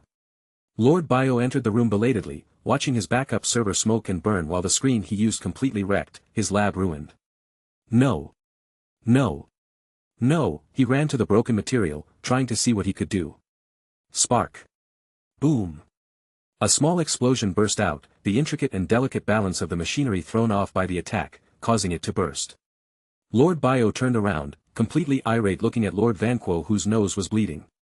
You can have a few shots at him though I doubt you'll be able to do anything with your noodle arms, he said condescendingly, an arm inside his mask wiping the blood off his face. Lord Bio remained quiet, looking down at Mushro who was face down on the floor snoring. WSH. A long sharp blade came out of his custom suit, the thin jagged material shining ominously in the dimly lit lab. Lord Bio squatted, moving the blade towards Mushro, quickly cutting off a small section of his hair as well as scratching the skin on his cheek, drawing blood at the expense of dulling his blade. A tiny hand extended from his gauntlet and produced a vial that collected the blood before smoothly slotting back into his armor. Fucking monkeys, he said, walking out of the room with hair in hand. Lord Vanquo sighed, looking down at Mushro agitatedly. There's no way he isn't bugged, which means that they know the location of our planet. There's another hospitable one, but it requires a lot of effort. Fuck.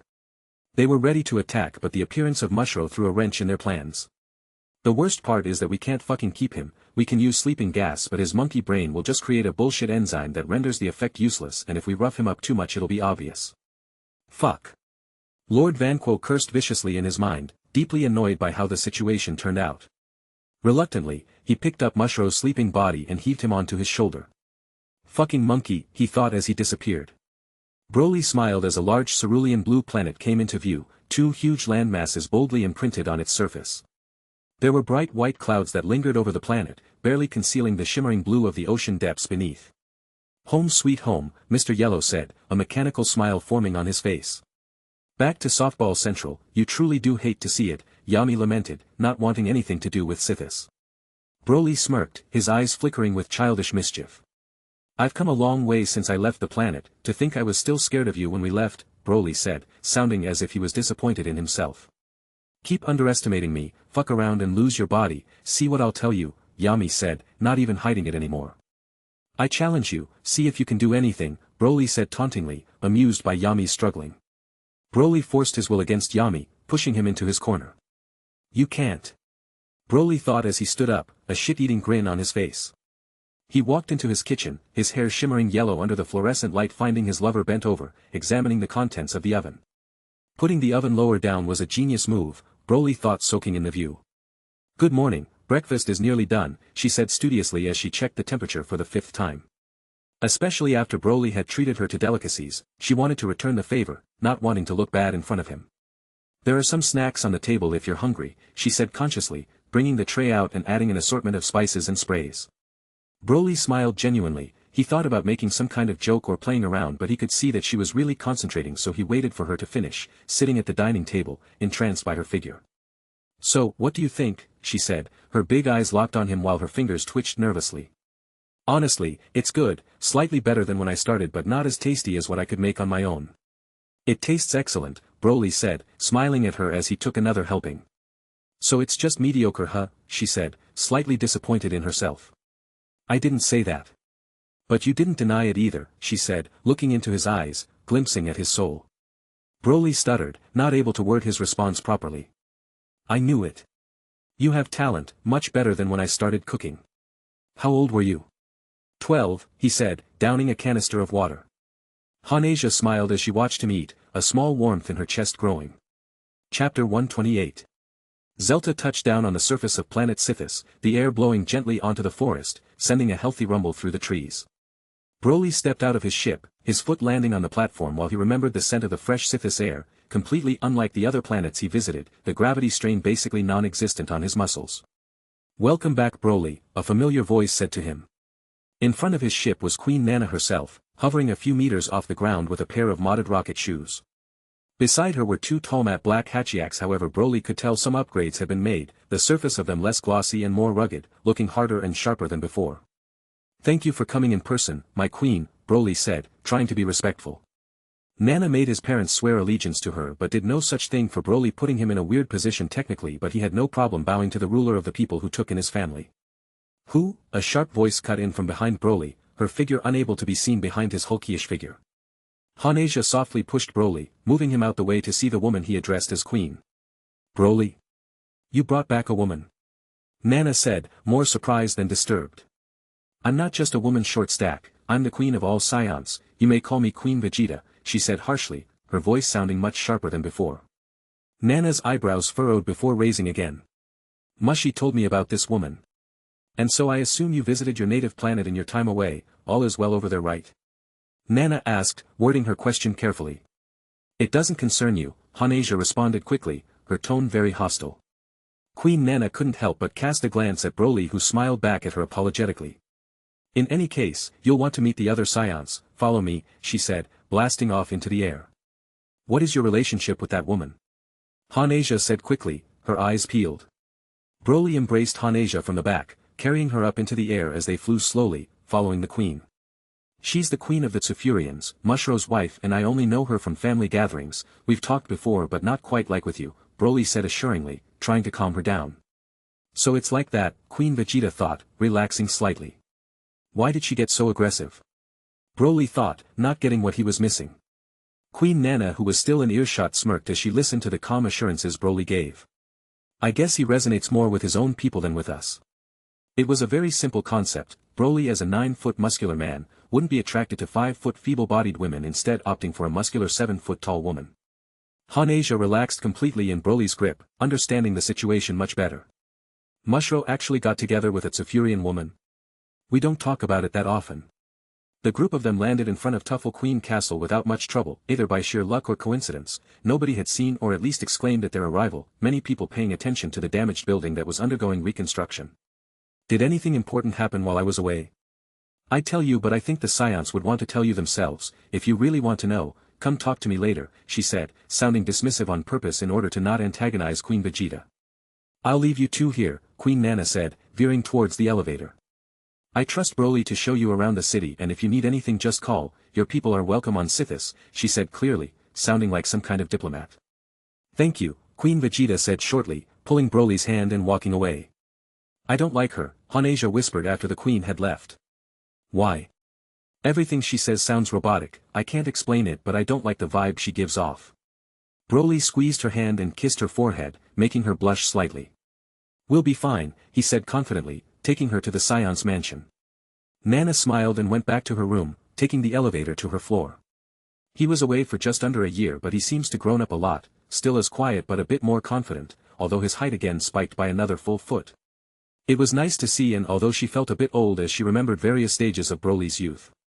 He also seems happier than before, no doubt because of the queen who he seems to have smitten. She smiled to herself again before fixing her face, doing her best to look as indifferent as possible. She opened the door to her room. Inside was a snoring Mushrow, laying back on a beanbag while a frail Sulfurian man stood beside him, tablet in hand and he wore a strange vision augmenter over his eyes. How did you get in here, she said, feigning outrage. Her door handle had become loose but she kept it the same on purpose, orienting it in a specific manner so that she could tell whether someone else had entered her room or not. The frail man smiled back at her. I run half the technology on Sithis, I can get anywhere I want, the Minister of Technology, Dr. Program said snarkily. You should be happy I'm here, your husband was passed out, snoring in an alleyway, it would have been bad if someone else had seen him, he said concisely, eyes fixed on the tablet. Nana's brows furrowed. What happened to him, she said, walking up to her husband, checking his condition. Well, it looks like he inhaled a particularly troublesome sleeping gas, one that would have easily killed a Tuffle when he was teleported to the base of some usurpers, Dr. Program said, reviewing the footage. How do you know that? I bugged the entire police force, he responded simply. I thought you said you wouldn't monitor my husband, she said standing up at him, looking at him in the eyes. Well if I didn't we wouldn't know what we know now, he said concisely, flipping the device around.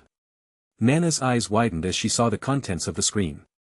When your husband said he wanted to join the police force, I was a little skeptical but he certainly pulled his weight, he said cynically. Who else knows about this? Only you, my queen, Dr. Program said bowing, a hint of sarcasm on his voice. Cut the attitude and call the other heads, we're having a meeting in 10 minutes, she said, turning around. Yes ma'am, he said, his tone now respectful. Chapter 129. Q Queen Vegeta. All the Scions were gathered around a table, engaging in a typical Scion pastime which was eating, enough food to sustain an orphanage for a week distributed evenly on the table. It's a pleasure to meet you, sir. Paragus, Celery and Aspa were both dumbfounded by the response.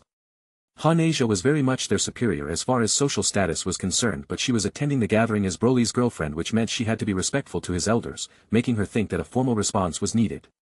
Her words were very genuine but involuntarily awkward, not familiar with addressing anyone in such a manner. Paragus looked at Broly who only smiled back at him, sitting close to Hanasia. Paragus refused to believe there was any kind of relationship between the two as he knew how King Vegeta was but Aspa looked at Broly with a stronger sense of astonishment, not understanding how he managed to seduce the queen. He's a wolf in sheep's clothing, he concluded. How is Planet Vegeta? The question came out early, the Scions while disliking the king, still concerned for their kin also wondering what circumstances lead the queen to follow Broly by herself. It was destroyed by Frisia, Broly said softly, his voice clear and smooth. Paragus' face fell whereas Aspa's gaze grew cold harshening immediately, feeling anger build up inside of him. Celery had already snapped, the pressure around her increasing but before she could do anything Hanasia spoke out. We already avenged our people. On cue, a thick long tail levitated from the floor hovering over the table before reaching Broly's hands. No way. Aspa called out, staring at it. But Frisia's tail is pink, this one is white, Celery called out observantly. That wasn't his final form, he was hiding his real power from us all this time, Hanasia said, closing her eyes as she remembered how weak she was before, scornfully. The three older Scions leaned back in their chairs blown away, speechless from the feat.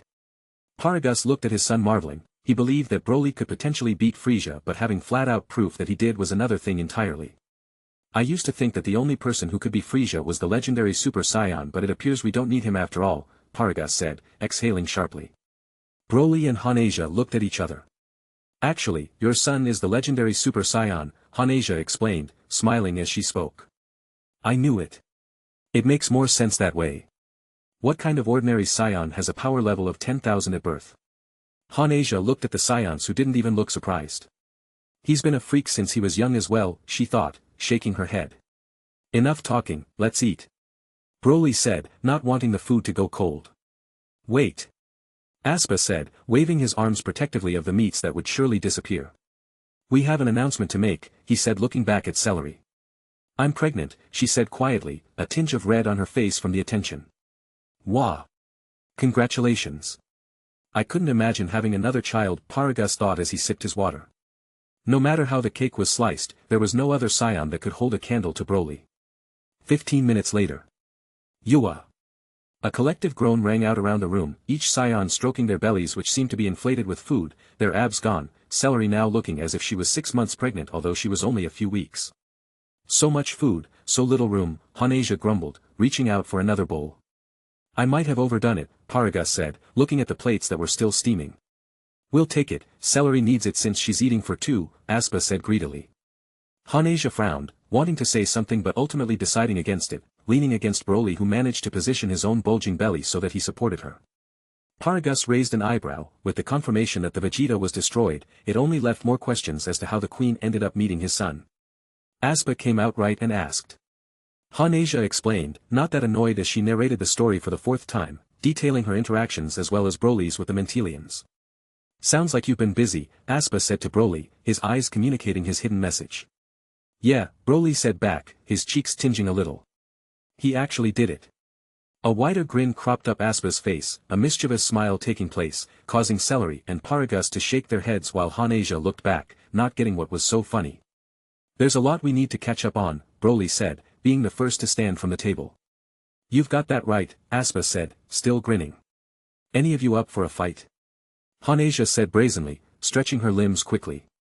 I thought you'd never ask, Celery said, sizing up her fellow Saiyan woman. Although she was pregnant, she wouldn't be immobile until the 3rd month and while the doctors didn't recommend it, they couldn't exactly stop her. Saiyan women were built different. Hanasia had grown considerably since her first meeting with Broly, now reaching a strong 7 feet in height, taller than most Saiyan men. This was largely due to her experimenting with the Super Saiyan Grade 3 form on a daily basis. When she made her body to balloon in size frequently it had a permanent effect on her, however, Broly couldn't complain, if anything, it made her the right height for snuggling and kissing which would have been harder if she was any shorter. Celery seemed to be in stark contrast, appearing like a Tsufurian until you noticed her strong quads and sleek biceps. She seemed to be a small section of condensed muscle and her fiery demeanor made her even more threatening. Sounds like a plan, Broly said, itching to fight as well. Let's see how strong you've gotten kid, Aspa said, his eyes tingling as well. Please don't blow my house down, Paragus said, showing his kin out before they broke into combat. Chapter 130. The Jinmun Sithis had gone under some renovations over the last couple of years. As it was the main home for the Saiyans, they collaborated with the Tuffles to produce an even greater complex that would allow for a more comprehensive battle experience as well as a wider range of facilities. While there were floors that were lined with different kinds of gym equipment, there were also levels that prioritized certain aspects of fighting, particularly the ones the researchers noticed the Saiyans could improve upon, leaving the whole thing at a 12-story height. Broly walked through the building, impressed by the machinery and architecture, entering the spectators section of the sparring rooms. We'll go first, the women said simultaneously, entering the main room. At this point in time, the Saiyans weren't wearing traditional armor, instead sleek gym wear that provided maximum maneuverability while hugging every curve and exposing every up. Are you hitting that? Aspa asked, wanting verbal confirmation. Broly looked back embarrassedly, finding his father staring at him with a heavy expression as well. We may have done it a few times, Broly responded quietly. More than once. My God. King Vegeta is probably turning in his grave, Aspa thought, smiling widely. Clang. Their conversation was interrupted by the sound of colliding fists. What's her power level? Paragus asked, not remembering Hanasia being so powerful. About 6 million, Broly said squarely. 6. We all just managed to break into 1 million a few weeks ago and that was after farming Zenkai boosts. How did she increase her power level so much? Aspa said, watching their movements. She's a high-class Saiyan, one of the more promising ones of her generation, she has a lot of potential, Broly said praisingly, feeling his heart beat warmly as he spoke. Says the legendary Super Saiyan, Paragus scoffed. That title is so fucking cool, Aspa grunt-led, pretending to be angry. Broly smiled wryly, not even sure what to say. Inside the sparring room, a heated exchange was taking place, both Saiyans looking like turrets as their arms and legs clashed against each other rhythmically, slight deviations in their movements preventing a pattern from occurring. She's stronger than me. Celery could tell that she was no match for Hanasia but still tried her best, keeping up with Hanasia's movements and moving on to the offenses where she could. Needless to say, all her attacks and dodges were laced with ki while Hanasia did her best to resist her with pure strength alone. Bink. Bank. Bonk. Hanasia landed consecutive blows on Celery, not holding back at all as she comboed the woman, linking her attacks so that it was impossible for Celery to respond, following Broly's style of fighting. This feels so much more relaxed compared to Broly. Hanasia was able to enjoy fighting as she didn't have to stay in a hyper-aware state where if she blinked she lost. Celery continued to endure but eventually fell down tiredly, her stamina giving out. Her pride didn't allow her to say it but she clearly conceded. "You're really strong, are you a mid-class?" Hanasia said, offering a hand to her. "A low-class," Celery said bluntly, taking her hand and pulling herself up. "Your moves are really precise, I had to think hard about how to counter them," Hanasia said honestly. However, she had to think so much more when fighting Broly. Celery smiled as she chattered with the queen, asking more questions which she answered amicably. "I guess it's our turn," Aspa said, putting his hand on Broly's shoulder. "Prepare yourself, old man," Broly said fiercely, feeling his competitiveness. Paragus sighed as he watched them into the room, already knowing the outcome. "He's the legendary Super Saiyan, who can beat him?" "Who?" Broly squared off against Aspa, jumping from side to side as they got ready. Aspa breathed in, bringing ki to his leg selectively as he entered his battle stance. "Come." Broly said, mirroring the position, his brain already opening up new attack pathways from the stance. Aspa wasn't courteous and moved suddenly, disappearing from Broly's sight completely, his eyes only able to pick up a few blurry afterimages. Paragus smirked watching his best friend move. "He's way too proud of that technique. What do you think?" Aspa said, his voice sounding from different places as he sped about around the room, no rhyme or reason in his erratic dodging. Broly raised his fist in the air. "Clever," he said, taking a step forward. "But convoluted," he said, scooping his fist down in an underarm motion, finding Aspa's chest and driving him into the air, making him hit the ceiling before the ground again, barely landing on his feet. "I don't know what I expected," Aspa thought tiredly, breathing heavily as he winced. "It works, just not on me," he said, a hint of smug in his voice. "Then what's the point," he said, charging Broly. "He's huge." From a distance, it was one thing to see the 9-foot youth but up close Aspa felt nothing under dry intimidation, the feeling of being near him in a combat setting making him feel deeply uncomfortable. Regardless of his feelings, Aspa still drove at him, throwing out his hands quickly. Hanasia in her grade 3 form was faster than this, I can probably catch his fists with my eyes closed, Broly thought, genuinely contemplating it before deciding not to, worried how badly the Saiyan's ego would crash. Aspa's breath became heavy as after an hour of relentless pressure he found himself gasping for air, unable to find a crack in Broly's defense.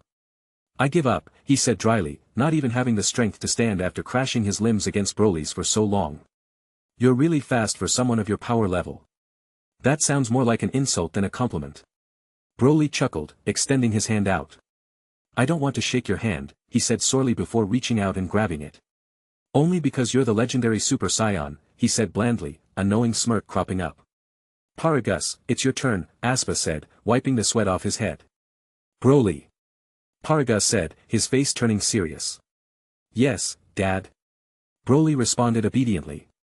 "Say you surrender," he said clearly.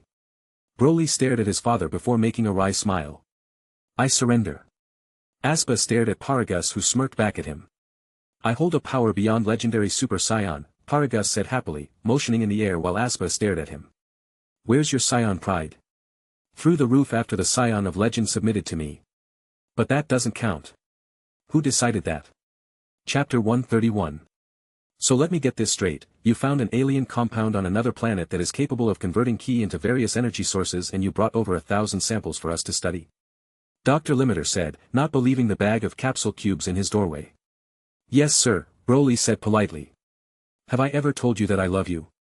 Dr. Limiter said, retrieving the bag of capsule cubes that floated into his office. Broly chuckled. "No sir," Broly said smiling. "And I guess you haven't turned 18 yet, meaning, you haven't opened my present," Dr. Limiter said sighing out. "No sir," Broly said respectfully. "Well to hell with it, I gifted you the formula to create a solution that would help accentuate your Saiyan biology," he said slowly. Broly squinted. "You gifted me a steroid," he said, worrying that his muscles would get too big, stroking them with care. "More like a vaccine, or should I say a super vaccine that increases a bunch of the bodily functions. In fact, it should work with other races as well, it's just a shame that Safurian body is too feeble to handle it, Dr. Limiter said, hobbling over to his desk. But the science has changed, the research of a particular fellow was leaked and so the formula for the supposed super soldier serum has gone viral. I managed to scale it so that for anyone who's not a Saiyan, it'll act as a deadly poison. I wanted you to finish growing but... He cast his eyes back to Broly who had to speak through a device because he couldn't fit through the doorway. I think you finished growing, he said sardonically. Thank you, sir, Broly said genuinely. Thank you Broly, we'll get back to you in a few days, no doubt with an even further upgraded armor, sword and ship spec patched for you, Dr. Limiter said, already calling several members of his team. Broly blinked, not knowing how the Tuffles were aware of his crystal gear, however, he smiled knowing they would only help him out. He didn't spare more words and shortly departed, taking off into the air. So what now? Yami questioned, wanting to know Broly's decision since he had met up with his family. I want to go back and clean up some of the mess Frieza has caused, although he's dead not all of his army knows that yet and is still oppressing others in his name, Broly responded, his eyes glowing with righteousness. You'd think that after all this time there would be some kind of space police that goes to sort these things out, Yami said expectantly, trying to remember a particular organization. Are you taking Bubble Butt with you? Broly smirked. Hopefully, he said, landing in front of the Saiyan complex. He stretched out his muscles which periodically seemed to be tight, forcing him to take up yoga and tend to them multiple times a day. As scary as it sounds, you're entering your optimal state, Saiyans stay in their prime for around 60 years, probably 80 for you and in that state your body will find it much easier to grow, that's why Hanasia looks so young even though she's nearly double your age and why she could grow so quickly. There's a cap when you're younger. There's supposed to be, kids aren't built to hold a high amount of power but you're an exception to every rule in the book so common sense doesn't apply, Yami said, involuntarily praising him. How much stronger can I get? Broly thought, looking at his palms with anticipation. The idea was very alluring but even Frieza, a huge mountain in front of the other Saiyans was smashed to pieces with little to no sign of loss. Surely there was a limit eventually, right? Broly. Hanasia seemingly came out of nowhere, clinging strongly to his sizable back and breathing in his unique smell. Broly brushed his hand through her hair. I missed you a lot, he said, his deep voice making his words sound much more forward than he intended. I've been doing some thinking, she said, breaking off from him holding his hand while looking into his eyes. I want to stay here, she said, her face elegant and dignified as she spoke. That's not good, Yami said, stating the obvious. After so much time alone, I really felt alive when I was with you and your family. I want to settle down over here, she said, her tone soft and gentle, contrasting her hulkish body. Broly sighed slightly but didn't waste time. That's fine, we can dash. No, I have to let you go and do your own thing, you're too young to stay cooped on this planet with me and the others, you have to go on your own, she said strongly, her eyes watering slightly as she spoke. She didn't want to be selfish, especially after everything Broly had done for her she couldn't ask him to not have his own life and stay with her. It doesn't have to be like that, I don't mind dash. I'm serious, she said, tears rolling down her cheek. You have to go on your own, if you stay I won't be with you anymore, she said seriously her eyes determined. Hanasia. Her heart nearly stopped as he heard her say her name. I'll do it, she said, her voice firm. I understand, Broly said, his face going slightly dark. Broly exhaled sharply as he picked her up. What are you doing? If I'm going to leave, I need to make up for lost time, I'm going to leave you with something to remember me by, Broly said, his eyes stretching forward. Several hours later. Soft grunts came out from Broly's room, the two lovers were unable to fully enjoy themselves as they realized this would be their last time for a while. This is the room he grew up in. He's so young but so. MFFFFFF, she moaned softly in his ear, feeling him stiffen inside her. I love you, Broly said again, making her squeeze on him. Don't make this harder than it needs to be, Hanasia said, feeling her will waver. You know if you asked me to I would stay with you forever, he said whispering back to her, combining his words with movements to coax her. I know you would, that's why I can't do that to you, she thought, biting her lip. You have to live your own life. I've seen everything I want to see in the universe but you still have places to go and people to help, I can't with good conscience hold you back, she said, nibbling on his ear and rubbing his back after she spoke. It seems all of those morals you had actually rubbed off on her, you've turned the queen of savages into another paragon of virtue, Yami said sardonically. If that's what you want. Broly flipped her onto his bed, pinning her down with both his arms and forced her to stare at him in his eyes, making her redden. I have to make you mine before I leave, he said determinedly. Broly. Chapter 132. Hanasia. A day had passed since Broly left Planet Sithis, and the sadness really hit full force when he was alone. After his equipment was ready, he wasted no time in leaving the planet since she distanced herself from him. His ship was now coated in a thin layer of crystal, retaining the same color while every single wall was reinforced, now able to withstand the pressure from the 200 times gravity devices all over. Dr. Limiter had also forwarded to him the formula for the strengthening serum he was talking about, but Broly hadn't got around to making it, too depressed to be productive. Mr. Yellow raised an eyebrow but scuttled along, knowing that Broly was just going through a phase. Yami was sickened by the idea of a moping Broly and so racked his brain to figure out what he could do to cheer him up for his own sake. The nearest planet that is still within Frisia's grasp is only a few days away. What do you think you'll do when you get there? Yami questioned, also voicing some of his curiosity. I'll just beat them up in person, the same old style, Broly responded drably. Have you ever thought about merging Super Saiyan and Great Ape? Broly's expression changed. Is that even possible? Only one way to find out, Yami responded, wanting to see what would happen. Broly picked himself up, getting over himself at least for now, and moved over to the gym, flipping the switch with 200x gravity on it. TCH. The Saiyan body by design was able to adapt to different climates and atmospheres better than most, but that didn't mean they were omnipotent. Most species would have their bones crushed immediately by higher gravity, if not outright sinking into the ground and becoming a paste. Broly felt his muscles strain to remain upright, the compact pieces on the verge of tearing apart as his heart quadrupled in speed, pumping at rates it was not supposed to. Humph. Broly quickly transformed into Super Saiyan, not wanting to die, and felt the stress on his body lighten, his strength becoming exactly 50 times greater. Broly still hunched over, the severe pressure too much for him to even lift his arm up and flip the switch, the pressure causing his muscles to cry in agony. I thought you would be able to handle it, but the jump in pressure is too ridiculous, the burden on your body simply too high, Yami said, once again realizing that Broly had limits. Since he had focused on his body, this wasn't the first time he was experiencing strain that was too much for him to handle, so his mind was already steeled, using his abundant ki to nourish himself back to full power, his reserves that were overflowing with energy making it easy. Broly breathed out sharply, standing upright as he mentally resisted the strain, putting in the effort to remain standing. I guess I can restart my training now, Broly thought, wincing as his muscles tensed. He could barely walk, let alone lift weights. Suddenly that serum is looking really appealing, Yami mentioned. I want to reach my limit, or at least be able to lift the weights at max before I take it, Broly sensed, jumping from side to side in the strain. Yami could only watch Broly train masochistically, knowing that it would take his mind off Hanasia. Several hours later. Thwick. SHWRM. Thud. Broly's body landed flat back against the metal again, panting like a dog as his muscles convulsed strongly, spasming repeatedly before settling down. What's your power level at? About 4.5 billion. You already had a Zenkai boost? Looks like it, Broly said, grunting as he levitated off the ground and floated forward. 90 million base form at the age of 18, fucking ridiculous, Yami said, completely astonished. What was the highest power level a legendary Super Saiyan had before me? Broly questioned, dropping into a medical machine for good measure. Around about 5 million base form, and 5 billion in legendary state, Yami stated squarely. Well, I grew up in a very good place for my development, Broly said, attaching his oxygen mask. Looks like it, Yami said, changing his stance on Sithis. It was good for some things after all. What else do you know about the fruit of the might tree? Broly asked curiously.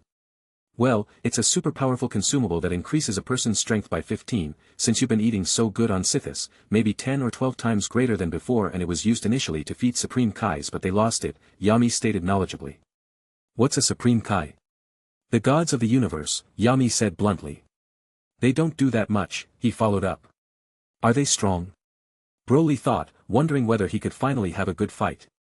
Not in a conventional sense, I think they took up martial arts after some guys were running around destroying the universe, but their main sign of strength is the ability to create planets and universal bodies, Yami explained. They sound lame, Broly said, not impressed at all. Their real strength hasn't really been seen by anyone, let alone a Saiyan, so I don't know anything else about them, Yami admitted, going back to his resting place.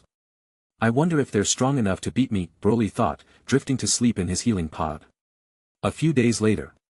This is the planet, Mr. Yellow said, looking at the orangey-brown color with distaste.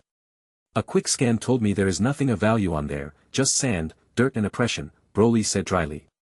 Well, you can make it quick, just be sure to lace your feet with ki. I may be a biology expert, but I can't guarantee what kind of side effects it will have on you, Mr. Yellow advised cautiously.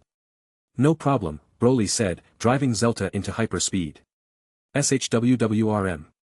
Is there a shipment or something? A Frisia Force soldier said, staring at the sky with awe. Not to my knowledge, but we haven't been able to contact the main base in weeks. Under emergency circumstances we're supposed to stay deployed, but the food is running out. It's probably more supplies, the squad captain said, looking at the ship hopefully. It's a good thing our camps are far from the villagers, they would have probably shit themselves seeing a ship of that size, another soldier reported, looking out the station window. What the? Great ape. Why is there a Saiyan here? Look. The fur is golden. Saiyan fur isn't golden. But that one is. Is it different? Everything else looks the same. What should we do? We're the Frisia Force. Anyone who attacks us must die. Let's teach that filthy monkey a lesson. Chapter 133. I feel fucking fantastic. A huge savage muscular monkey, stood tall on 2 feet, his ripped chest pushed out and his mountain-like shoulders sloped back. Broly's fur was now completely golden, arcs of solid green lightning dancing menacingly around his figure. His hair had remained the same in Super Saiyan but now falling back slightly, the huge clump standing tall like vines. His teeth had fully committed, jutting up and down out from his mouth, decorating his face with the intention of inspiring fear. Roa air. Broly was still in full control, the mental overload strong but nothing he couldn't handle. However, he still had the urge to beat his chest and bellow loudly, becoming the monkey. His feet were laced with a thin layer of ki, almost invisible except at certain angles as it smoothly coated the surface of his foot, letting him hover over the sand. You think you're so tough? A small reptilian alien stood in front of the base, calling out Broly specifically. Do Frisia Force soldiers get tested before recruitment and you can only get in if you fail? Yami questioned, not getting the idiocy. This was literally an ant challenging an elephant. Gra-ah. The small reptilian transformed completely, becoming a much huger creature that shockingly was as tall as Broly, dark gray scales covering its skin as its mouth lengthened, sharp teeth coming from its gums. Yami looked at the reptilian monster in front of him and laughed. So the ant actually turned into a balloon, he said deeply amused. Broly walked towards the reptile, moving as if he wasn't a 25-foot-tall creature. Although the alien had changed forms, its power level was basically the same and was nothing Broly hadn't seen before. The reptile charged forward, generating a scary amount of speed as it approached Broly, both arms pushed out to grip him. Broly pushed his arms out as well, meeting the creature in the middle. I thought you were just being mean. Broly tightened his grip on the creature and ripped both arms off completely, chucking them aside as streams of purple blood fell like a waterfall. Ayyak, the creature cried, a beam of purple ki generating in its mouth. He really is like a balloon, Broly thought, unable to concisely calculate the fraction of his power he had to apply. He didn't hesitate and smashed his leg up, causing the mouth of the creature to close, the beam breaking from its skin and soaring it into the sky as it was thrown up from the impact. Broly brought his leg back down quickly and readied his stance. Bam! Bam! Bam! Bink! Bank! Bonk! Boomph! The soldiers on the ground watched with wide mouths as they hovered over the sand, watching their secret weapon be boxed by a huge monkey, punching him rhythmically as if it were a regular humanoid before letting the crumbled beast hit the floor, driving its foot onto his skull, breaking it immediately. Ruahar! The air in front of Broly shifted, a powerful beam of force rupturing sound as he bellowed, beating his chest confidently. The soldiers fled immediately, their thick skin penetrated by the harsh reality in front of them. The reality that had settled his red eyes on them. Broly leapt forward, approaching the base in a single bound. He raised both hands into the air and concentrated his ki, forming a huge boulder of green energy over his head. The soldiers looked back, too terrified to speak. Dush! Broly crashed the boulder against the whole base, flattening it outright with the sheer impact alone, not even exploding it. I feel great, he said, flying in the air and chasing down the stragglers. Boom! With force beyond a nuclear bomb, the ball of energy erupted behind him, creating an explosion so massive that it was visible from the surface of the planet, eating away at it and eventually forming a huge crater that was just shy of the planet's core. The force from the impact knocked out the soldiers, if not killing them, making them all sink into the sandy land below. There's got to be a race local to this planet, Broly thought, sending a ki pulse outwards which rapidly ran over the earth, quickly bringing up signatures. Without wasting time, he flew quickly in the direction of the signal. A group of mosquito people huddled around a small pond, their beaks long and their legs slender. They had thin scaly bodies that angled inwards, making them experts at attacking from afar. It's coming. They had all come from underground to see what the commotion was, hearing a huge explosion far away that rattled the whole planet, making their burrowed homes shake as an earthquake off the scales rocked. Broly approached the people who stared back at him in awe, not believing if their eyes were working. "Bring your leader," he commanded, crossing his arms. A particularly muscular fellow came from a hole, his scales being much longer and claws much sharper than the others. "I come to your people in peace, I simply had to exterminate the army that belonged to an enemy of mine," Broly said, his deep and loud voice echoing through the canyon. "You killed all the Frisia's force soldiers," the Mosquito Man chirped. Broly chuckled loudly. "What do you think? Thank you very much. You saved our people," he said, bowing his head to Broly. "I'll allow this," Yami said, remembering the first leader to submit to Broly. "If only you had arrived sooner," the Mosquito Man lamented. "What does that mean? Speak," Broly commanded. The Mosquito Man reeled back, slightly terrified of Broly. "A few days ago, the troops started massacring our people in high numbers, accusing us of being traitors. They killed all of our children and elderly," the Mosquito Man lamented. Broly was able to feel the bitterness in his voice. "He's probably doing that on other planets too, and since you cut the signal, that was the last order he gave," Yami said gloomily. "Worry not, for he is dead," Broly said before promptly leaving, getting back to his own ship. Little did he know that for generations upon generations stories of the Mad Monkey would be told, the legendary golden figure who appeared and slaughtered their oppressors. How are you supposed to power down from Great Ape?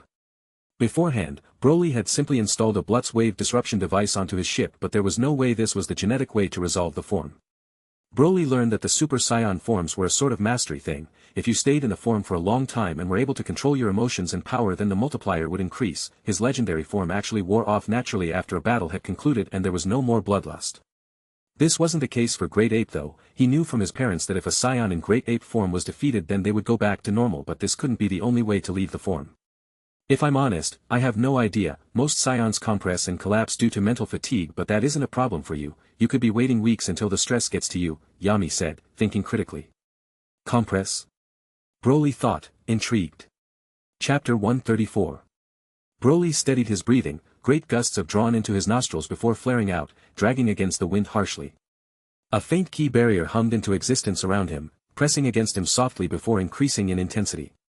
Nothing is happening. Broly could just feel a squeeze on himself, nothing spectacular occurring. "I don't know what to tell you," Yami said, also disappointed nothing ridiculous happened. "Reaawea." Broly roared loudly, a column of air bursting from his mouth and soaring high into the sky, barely missing his ship. Consequently, a long metallic beam sprouted from the middle, an arm appearing that charged with bright green energy before revealing a flashing white light. Captain Jinyu. A tall, blue-skinned, snake-faced humanoid approached another purple-skinned humanoid with thick veins bursting from his forehead. "Yes, Birder. We've got a request from King Cold." "An expedition?"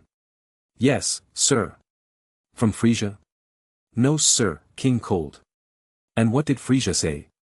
"Nothing sisser." "Did you email him?" "Yes sisser. Twice." "Oi. Get Frisia's ball out ya fucking mouth," a smaller red-skinned alien shouted, his white hair ruffling as he spoke. "Jeez. What did I tell you about using that backwater lingo on missions?" Captain Jinyu reprimanded. Sorry sir," G said, regaining his cool. "Why hasn't Frisia responded yet?" "We're the Jinyu force." Captain Jinyu said, striking his signature pose. "My name is Rikum," a tall pale-skinned humanoid with a patch of orange hair said, seemingly to nobody. "Yes we know," a shorter green-skinned humanoid said tiredly. "Cut the sass Guldo," Captain Jinyu said, reprimanding him. "Yeah Guldo," Rikum said, striking a pose. Guldo exhaled softly. "I say that we regroup on King Cold's planet. Someone's been going around destroying Frieza's planets and we should be careful. Let's retreat," he said cautiously. "That way we can go and question Frisia." Captain Jinyu muttered out loud. "What? No. That wasn't my dash." Rikum. "Set the course for the journey." Rikum will set course. Birder go run some laps.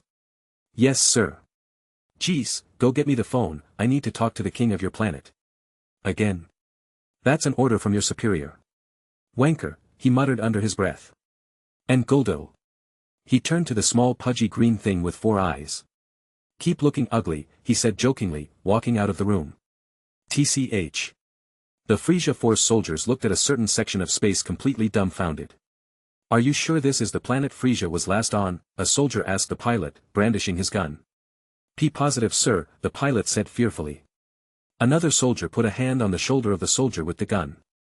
He's right, this is the place, all the other reinforcements are here as well, the soldier said, pointing out to other dome-like ships with the Frisia Force logos. But why isn't there a planet? Perhaps the traitor approached Frisia and killed him. Blowing up the planet as well. Another soldier suggested. The rest scoffed. It's more likely Frisia found the traitor and blew him up on the planet personally.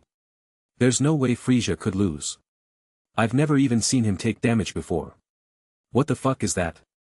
The soldier stared out the window to see a rapidly approaching figure. It was humanoid in structure and had bright blue eyes, its skin was completely yellow and crystalline while its body was decked out in an armored fashion, accessory gauntlets, chest plates and shoulder pads shining brightly in the black background of space.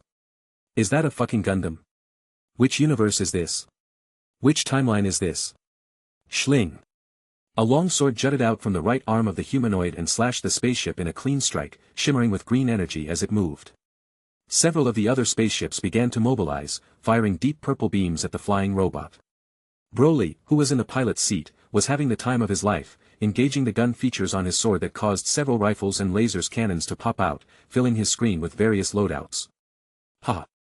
Flying robot go BRR, he shouted as he mashed buttons on his navigation desk. Now for some reason, the scientists on Sithis took Broly's initial design for Zelta and completely reworked the entire system, keeping the same features like recreational rooms and shag carpeting but enabling it to go full humanoid simply for the sake of it. With the addition of the crystals, the scientists were able to synthesize their own with tampered properties that Broly couldn't even begin to wrap his head around. It was still ki-powered which required even more energy but Broly's ki was a top-tier source that wouldn't run out. Although this was done more or less against his will, what man would complain about having a flying robot spaceship? From the smooth surface of the sword, several barrels emerged, some really wide while others were slim. Broly smiled with childish joy as he pushed the big red button.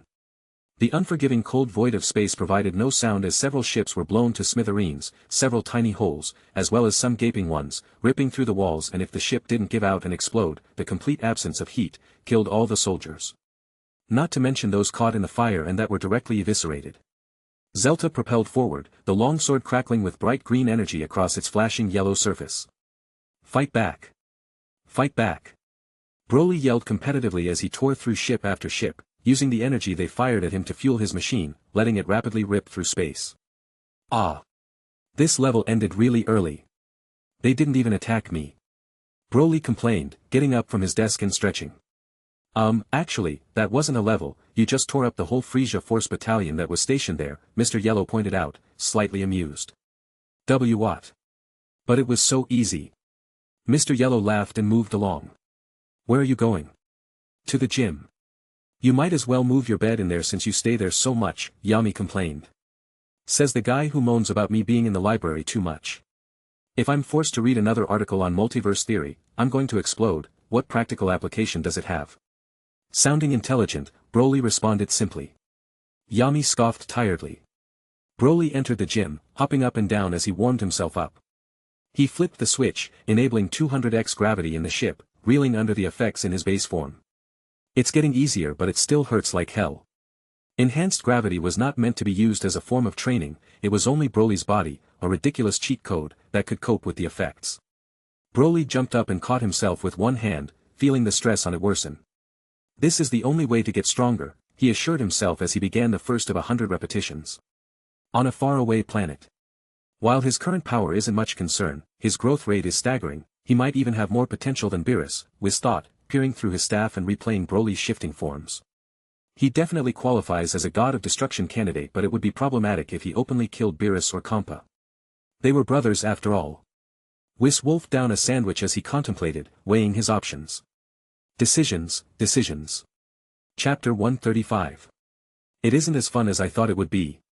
Broly waved his great sword and erased the midsection of a Frisia Force soldier, the bright red flames burning his body to ashes in an instant, coloring the battlefield beautifully. How dare you attack a dash? Broly waved his sword again, this time splitting another soldier's head before withdrawing and letting the soldier freeze, driving his leg into his chest and shattering the ice, breaking him apart. To hell with it then. Broly threw the great sword in the air, piercing an enemy who was flying above him and suspended it with ki, concentrating on its surface. We have you surrounded, stand down and we'll let you live, a squad captain shouted, pointing his gun at Broly. He wasn't wrong, several soldiers were positioned around him, some hovering in the air with their ki charged while others hung on the ground, those with guns at the back while those with claws stood at the front. They didn't know who the stranger that attacked Planet 63 was, but they doubted he could overwhelm every single one of them. Broly breathed softly, recreating the state his ki was in when he entered Great Ape, slowly channeling the legendary energy to its agitated form. His eyes snapped open. Aerergrg. He let out an ear-piercing screech, the eardrums of several soldiers rupturing due to the merciless cry. It hurts like hell.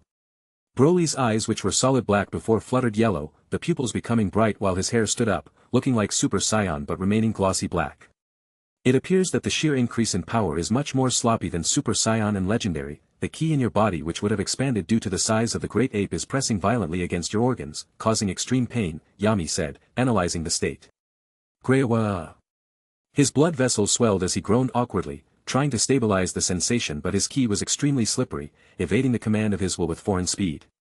It wasn't necessarily damaging his body, it just felt very bad. The squad captain panicked, unsure of what to do as Broly didn't attack but instead screamed like a lost child, thrashing from side to side while gripping his head. Hingra. Broly opened his eyes and stared at the blue sky, trying to adapt to the struggling, breathing in and out loudly. He could feel himself slipping towards transforming, the anger and pain he felt easily making him want to go all out and burst with everything he had. Attack, the captain commanded, making a fatal decision. Greawa. The noise the captain made set Broly off like a bomb, his green energy bursting out of him dramatically, smashing into the line of soldiers and exploding onto them on impact. The soldiers were unperturbed, the quality of them that were stationed on King Cold's planet seemingly higher, and so they charged boldly towards Broly only to realize that the pressure around him had increased, bearing down on their bodies. Kaya. A bright green aura shot out from Broly, bypassing the soldiers and weighing down on them strongly, encasing the bodies with green and paralyzing them in the middle of the air. Several of them managed to quickly jump back, firing beams with their rifles.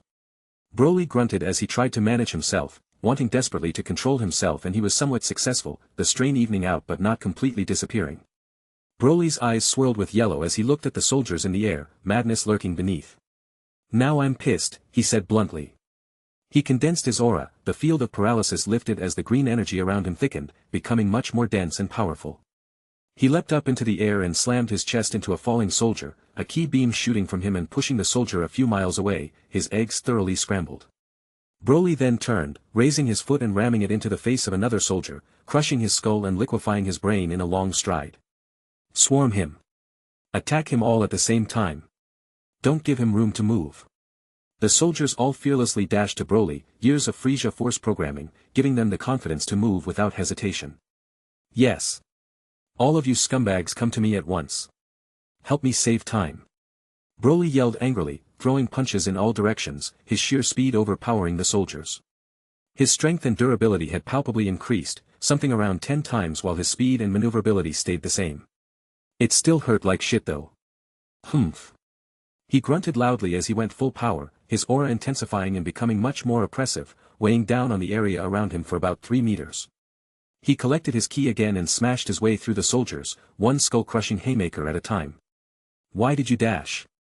It's faster, Broly replied simply, rearranging the skull structure of a peculiar alien. He's slaughtering all of our men. He's a monster. A demon.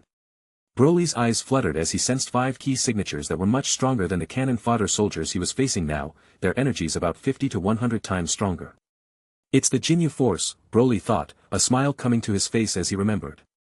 They're not that strong though, I bet you could take them all out without ki, Yami commented, not impressed by the group at all. Broly stood in the middle of the battlefield, several collapsed and dismembered bodies around him.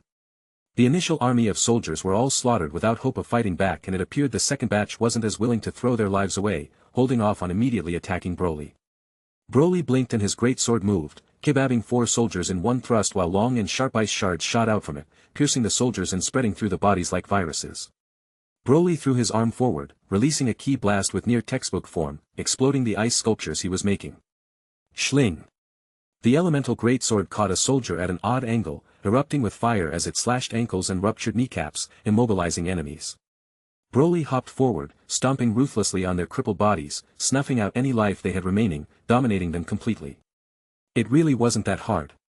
While they may not be that powerful, they should have special techniques that make them important. Once I copy them, they're useless to me and can meet the same fate as their comrades, Broly thought, carving a path through the soldiers towards the Jinyu force. Chapter 136. King Cold stood at the top of his palace, a huge landing platform underneath his feet for his convenience. Flush. A Frisia Force spaceship boldly landed in front of the palace, shooting out 5 pods that were all in line. PSH. PSH. PSH. PSH. PSH. Each pod snapped open at the same time, a small wisp of smoke following the opening. It's the Jinyu Force. Jinyu Force Brothers. Jinyu Force Brothers. Jinyu Force Brothers. The Jinyu Force were something of celebrities among the Frisia Force, an inspiration and role models to new teams and recruits. They all flew up in line, approaching the platform on the ceiling. The surrounding soldiers gave in and started singing their theme music, some even dancing in their presence, which was questionable at best, considering Broly was just a few miles east, eradicating their other outposts while they sent distress signals. King Cold chuckled, somewhat amused by the little performance despite the dire circumstances. Rikum was the first to move. Hoo-wah-wah. He said, stretching his right leg and lifting his arms to the left. I'm Rikum. Ha-ah. The tall blue-skinned humanoid with a yellow patch on his head, shouted out, stretching his left leg while and lifting his arms right. Birder. The red-skinned white-haired humanoid, dropped to one knee, dramatically throwing his head forward and letting his hair flop out before thrusting it back and lifting both arms up. I'm Jees. The four-eyed green-skinned creature also kneeled, adopting a similar stance to Jees. Guldo. Captain Jinyu had his back turned, his black horns piercing the air as he looked forward. He then slowly bent over, reaching 90 degrees before looking under his legs. Jinyu. All 5 members suddenly changed positions, reaching their signature poses. The Jinyu Force, they all shouted. Clap. Clap. Clap. King Cold laughed quietly, deeply amused by their display. Quite the dramatic entrance, he said, his deep voice echoing. King Cold, sir. Yes, Jinyu. Where is Frisia? I wasn't able to find his location, even with my clearance, Jinyu said, his voice and tone clear. He stayed on a planet to deal with a rebellion that was brewing, King Cold said simply, his arms crossed as he spoke. A rebellion? Guldo questioned. In the Frisia Force? Jees continued. It was his decision, he wanted me to stay on this planet in case his other vital base was attacked first. Makes sense, a man of true reason and wisdom, Jinyu said praisingly. My leg. My back. My sternum. Sounds of agony came crying out from behind them, several soldiers screeching as gunfire sounded. It appears we have a visitor, King Cold said, bored.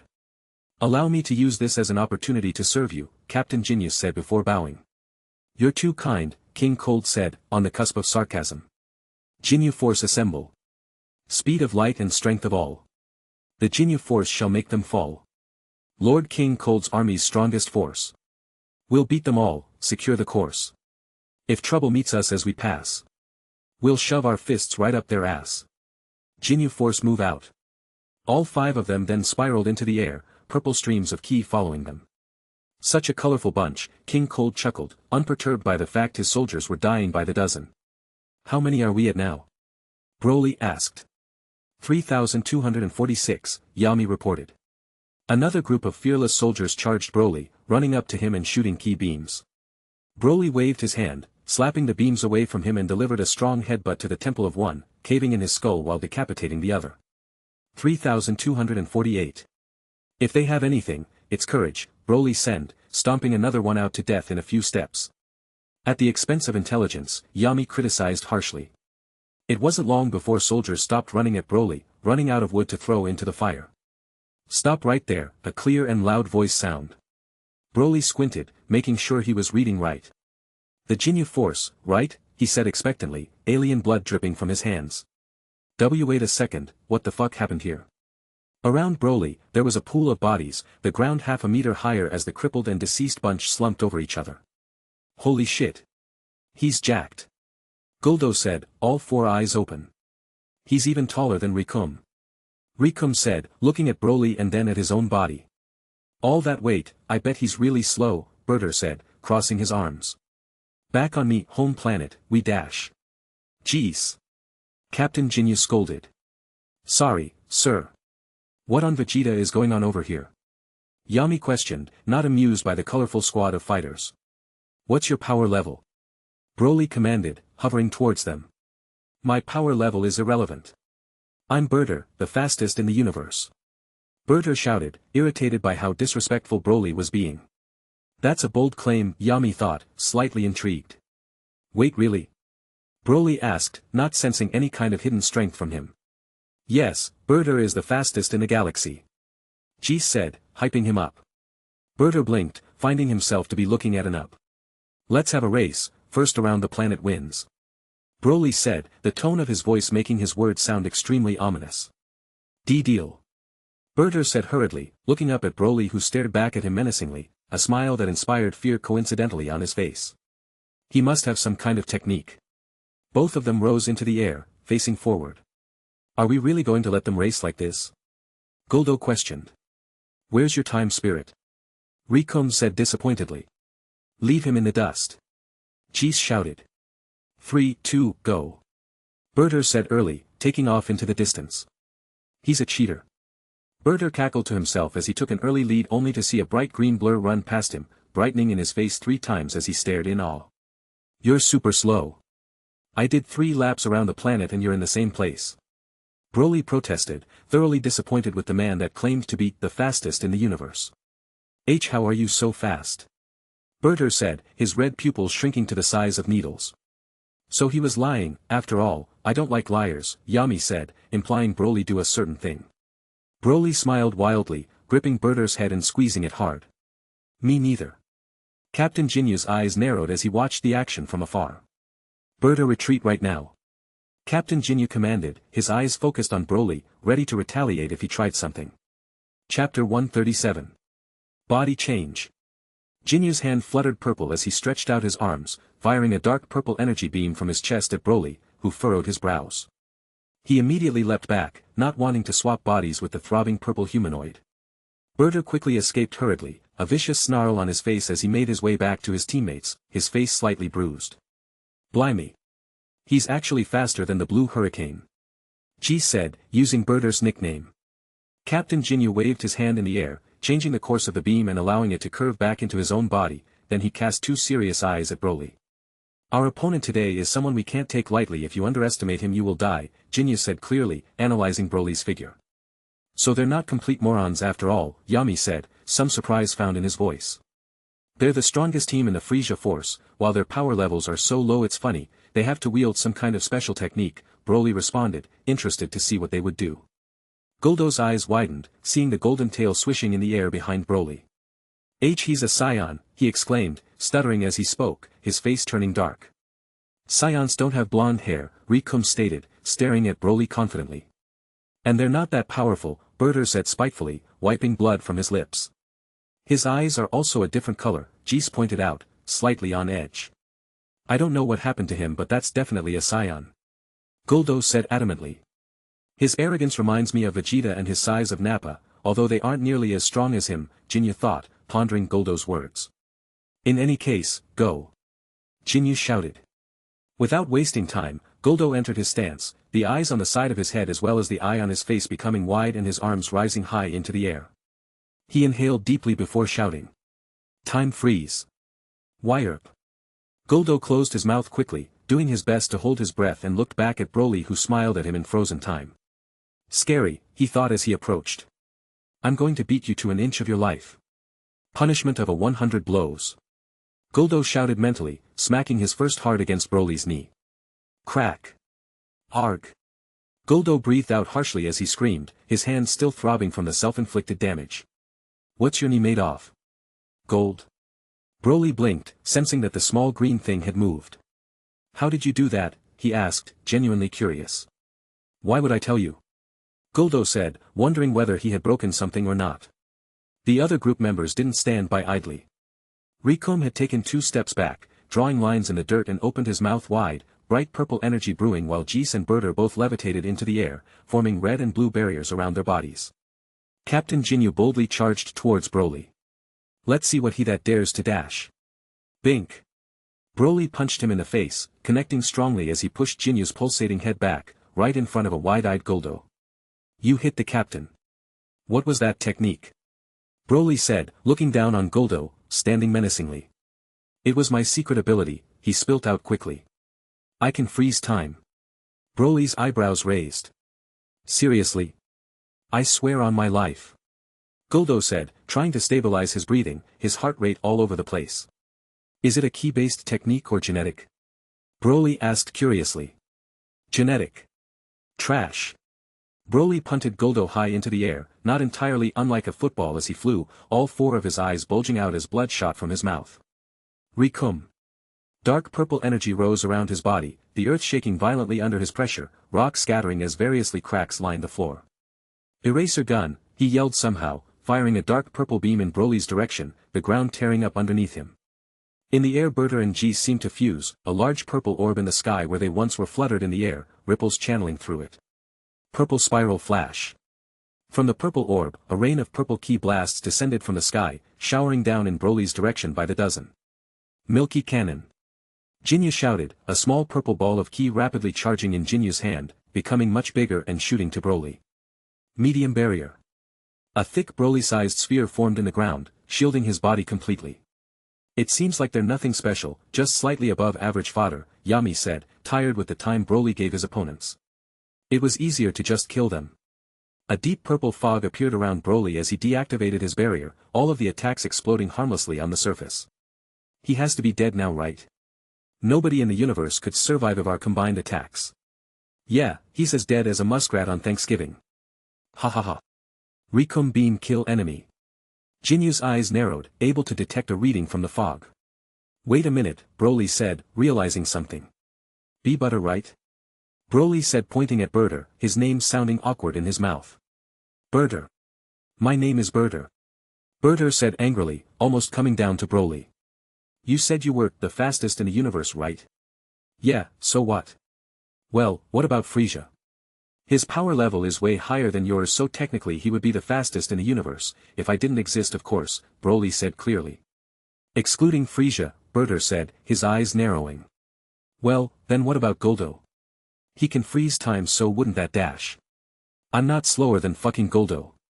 Blue hurricane. Berter's body blurred blue, rapidly approaching Broly in less than a few seconds, arriving in front of him with his fists tightened. Broly's eyes strained, adapting to the strange type of movement. Mock kicks. Berter's legs produced 3 afterimages, all seemingly heading straight for Broly. WSH. WSH. WSH. All 3 strikes hit the air, Broly dodging them easily. So this snake fellow is actually worth something, Yami said, slightly impressed with the technique. Huh. Why aren't you getting hit? Berter shouted frustratedly, using mock punches as well. Broly swayed each attack carelessly, his movements producing a quiet sonic boom as his body split into 3, each moving to the left or right of Berter's attacks. That's a really good technique. I'm going to steal it. Broly slapped Berter's leg down, forcing him to stumble forward and mirrored his movements, 7 different fists flying towards Berter's face. Impossible. How could my face? Berter stumbled backwards, his face nothing short of caved in as Broly in his excitement collided into him without holding back. Broly chased Berter, each of his strikes containing several afterimages to the point of which the rest of the Jinyu force became dizzy watching them. Berter buckled in the air like a sandbag, his top-of-the-line armor breaking like cheap plastic under the force of Broly's blows, eventually collapsing to the floor when Broly was satisfied with his form. He broke, Broly said, forgetting he was in Super Saiyan. Chapter 138. Berter was in a sorry state, his armor was riddled with holes and his own blood dripping down it messily, his face was beyond bruised, swelling up like a pumpkin and his limbs were shattered. You just killed me, best fucking mate. Jeez shouted, looking at Broly while his aura spiked, hot red energy flying around him, rising to about 3 feet away from his body. Crusher ball, he yelled, firing a bright red ki blast at Broly. Nothing special. Broly slapped the ki blast out of his face, looking back at Jeez tauntingly. Yeah, I killed him, and what? He said, his face snarling. I never would have imagined you saying something like that. These guys are douches. They're so pretentious for the little strength they have, and although they seem bubbly and cheery they slaughter innocents without batting an eye. Broly responded, thinking his behavior was justified. Jeez grit his teeth as his red aura exploded, expanding around his body. You may have been able to block one, but that doesn't mean anything. Jeez cried out angrily. I'm pretty sure it does, Yami interjected. Jeez, calm down. He's making you angry on purpose. Jinyu called out, trying to calm down his second in command. Yeah, jeez. Calm down, you fucking lapdog. Broly taunted. Rikum simply stared at Broly angrily, stealthily charging the ki in his body. Crusher Volcano. This time a whole barrage of crusher balls swarmed towards Broly, each sphere being swatted with little to no effort, all flying into the air where they exploded harmlessly. That's not a ki blast. This is a ki blast. Broly reeled back, shifting his waist while forming a small sphere in his hand. He then twisted suddenly, swinging his arm and releasing the small ki ball quickly, letting it rip through the air, about to hit an unsuspecting Jeez. DSH. Just in the nick of time, Captain Jinyu charged forward, blocking the attack on Jeez's behalf and stomaching the impact, his armor breaking in the process. Not impressive. Broly changed the momentum of his blast, causing it to drive Jinyu into the air from his chest and explode, green mist spreading. Captain! Jeez exclaimed, terrified. He cast his eyes back to Broly, who smiled widely back at him, waiting for him to try something. Jeez closed his eyes and grit his teeth, thinking quickly. Red magma, he shouted, his body blurring as he rushed towards Broly, taking a sharp turn and running away, a red afterimage on his trail. Clever, Broly praised. The first time Berta used the movement technique it caught him off guard, but now he was more than prepared, and since he saw it twice. Broly's body blurred, and bright green light shining from where he was as he chased Jeez down, reaching him in a few seconds. He couldn't even scream as Broly's foot found his jaw, Broly pushing off the floor with his hand and sending Jeez into the air, repositioning and raining punches onto him. You should think of a name for this combo, Yami thought, watching Broly connect a solid haymaker to Jeez's face, blood spurting. Like what? Broly responded, delivering a Superman punch. Something like chaos blows. That sounds lame, Broly thought as he grabbed his leg, throwing him down. So what do you want to call it? Broly grabbed Jeez's hair, letting his beaten and bruised body dangle down. How about I call this move? Broly brought his fist forward and slammed it into Jeez's chest, performing a devastating underarm punch. Gigantic hammer. Broly punched Jeez with such force that he disappeared from his sight, breezing past Rikum, who stared at Broly vengefully and crashing into the mountains, shattering all of it while still flying away. I'll let the name slide since you destroyed a mountain with your enemy. Broly smiled and looked back at Rikum, content with the techniques he had copied. Where did the green thing go? Yami asked curiously. Guldo was on the verge of death but persisted, however Yami couldn't sense his ki anywhere. He'll come out eventually, it's not like he can do anything after all. Rikum Reginade Bomber. Rikum quickly jumped in the air and shot several ki blasts at Broly, spamming the small beams with everything he had. This is kind of sad. Broly swatted the beams like flies, barely flicking his wrist, and he redirected them with one hand, making them fly away uselessly in the air. TCH. Rikum was the #1 wrestler on his home planet. I'll show you the power of my grabs, he shouted, dashing towards Broly with speed. Broly waited for Rikum to enter his strike zone and sent a powerful blow to his temple, making a loud cracking sound that could only be the skull breaking. He then followed up with a strong knee to his face, which allowed him to extend his leg and kick his jaw, sending him flying into the sky. Eraser Cannon. Boom. He's not dead. Broly sensed a faint ki signature from the explosion before a belated thud as Rikum hit the ground, his armor completely eviscerated as his hair was in disarray. You're still alive. Broly said, slightly impressed. Rikum has unique ability to survive one lethal attack, Rikum said, breathing heavily as dark purple ki grew around his body. Genetic or ki-based? Genetic. Trash. Broly fired a long cylindrical beam at Rikum, who in turn opened his mouth and let forth his own beam, making the two energies waves crash. Broly scoffed, condensing an eraser cannon in his other hand and throwing it around his beam, making it collide and explode next to Rikum's head. Boom. Another explosion rang out across the planet's surface, brains being splattered everywhere as Rikum's body hit the floor with a small sound. That's the end of that. Yami said, contentedly. Bayuum. An aura burst out, strong dark energy appearing behind Broly. You may have killed the other members of my team, but that doesn't mean you can beat me. Jinyu charged at Broly full force, not holding back in the slightest. His power level raised to 200,000. If that's the best he can do, I can't complain. Broly waited for him to approach, watching his movements carefully while bringing all the ki he could to his right hand. Jinyu approached and spun his body energetically, waving the edges of his shoulder pads at Broly. Of all the offensive techniques, Broly simply hopped up and slammed his foot against Jinyu's chin, chucking a ki blast at him to keep him stunned, and then rocked him up with a solid uppercut. I want to try and merge the techniques I copied. Jinyu floated in front of Broly, the air knocked out of his lungs from a vicious strike and his eyes whitened from the powerful blow, barely clinging on to his life. Go on then, Yami responded, intrigued. Broly powered up completely, his strong Super Saiyan aura extending 5 feet around his body as his muscles and bones were nourished with his explosive life energy. You're finished. Broly swung, the air ripping harshly as his fist was destined for Jinyu's face, a bright green blur distorting space as he sent painful impacts across. Bink. Bank. Bonk. Thwack. Clang. Bonk. A wave of green seemed to descend on Jinyu as his body spasmed wildly, rocking back and forth as his armor was eviscerated, providing Broly with direct access to his body. That's enough. Jinyu hit the ground, leaking. Broly exhaled sharply as he deactivated Super Saiyan and entered his Ikari state, forcing himself through extreme hardship and pain in the process. I don't trust myself to deal with him properly if I'm not angry, Broly said preemptively as his blood vessels swelled. His eyes flashed yellow and his aura expanded, a huge green energy wave forming around him. Seemingly in response, a dark purple energy wave shot out from the top of the palace, malevolent energy filling the air. It seems like there is someone worth fighting here after all, Yami thought as Broly approached the palace. Chapter 139. It looks like he just cut the bullshit and went to full power. King Cold and all the photos and descriptions that Broly had seen looked very much like Frieza in his second form, or more specifically the form he was in when Broly fought him first.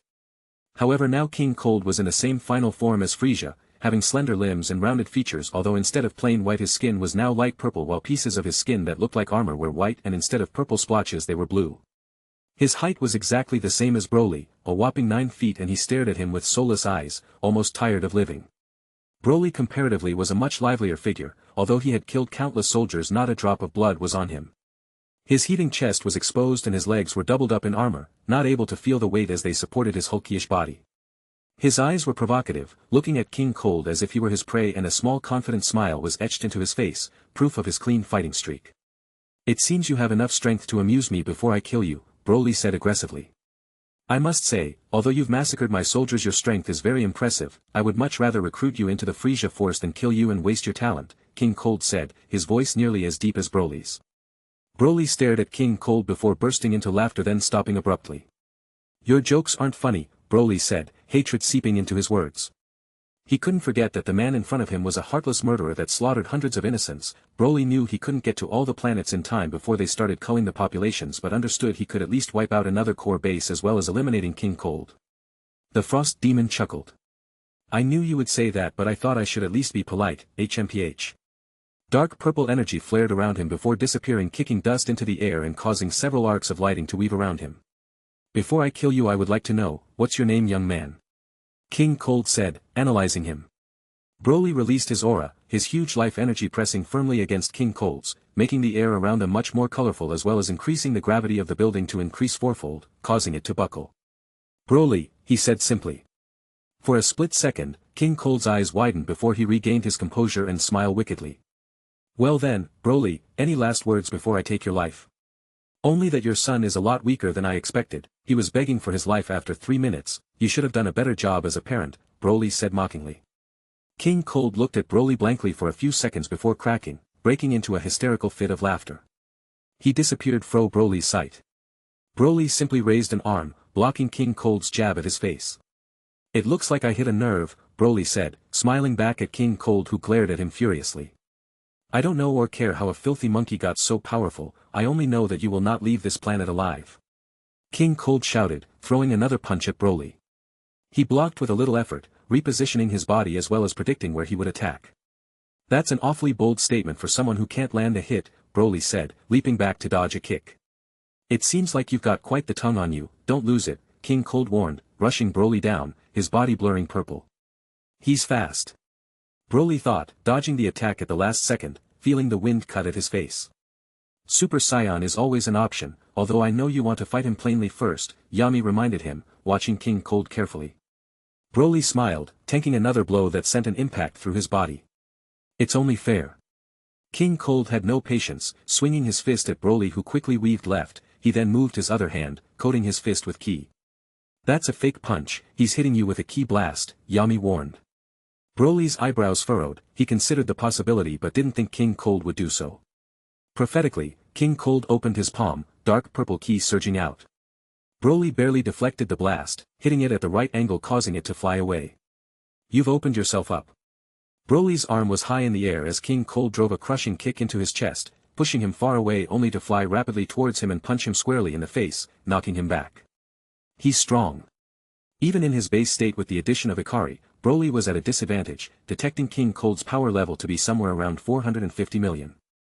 Broly hastily raised his arms to defend a series of incoming blows, deflecting beams that King Cold scattered into his offense flawlessly but consequently taking physical attacks, receiving punches and kicks that hurt Broly to degrees of severity he had never felt before. King Cold raised his arm, his eyes soulless as he stared at Broly, bringing ki to his palm. Death's embrace. A ripple of ki moved from King Cold's palm and into the air, rapidly hitting Broly and the area around him. Ack. I can't move. Broly's limbs felt like stone. Normally he would be able to lift them with his willpower, but he felt as if his brain was put on pause, only able to see and think. Broly's muscles twitched painfully as dark purple ki restrained his body, physically binding him while he was mentally stuck. It's a paralysis technique and a nasty one at that, but it only lasts a few seconds, Yami said, watching Broly's ki systems fight the foreign energy with ease. Supernova. A bright orange sun grew over King Cold's outstretched palm, some of the heat washing over Broly as with the flick of a wrist the same technique that murdered his race was thrust at him, the huge orange sun pushing him into the ground. Guerewa. The sun was forced back, King Cold sidestepping it as he cast curious eyes to Broly, who was baptized in a column of green, his hair turning yellow without him wanting to. A Super Saiyan. I've always wanted to see what that looked like, King Cold said truthfully, somewhat intrigued. Broly grit his teeth. The pain he suppressed was worsened fivefold by King Cold's technique. As soon as it wore off, pain he couldn't describe hugged him, forcing him into Super Saiyan although he didn't want to. Don't hold back your anger for anybody, attack him immediately. Broly's expression crumbled as he lunged towards King Cold, who belated raised his arms to block, catching a flying fist to the face. That feels better.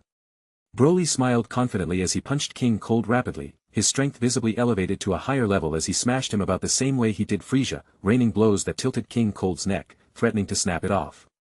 I'm not as weak as you think. A dark purple aura erupted from King Cold mid-combo, Broly stopping temporarily as he didn't want to be hit with another nasty attack. King Cold's energy changed, becoming much darker than it already, and his body grew accordingly as well.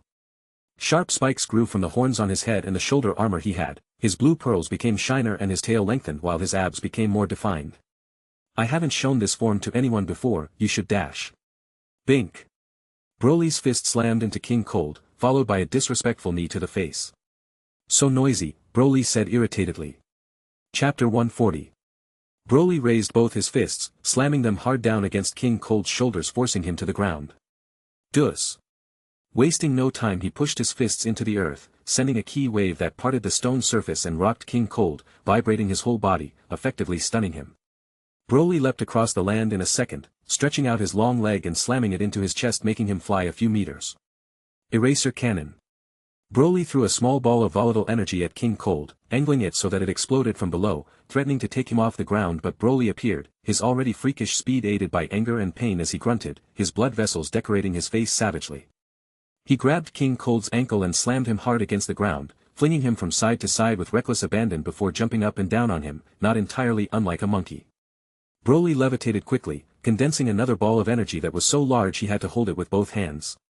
He didn't have to think as he heaved it, not even waiting for it to hit as he exploded it preemptively, cleverly using the blast to pin down King Cold and deliver a strong gut punch to his abdomen, making him throw up. Good move. Now you loop him, there's a mountain nearby so you can use that to your advantage, slam him into it and do what you do best, Yami said, assisting Broly.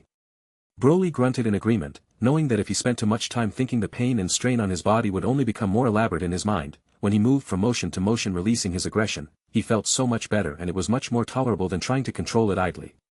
He reached down and slid both his fingers under King Cold's body and heaved him in the air, flying after him while leaving a green afterimage. Broly twisted his whole waist as he sprained King Cold's neck with a single punch, the sheer force of impact too much for the biological structures to handle, causing him to wince in pain.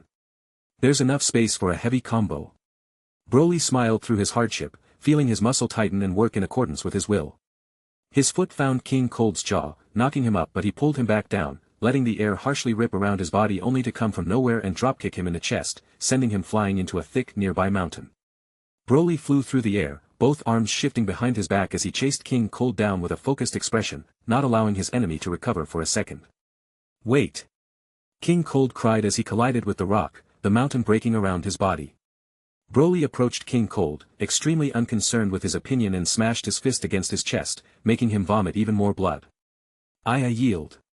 Broly smashed his leg into his chest. "I yield. I yield." And Broly disrupted his energy, the eraser cannon twinkling in his hand as he swung back, getting the most optimal stance. King Cold looked back at Broly with fear in his eyes. "Somebody hell dash." Boom! The mountain was leveled in an instant, the huge rock blown to nothing as King Cold's body ripped through it like paper, flying backwards in the air with such speed that the sound barrier was broken. Truly like a demon, Broly emerged from the green mist and set his yellow eyes on King Cold, arriving in front of him in no time. Broly followed through, punching and punching, using this to dictate their movement in the air, King Cold struggling to regain any semblance of stability as he was paraded around the planet pathetically, his body beaten and bruised by the non-stop attacks. 45 minutes later. Broly threw King Cold's abused body onto the ground, bored of beating him up. King Cold could barely breathe without feeling pain, utter shock etched on his face. He was completely and totally dominated. He wasn't bothered enough to resist, but it was too embarrassing for him to go out like this. "I really wanted you to kill me," he said with some effort, coughing and spluttering between words. "Spare me your monologue," Broly said, raising his foot to stomp him out. Pfft. Ha ha ha ha ha ha ha ha. A strong purple aura burst away from King Cold, again Broly retreating cautiously in order to not be caught lacking and paralyzed, his body already itching to go back and attack. "You appear to not understand how frost demons work," King Cold laughed, levitating as horribly black-purple ki surrounded him. "While you Saiyans have a healing factor that grows over time, we frost demons possess a complete recovery for every new form we enter," he cackled, standing up to his feet. "Or discover," he said manically. "Do you know what that means?" he asked rhetorically. "That you're fucked," he said, removing his ki and revealing his new form. King Cold's body erupted with energy, so much so that a section of the planet was immediately occupied, his aura visible from space. Broly was incentivized to dodge the ominous purple ki, not wanting to receive any nasty debuffs, and so he watched with peeled eyes, charging his own energy. King Cold's body completely transformed. From the murky depths of the dark fog, Broly could make out with his enhanced eyesight, a much larger frost demon, becoming maybe 10 feet taller. His muscles had ballooned to accommodate his new size, his bones becoming much sturdier than before. He seemed to have sprouted a new pair of arms that had their own set of spikes, all of them protruding menacingly from his armor-like skin, and a layer on his back had also grown considerably, the most spikes on his body located there. King Cold smiled eerily as he took quick steps to Broly, who looked back at him with a relaxed expression. WSH. The abyss of purple disappeared, seeping into King Cold like a sponge. "You said you had a big power level, right?" King Cold said, flexing his muscles, being the first person to ever look down on Broly. "Yeah, I do," he said with a smile, reading King Cold's power level to be in the billions. "Well, mine is bigger." Broly's eyes shrunk, not even blinking but unable to see the huge figure that was in front of him a few seconds ago. It was very scary to see a hulkish figure suddenly disappear. Blua. A huge volume of air was forced out of Broly's lungs as King Cold's fist sank into his chest, making him reel over. "It's over for you, you filthy monkey." Chapter 141. Guldo dragged the last body into an emergency spaceship, exhaling sharply as he did so, time returning back to normal. "Thankfully, because they're mutants, they haven't died yet, but they're in critical condition. We'll be able to restore them back to full strength with cybernetic enhancements, but I have to get them off the planet." He looked outside the Rocky Mountain region, seeing a blurry purple figure clash with a blurry green figure. "I can't even see their movements," he blurted out, dumbfounded as he heard horrific sonic booms. "You hear that?" "Yep," and from the key signature it's Guldo, he managed to scramble the crippled Ginyu Force members onto an escaped ship.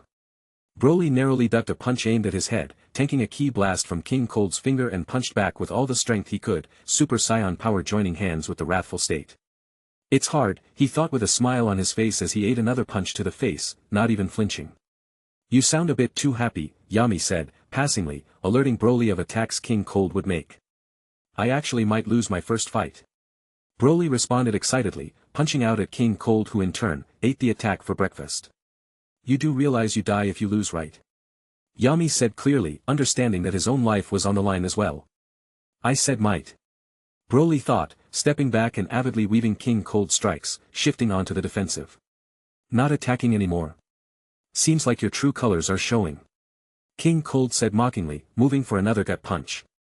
I'm sorry, I can't hear you over the sound of your misses, Broly said, evolving his movements so that he could keep up, copying King Cold. Look down, wise guy, Yami said quickly. Broly focused, looking for patterns and tendencies in King Cold's behavior, recognizing muscle movements and twitches that consequently came from attacks. King Cold's speed was ridiculous, even without employing the Mach Punch technique, his strikes still caused afterimages, giving Broly the basis to interpret his attacks. Broly dashed back, dodging King Cold's tail that swung at him, the sharp edges of his long tail barely grazing his skin. King Cold then pointed a finger at Broly, firing a long purple ki beam which was instantly deflected, Broly moving without thinking too hard. King Cold disappeared, using the opening to strike Broly's face only to find his fist blocked by a hand. Why aren't you dead yet? He shouted frustratedly, moving his limbs rapidly, trying to catch Broly out. His movements are very formulaic and repetitive, my durability can handle his strength and his speed is useless without good form.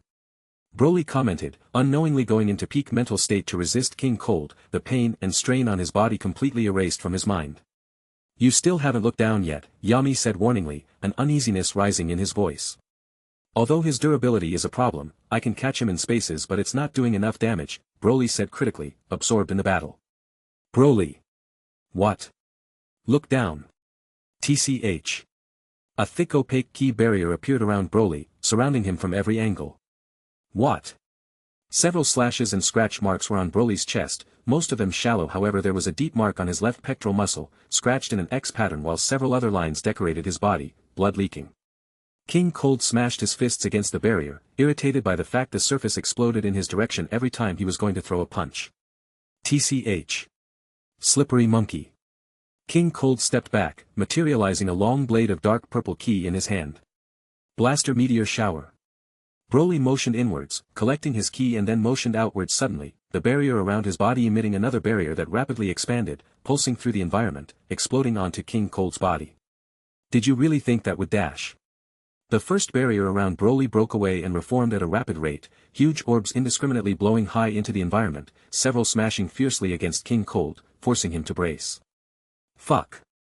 Guldo, who was hastily piloting the emergency ship, swore vehemently as he saw several erasers cannons locked onto his ship, tracing his movements that were only possible if he was being targeted. He wanted to use his time freeze ability but his head was giving out, if he did it again, once it deactivated, he would certainly pass out. Guldo zigzagged in the air, desperately trying to escape. Enough. King Cold exploded with ki, rushing Broly and delivering a harsh blow to the face, knocking him out of the makeshift defense he had constructed. King Cold took some damage as he did this, violent explosions sounding out around him, but he didn't care, instead satisfied with the distance Broly had flown from his attack. Broly smiled wildly, accepting King Cold's punches and returning his own with even more vigor, determined not to lose. He's getting stronger as he fights. Impossible. King Cold thought agitatedly, swinging his limbs with annoyance. Clang. Clang. Clang. Bang. Bang. The air around them echoed with never-before-seen fury, vast wind waves rushing out from their attacks and blowing over the environment fiercely, stray beams and blasts leveling mountains and sending horrid impacts through the earth. You have no right being this powerful. Go to hell. King Cold yelled, his anger finally boiling over as Broly contested him in his max power state. King Cold threw a fast jab which Broly barely blocked, but he already swung his tail, causing another deep gash across Broly's abdomen, blood trickling down as Broly shifted his arm to block a kick aimed at his head while King Cold's tail moved again, swiping furiously at his calves, making them bleed even more. King Cold then moved his tail with purpose, focusing on locking Broly's arms and legs with attacks and using his tail to worsen existing wounds. This isn't good, Yami said worriedly, watching Broly move with no caution at all. Broly moved his tail, trying to use it to block King Cold's swipes, but it was simply too slow in comparison, Broly moving his mind to new lengths as he tried to maintain his current defense while mirroring King Cold's technique. What do you mean? I still have my legendary form, right? Broly asked, exercising muscles he didn't know existed in his tail with all his heart, moving with seemingly growing energy. You're not angry enough or experiencing enough pain to access it, you need an emotional trigger that is moderately severe, you're too exhilarated from the idea of losing your first fight, and while your healing factor is tending to your wounds, King Cold is worsening them so that it requires much more ki than before, Yami said studiously, warning Broly. Broly frowned, coming back to Earth from Valhalla and focused with even more eagerness, understanding the severity of the situation. However, the unexpected happened. King Cold stepped back and looked at Broly with a villainous smile. Fuck. Dispel the dash. Yami was too late. Demon King's Paralysis. Chapter 142. Huh. Broly felt the area around him become numb, his feelings of ki and body mysteriously erased. He sunk to the ground like a stone in water. I can't feel anything. Broly cried mentally, even his tongue too stiff to move. King Cold was putting ki in your body with every tail swipe. I was too busy coaching your movements to realize, I'm extending my will in your stead. I'll try to remove it as quickly as can, Yami said coolly, examining Broly's body and ordering his ki to combat the foreign energy inside him. King Cold cackled maniacally as he flew slowly towards the ground, actually scaring Broly. It's already spread all over, I can force it out of 2 limbs at a time, but not all of them, it keeps diffusing to other parts. Free my arms, Broly said quickly. Yami complied and Broly felt the numbness in his legs and face intensify, but under the command of his will, his arm muscles spasmed, blood pouring from the cuts and strained, allowing Broly to enter a handstand position.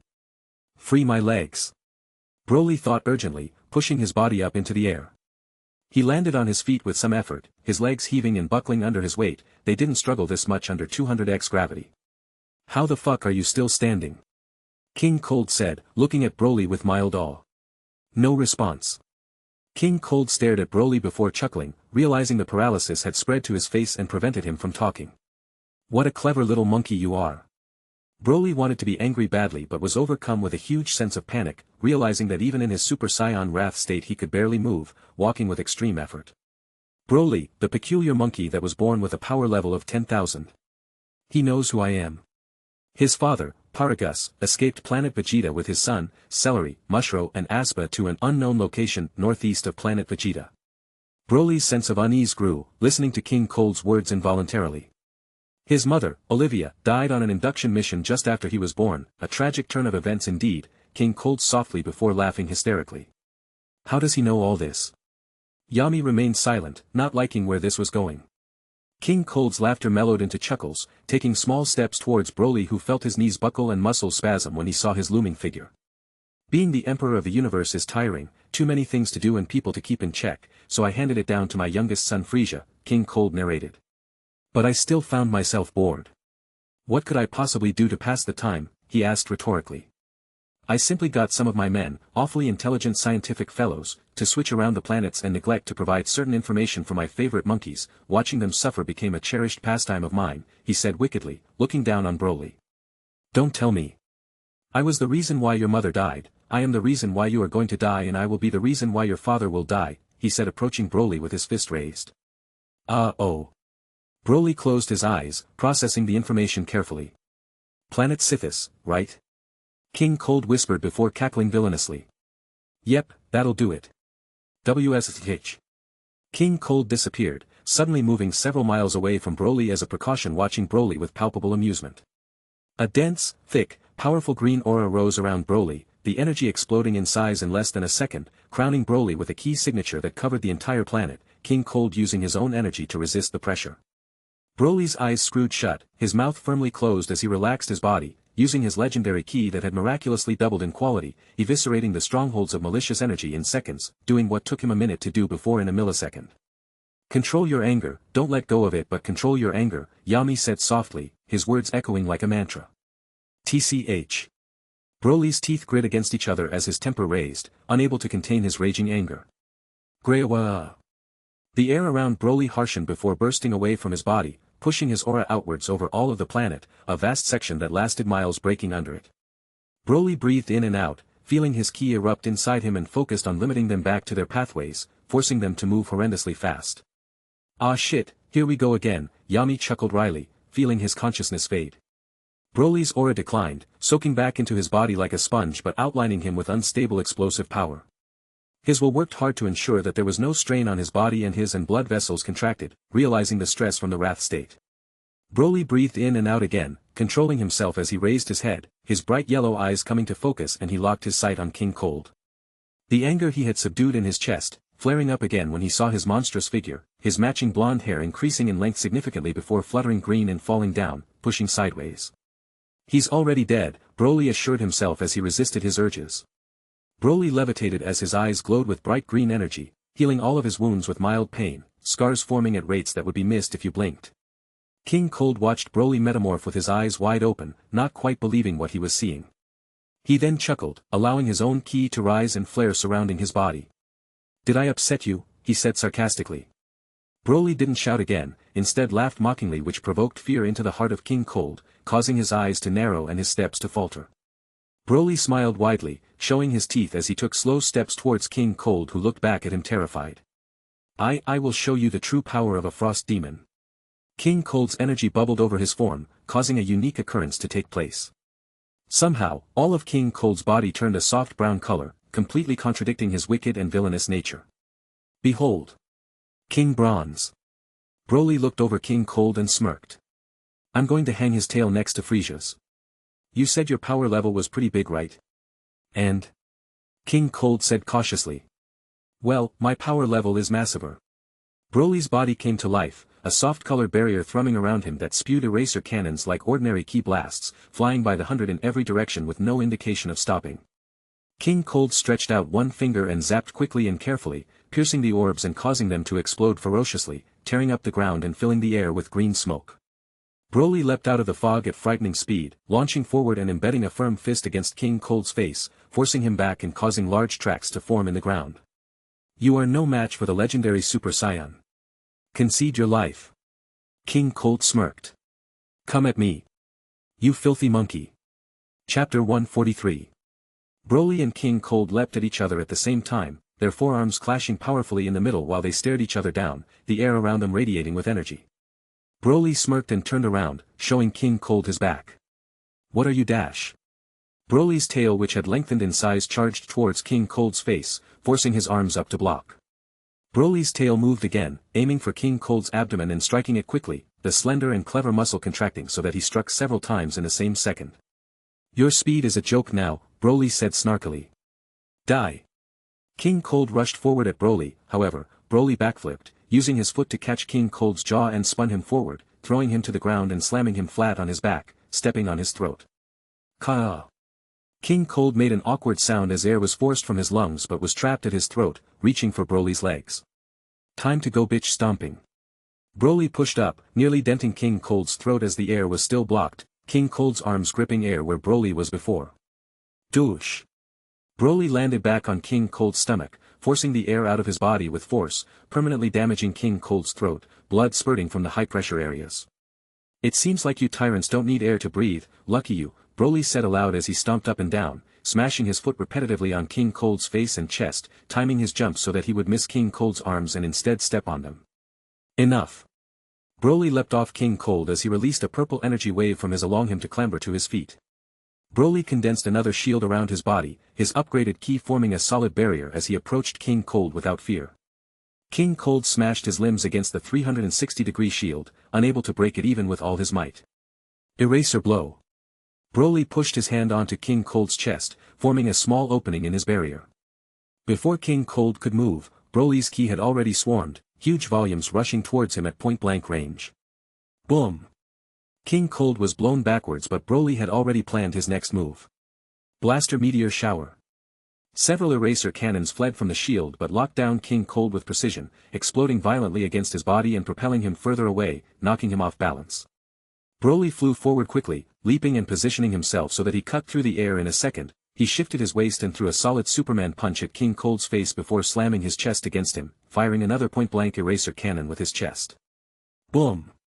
King Cold was blown out of the green mist that followed while Broly charged his hand, prepared to deliver a fatal attack. Omega Blaster! Broly yelled, releasing some of his rage with a feral grunt. He shot a tiny ki orb at King Cold but carefully controlled it so that it swelled to a humongous size on arrival, sealing off all King Cold's escape routes on hit. Boom! Another shocking explosion sounded out across the surface of the planet. King Cold's castle that was barely able to hold on reduced to rubble by the aftermath of the attack. King Cold emerged from the mist, breathing heavily, his heart working at maximum capacity to keep him alive, his heart pumping as fast as possible. "Why are you so strong?" King Cold said tiredly, various scratches lingering on his formerly shiny body. "Why are you still alive?" Broly said angrily, dashing forward. King Cold stepped back, now fearing for his life. "Why you can't kill me? I'm King Cold." The dash. Broly delivered his dashing punch, cutting off King Cold abruptly. I don't remember asking. Broly said, performing his tried-and-true haymaker combo, forcing King Cold to stumble in the air, Broly watching him struggle with a small smile before delivering another hit that knocked him from side to side. If there is one thing commendable about your race, it's your durability. You guys make excellent punching bags, Broly snarled as he struck powerfully. King Cold buckled before releasing a quick energy blast that Broly easily sidestepped, looking back at him with a smirk. What do you want? I'll give you anything you want in exchange for my life. Anything. King Cold begged. Broly smiled, amused by the proposition. I want two things, he said, stretching out two fingers. King Cold's eyes widened, realizing he found a lifeline. Yes. Anything. What's the password that gives me the highest clearance in your database? Cold God 64209, all caps no spaces, King Cold said quickly. Next, Broly pointed down behind King Cold's legs. I want your tail, he said, his smirk widening. King Cold looked at Broly in disbelief, gritting his teeth as he realized what Broly had asked for and how shameful it would be. Take it, he said, quickly turning around and stretching it towards Broly. Broly smiled and disappeared from his floating place, able to see with his overpowered eyesight that there was some key on the edge, meticulously placed to be camouflaged with his skin. Broly appeared in front of King Cold and gripped his neck, squeezing it tightly with all his strength. I trained myself to be able to breathe without oxygen, you can't kill me like this, King Cold said, looking at Broly with soulless eyes. Broly returned a smile and gripped his tail from behind, aware of the key that was trying to enter his body. Ha ha ha. You fool. You fell right into my dash. TSH. Argh hi. Bright purple blood leaked from King Cold's tail, gushing like a water fountain and dripping down to the ground wastefully. Another addition to my collection, Broly said, throwing his beaten body to the side which hovered in the air, King Cold breaking his teeth against each other as a strong stinging pain washed over him. You said you had an older son, right? No doubt he's up to no good, I'll be hunting for his tail next, Broly said, flying into the sky aimlessly, waiting for something to happen. Did you really think I would let you get away? Die, he yelled, firing a fast purple beam at Broly, who had his back turned. Broly spun around on cue, his left hand already thrumming with a small key shield around his palm which he used to press the key beam, stifling it on impact. Fuck. King Cold cursed mentally, recognizing his blunder. He looked at Broly, who smiled widely at him although he remained completely still. I have to escape. King Cold didn't hesitate and broke out into a mad dash, fleeing as fast as he could, only to belatedly realize something. The planet is completely devastated. His tall military, base-style palace was broken down to pieces, assumingly because of the explosions and airwaves that swarmed in their fight. There was nowhere for him to hide. King Cold looked back at Broly, who still held the same eerie smile, staring at him as if he was already dead, his teeth on full display. He did the only thing he could. Please spare my life, he begged, kneeling while bowing his head. Chapter 144. Broly was extremely happy but angry at the same time. It was an exceedingly odd sensation and frankly, it confused him a little bit. His anger hadn't subsided in the least but instead leveled, not affecting his actions but holding an extreme weight over his thoughts. This bastard still has the audacity to beg for his life. The Frisia Force and the former Cold Force was an uncommonly ruthless organization. While they captured and trained those who they found useful, they murdered, slaughtered and enslaved those who weren't, which just happened to be the vast majority of races they had come to contact with. In the entire universe, there was not an institution responsible for as much genocide as the Frisia Force. Yet the former leader of the organization had the audacity to beg for his life, even when he had rejected thousands who did the exact same to him. It just pissed Broly off. By a lot. Schwing. Ergugg. Ever since Broly had been freed from paralysis, the first thing he did was take control of his elemental greatsword, making it fly several laps around the planet at breakneck speed, purposely circulating several eraser cannons so that King Cold wouldn't catch on. He did this just in case King Cold was charging an ultimate attack or was about to kill him as a final trump card.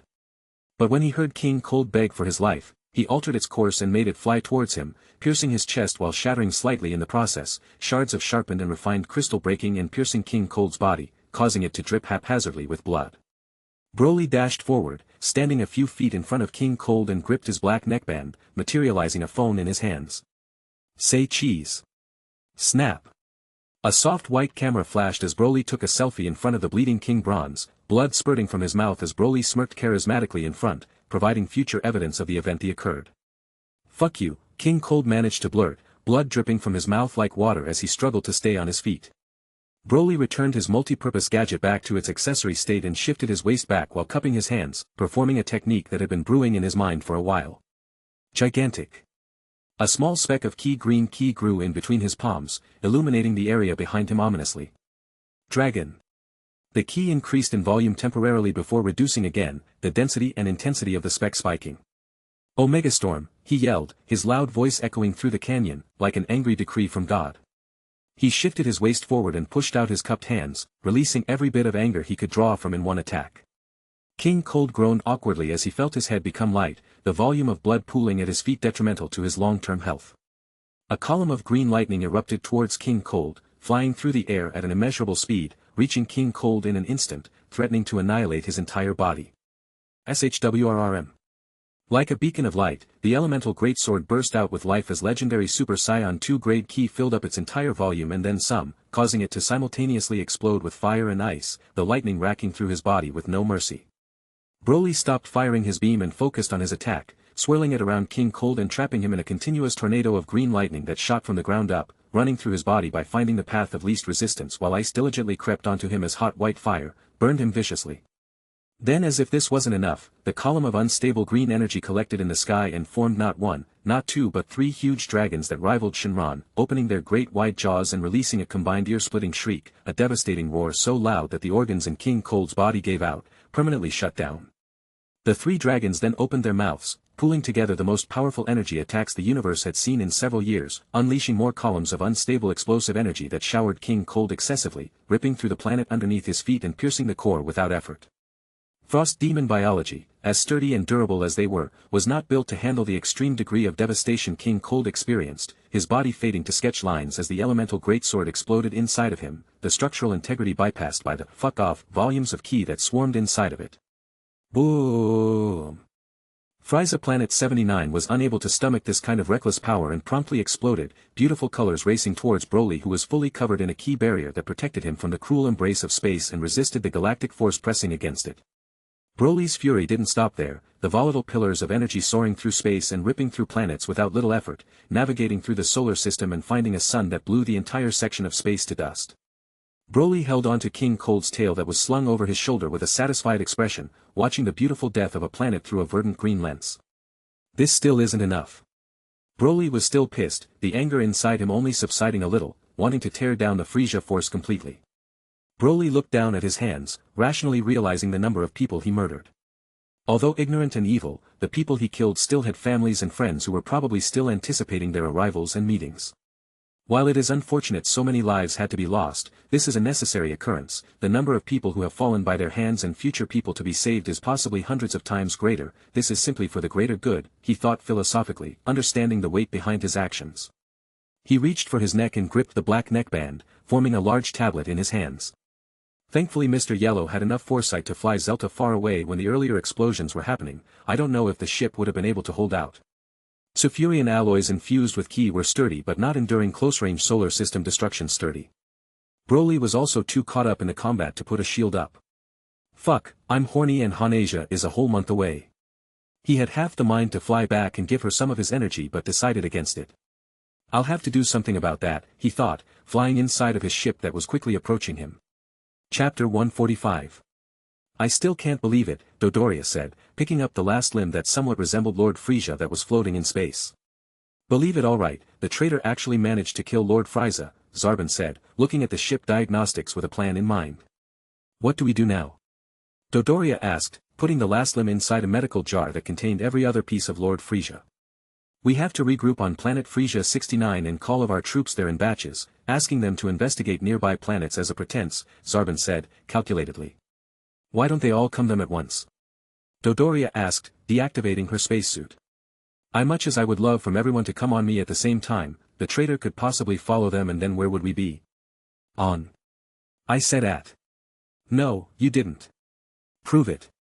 Dodoria opened her mouth, only to close it and move on, bullying one of the pilots to set the course for Planet 69. Frieza Planet 69 was a secret base on a planet far away from Frieza's normal quadrant of rule and only existed by word of mouth and letter, not an article in the entire database written about it.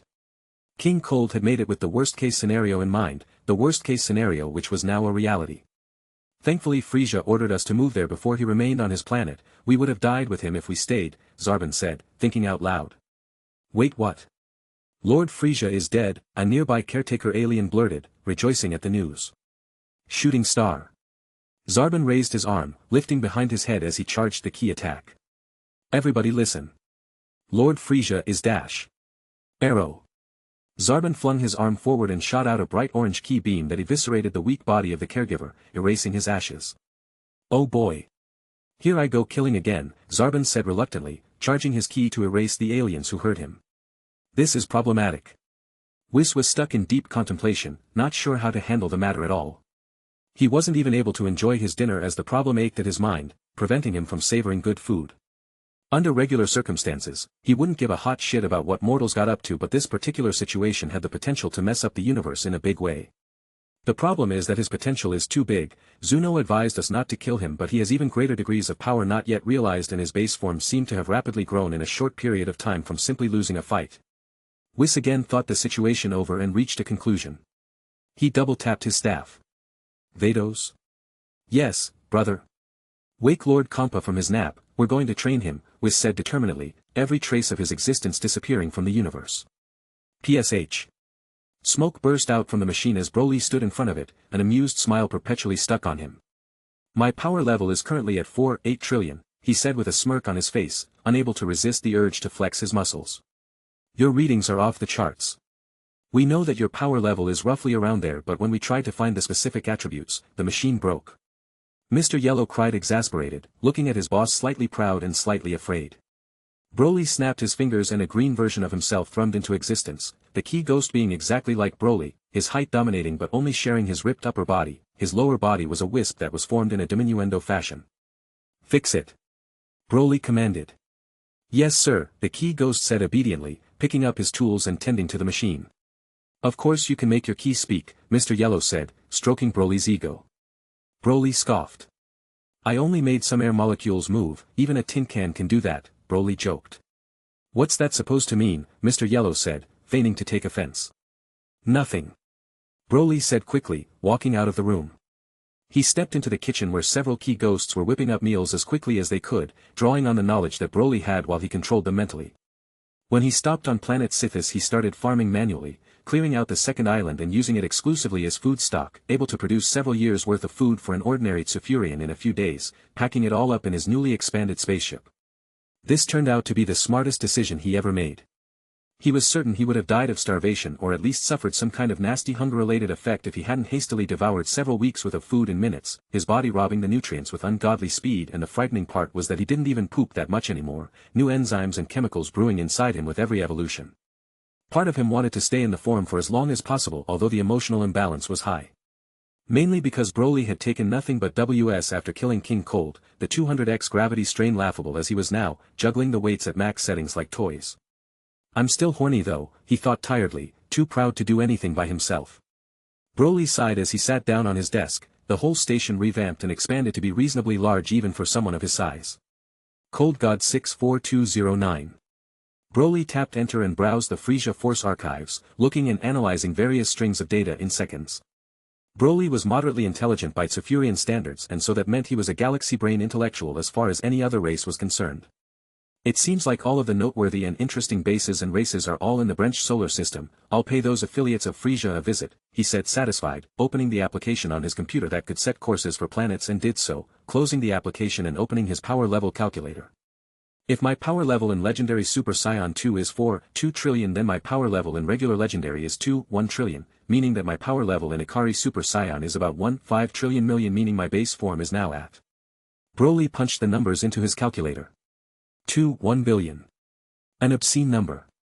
Taking out the factor of key it drops to. Broly used his formula, making sure he carried the 650 million. A ridiculous number. It was almost problematic being so powerful. Broly, when using the maximum restraint he could, would still probably annihilate most alien species in the entire universe, whose power level is bigger than mine. Broly thought eagerly, the urge to fight and struggle swelling in his chest as he contemplated his strength. The end.